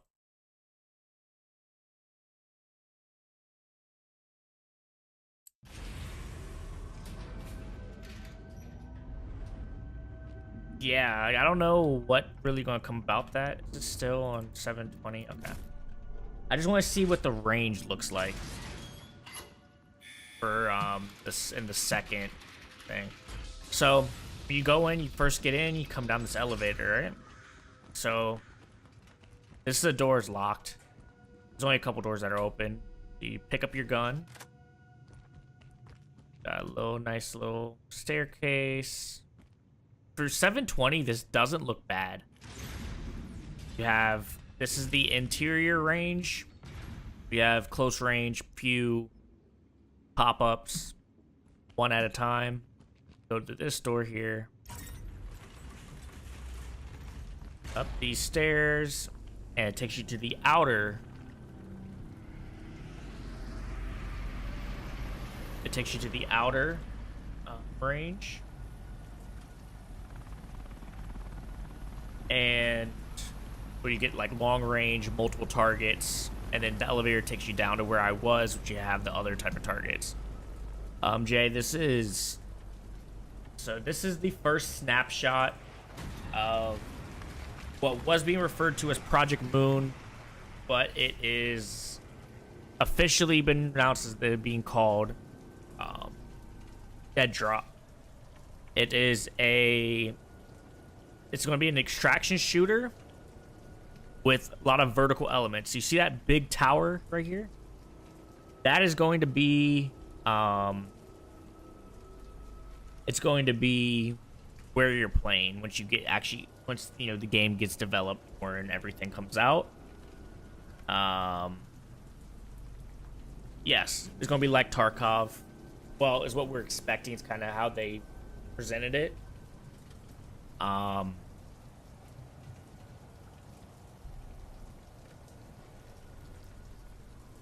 Yeah, it sounds like it's going to be fire. So, I'm excited. This is pre alpha, truthfully. Yeah, it's definitely going to pick up because a lot of people go into it. Let's see if this works. Okay, so this is all we have is a couple firing ranges. So that is with 720. I mean, these are pretty far away.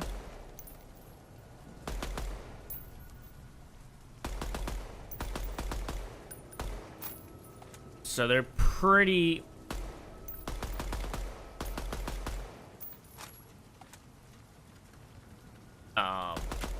like, you can see them. But obviously, like, this... So...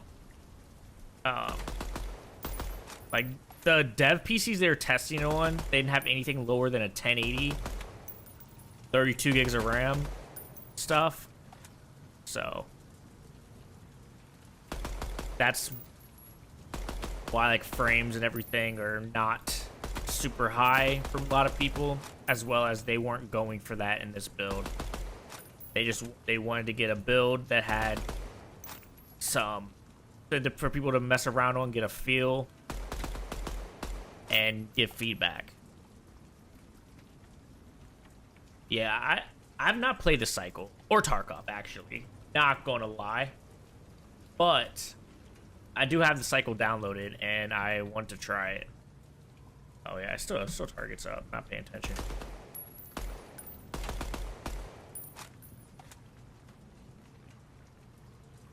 Yeah, I downloaded it, but I never played it. I'm going back to 1080. I wonder how low frames I'd get at 4K. Actually, you know what? Let's go epic. Oh, damn. That's crazy. It's pretty cool. Okay, let's go. I'm playing on epic. Oh my god, look how choppy this is. But outside of like the frames, epic looks really good. Like, ignore the choppiness. Oh, one little thing is cool. Just use ammo. So you have your ammo counters on the gun. You're at 0, you get a frowny face. Pretty cool. Oh my god. It looks really good. Like, this is on a 1070 Ti. It looks really good on epic, but obviously, like, I can't with it that choppy. You know, on high, I'm getting 30s, but it doesn't feel super choppy.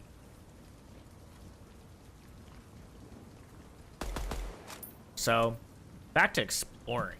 So you got over here.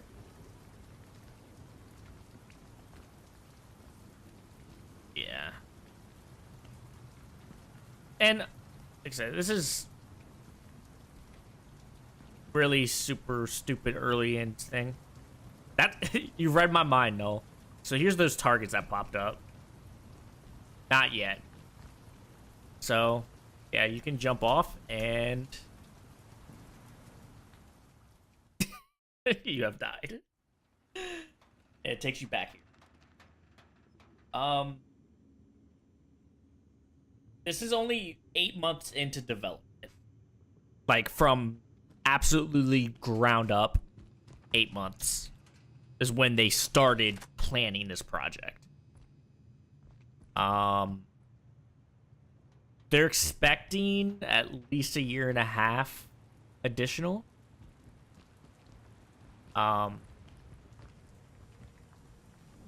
Still not even doing the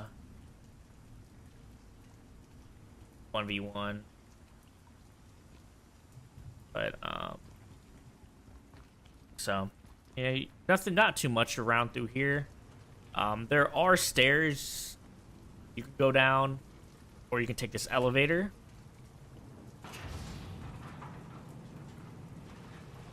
And there's just a little few things.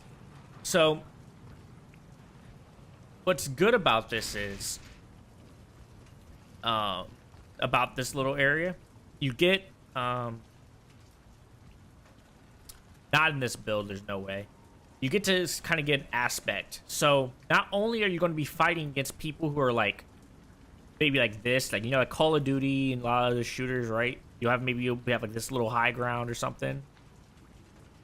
Yes, just first person. Maybe. Who knows? If enough people say they want a third person, maybe they may do it. That's what's really cool about Midnight Society and what happened with like the founder passes, and we have direct communication to the devs. We have all these snapshots. We can give feedback directly to the devs and make the game how we want it. We the founders, which are the variants, are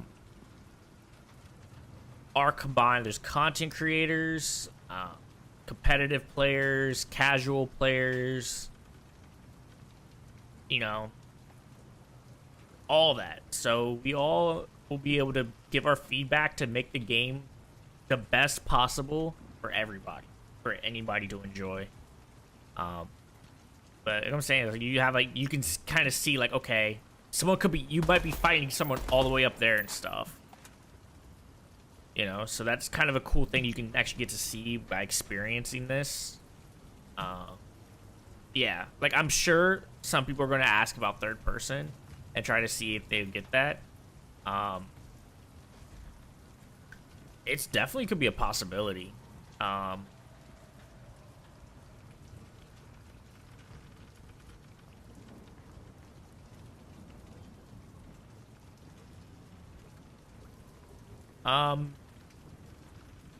There's not leaning right now. Oh, questions are good, man. Not now, but one of the big things they're working for feedback on during this is the weapon, like how shooting feels, and, you know, and movement.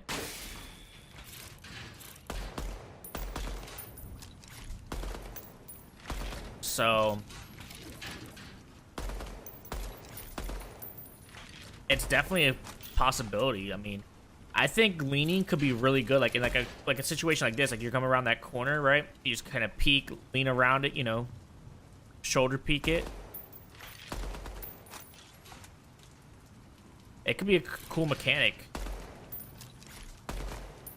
if done correctly. Like if they don't do it like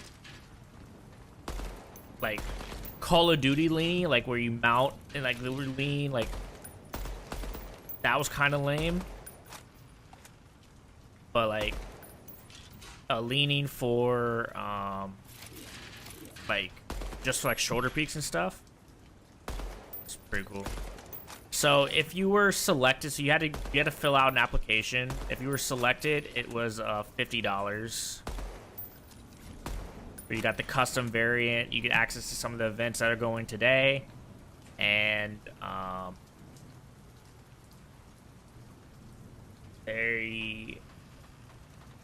like you get like this merch. Like everyone at the event got they got hoodies. They got a bunch of gear, you know, stuff with branding on it. They got a physical variant guide, which I have a digital copy that will get updated every snapshot every 6 weeks, which is really like, so that's the coolest thing about Midnight Society. This has never been done before. Oh yeah, definitely desync is the worst. Like if someone just outplays me, I don't care, but if it desyncs, I lose a fight because of that, I'm triggered.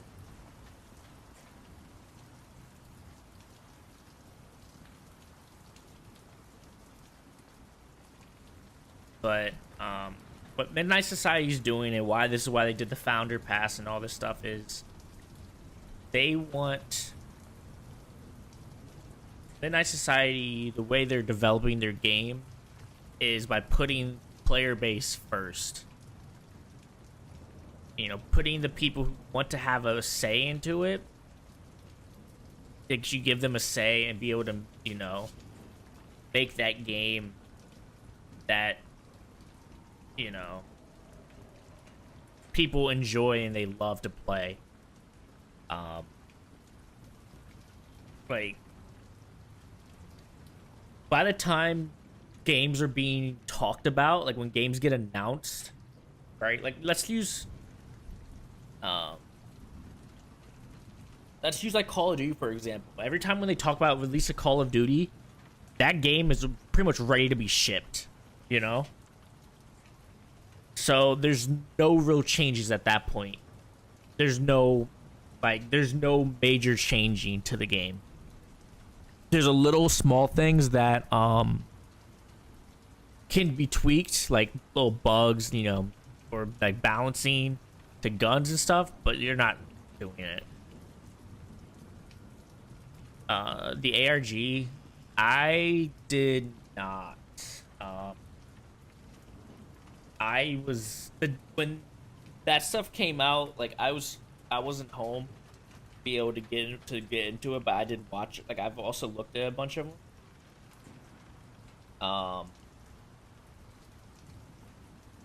And it was cool. I might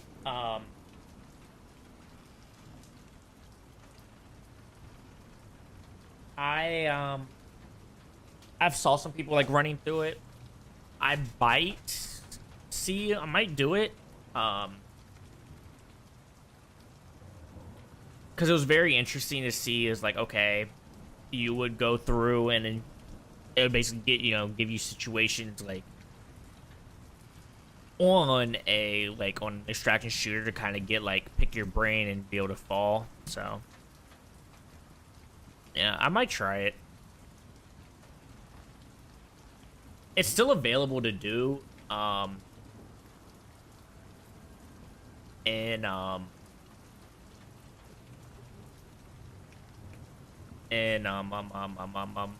Discord, in the Midnight Society Discord, which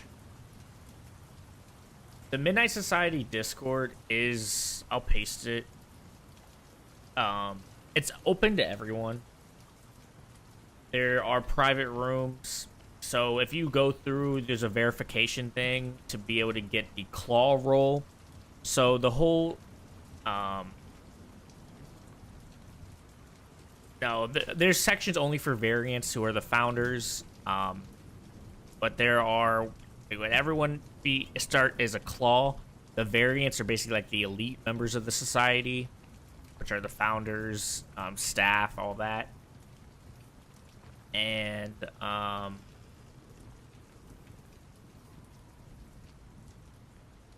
but yeah, you can with the Discord, you can go and you can do the ARG and have fun with that. But yeah, we have our variant only chats and voice chat, text chats, events that go on in the Discord, and from there, like the devs pop in there, talk to us, hang out with us around time. Obviously, so this was started off with Dr. Disrespect, announced Midnight Society studio, the game studio, with a couple other co-founders, and a lot of the community is, there are a lot of Doc fans, obviously,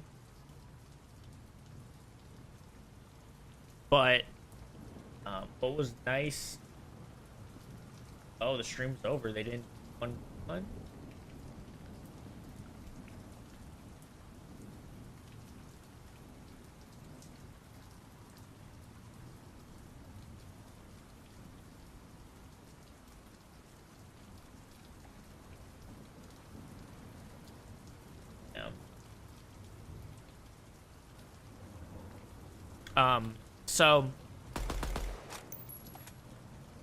So a lot of the people who are at the event, a lot of them like dress up as Doc or wearing Doc merch, which, cause yeah, you got a chance to meet Doc.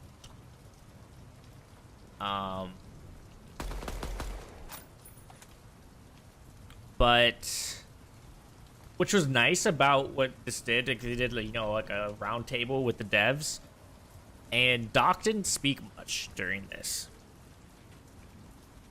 and I like that for the fact that he, you know, allowed the other devs to be more front and center. You know, talk about their process, right? Like, Doc has been a part of the process, but he's not, like, fully, you know, there in it. So, it's nice that he, you know, you kind of let them go do the thing. I know some people were like, you know, they're like, it's kind of weird that Doc didn't, you know, Doc didn't talk much, and it's like, I mean, yeah, like, you know, Doc is going to be the face of the studio, as well as on the home screen, like, of this game. You can look in the background, you see a red dot, like, on the kind of look like a red dot, but if you're full screen, you can actually see closely, that's Doc's logo. Like, you know, obviously he's a big influence in this game and all of that. So, like, but he also doesn't, like, in my opinion, he doesn't need to be the one doing the talking. Like, let the other members of the team talk, and, you know, because they're the ones, you know, doing all that extra stuff, and to give their opinions. Wow, my score 1, 2, 3, 4, 5. That's actually dope. And getting them to just to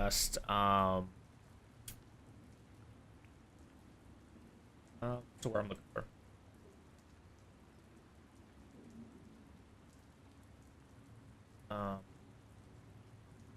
It allows, you know, to show that they actually are invested in what the studio is working on, and, you know, allows other voices to, oh, that's bad, to be heard, because, you know, if you've watched Doc stream, especially, like, when he, like, plays Warzone and plays a lot of games that are, like, that are popular, he does enjoy playing, but, like, at some point, you know, he's very vocal in his opinion, and you know, we should be, and that's kind of why, you know, he wanted, him and his team, they wanted to go this route of, you know, having, like, the founders and stuff give input, because, like, think about Warzone, right? Like, how often is there, like, some, like, really stupid thing in Warzone, and what happens? What happens every time? People go on Twitter, complain, right? But there's no way to, you know, to fix anything. There's no direct feedback, like, and if there is any feedback, it's like a couple of the really big streamers that are, like, Call of Duty partners, that they want to keep playing the game. And with this, I mean, there's roughly, you know, there's 10,000 variants, 10,000 different people. We do have direct feedback and direct communication, so we can actually, like, and especially being during the the development process, right? The game, you know, is not done, and we have that ability to talk to the devs directly and shape the game to make it as enjoyable as possible. Like, it's, if this works, right? Like, if this game becomes like insanely good, really popular, and people really like the fact that, you know, there's people casual gamers, competitive gamers, content creators, all that, able to shape the game. You know, it could change the whole industry, because we really, at the end of the day, if you don't have the people playing your game aren't happy playing your game's going to die.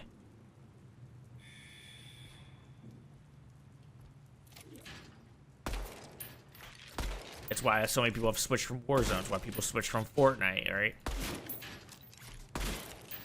When they weren't happy with the state of the game, felt like they couldn't, you know, do anything with it. They moved on. They moved on to something else. And obviously no game will be perfect, but if we have, you know, if we basically have that partnership, that, you know, communication, get stuff done.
I'm gonna do one more of the lower exterior, and I'm gonna call it a stream. I've been live for a long time. This is the longest stream I've done in quite some time, because it's waiting for the wait, is the elevator still down there? Will I die if I jump down there? Okay, so you don't die from that.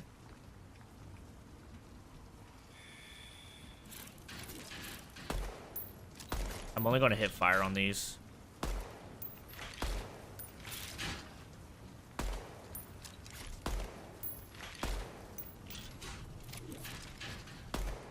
Also, they planned this very well. There's exactly 24. Did I miss that one? Which means, like, you have exactly enough ammo. I said I was only hit fire and not ADS.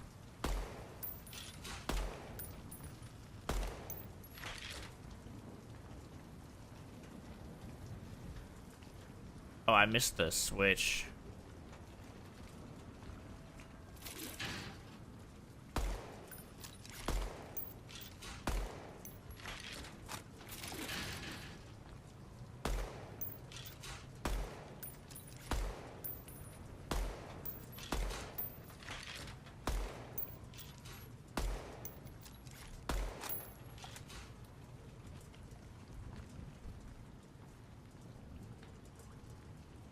Yeah, I think it was a good stream.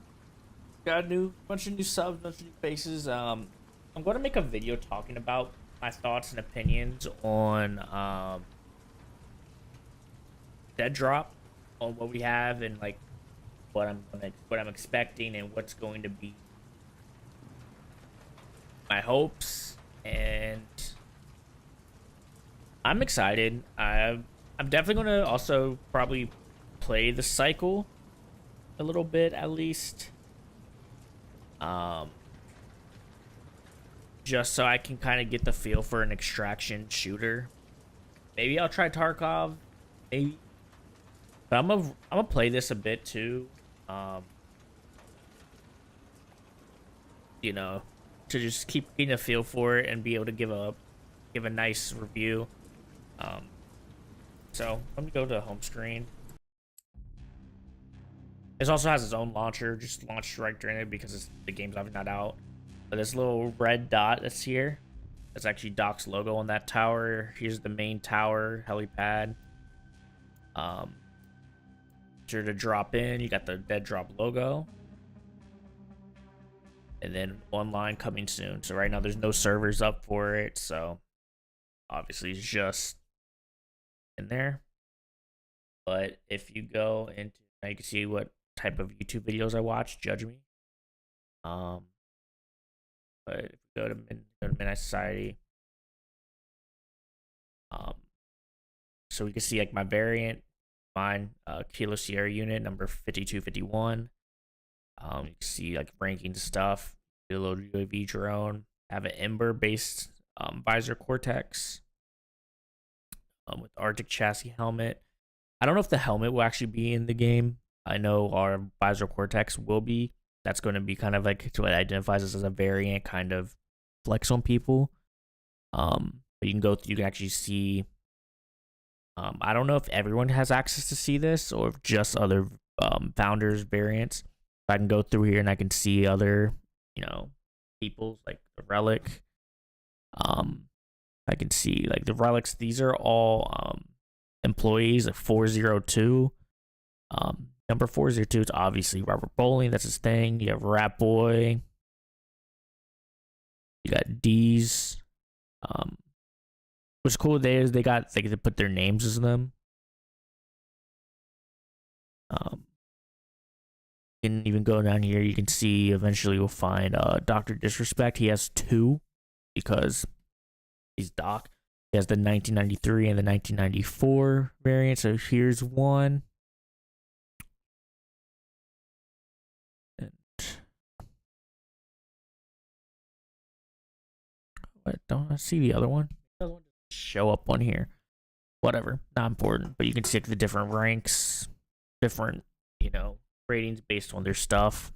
Yeah, I think it's really cool. And then this is where you actually download. You get the download.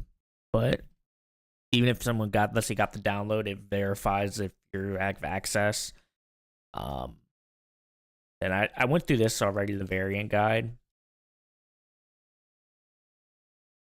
And this will be updated constantly with new stuff. Every snapshot they're going to add to it's every 6 weeks. But then we have this here, the snapshot debrief. And it's where we can give feedback, your questions, different things. So that's really cool to see. But yeah, I'm going to hopefully this weekend, or maybe I'll do it next week. Maybe, you know, give me a week or so to, you know, compile thoughts and opinions and make a video just kind of talking about it. This VOD's going to stay up, obviously. So if you guys, you know, didn't get to see the full event, be able to go back and watch. I'm going to go back eventually, maybe tomorrow or Sunday. I'll put timestamps because in this VOD, there's going to be a lot of times where we're just looking at a timer and the timer resetting. It was harder to get people in than they expected. You know, obviously can't be mad at that, but just to make it so you can be able to skip through and, you know, be able to listen to what they said and see some things. So I'll hopefully do that. But I do appreciate everyone who's hung out. We got a lot of new people coming by, see whether they stop by just to drop a lurk, watch things, pop in chat, drop a sub. I don't even streamed on YouTube really much. I've done like one YouTube stream and it's kind of just testing settings recently. And I will stick on YouTube just because I like YouTube more, and as well as just kind of allow me to grow, build my thing over here, and kind of just focus on one platform, one channel. I think I'm not going to really keep going with my clips channel and VOD channels that I made. I think I'm just going to post those here. Just because it makes sense. I don't know if I'm going to keep the Rad Thoughts channel there. I don't know. It depends what I want to do with that. I might kind of I don't know. Maybe I'll keep the other channels. Maybe I'll go and download VODs, upload them to the other channels. Stuff. But that's kind of not what we're talking about here. We're here talking about Midnight Society and, well, was Project Moon. Well, still Project Moon. But now DEADROP. But like I said, do appreciate you guys all who came by, hung out today. We're going to be streaming a bit more over here, hopefully soon, once I'm kind of getting my footing and everything, figuring out some outside of stream stuff. But if you haven't already, make sure to hit that subscribe button, drop a like on the stream, help the algorithm. Maybe people that didn't get to see it or different time zone maybe might be able to pop up and see here. And I'll catch y'all soon on the next one. I'm so scuffed. I never know how to end streams. But yeah, appreciate you guys. Be sure to like, subscribe.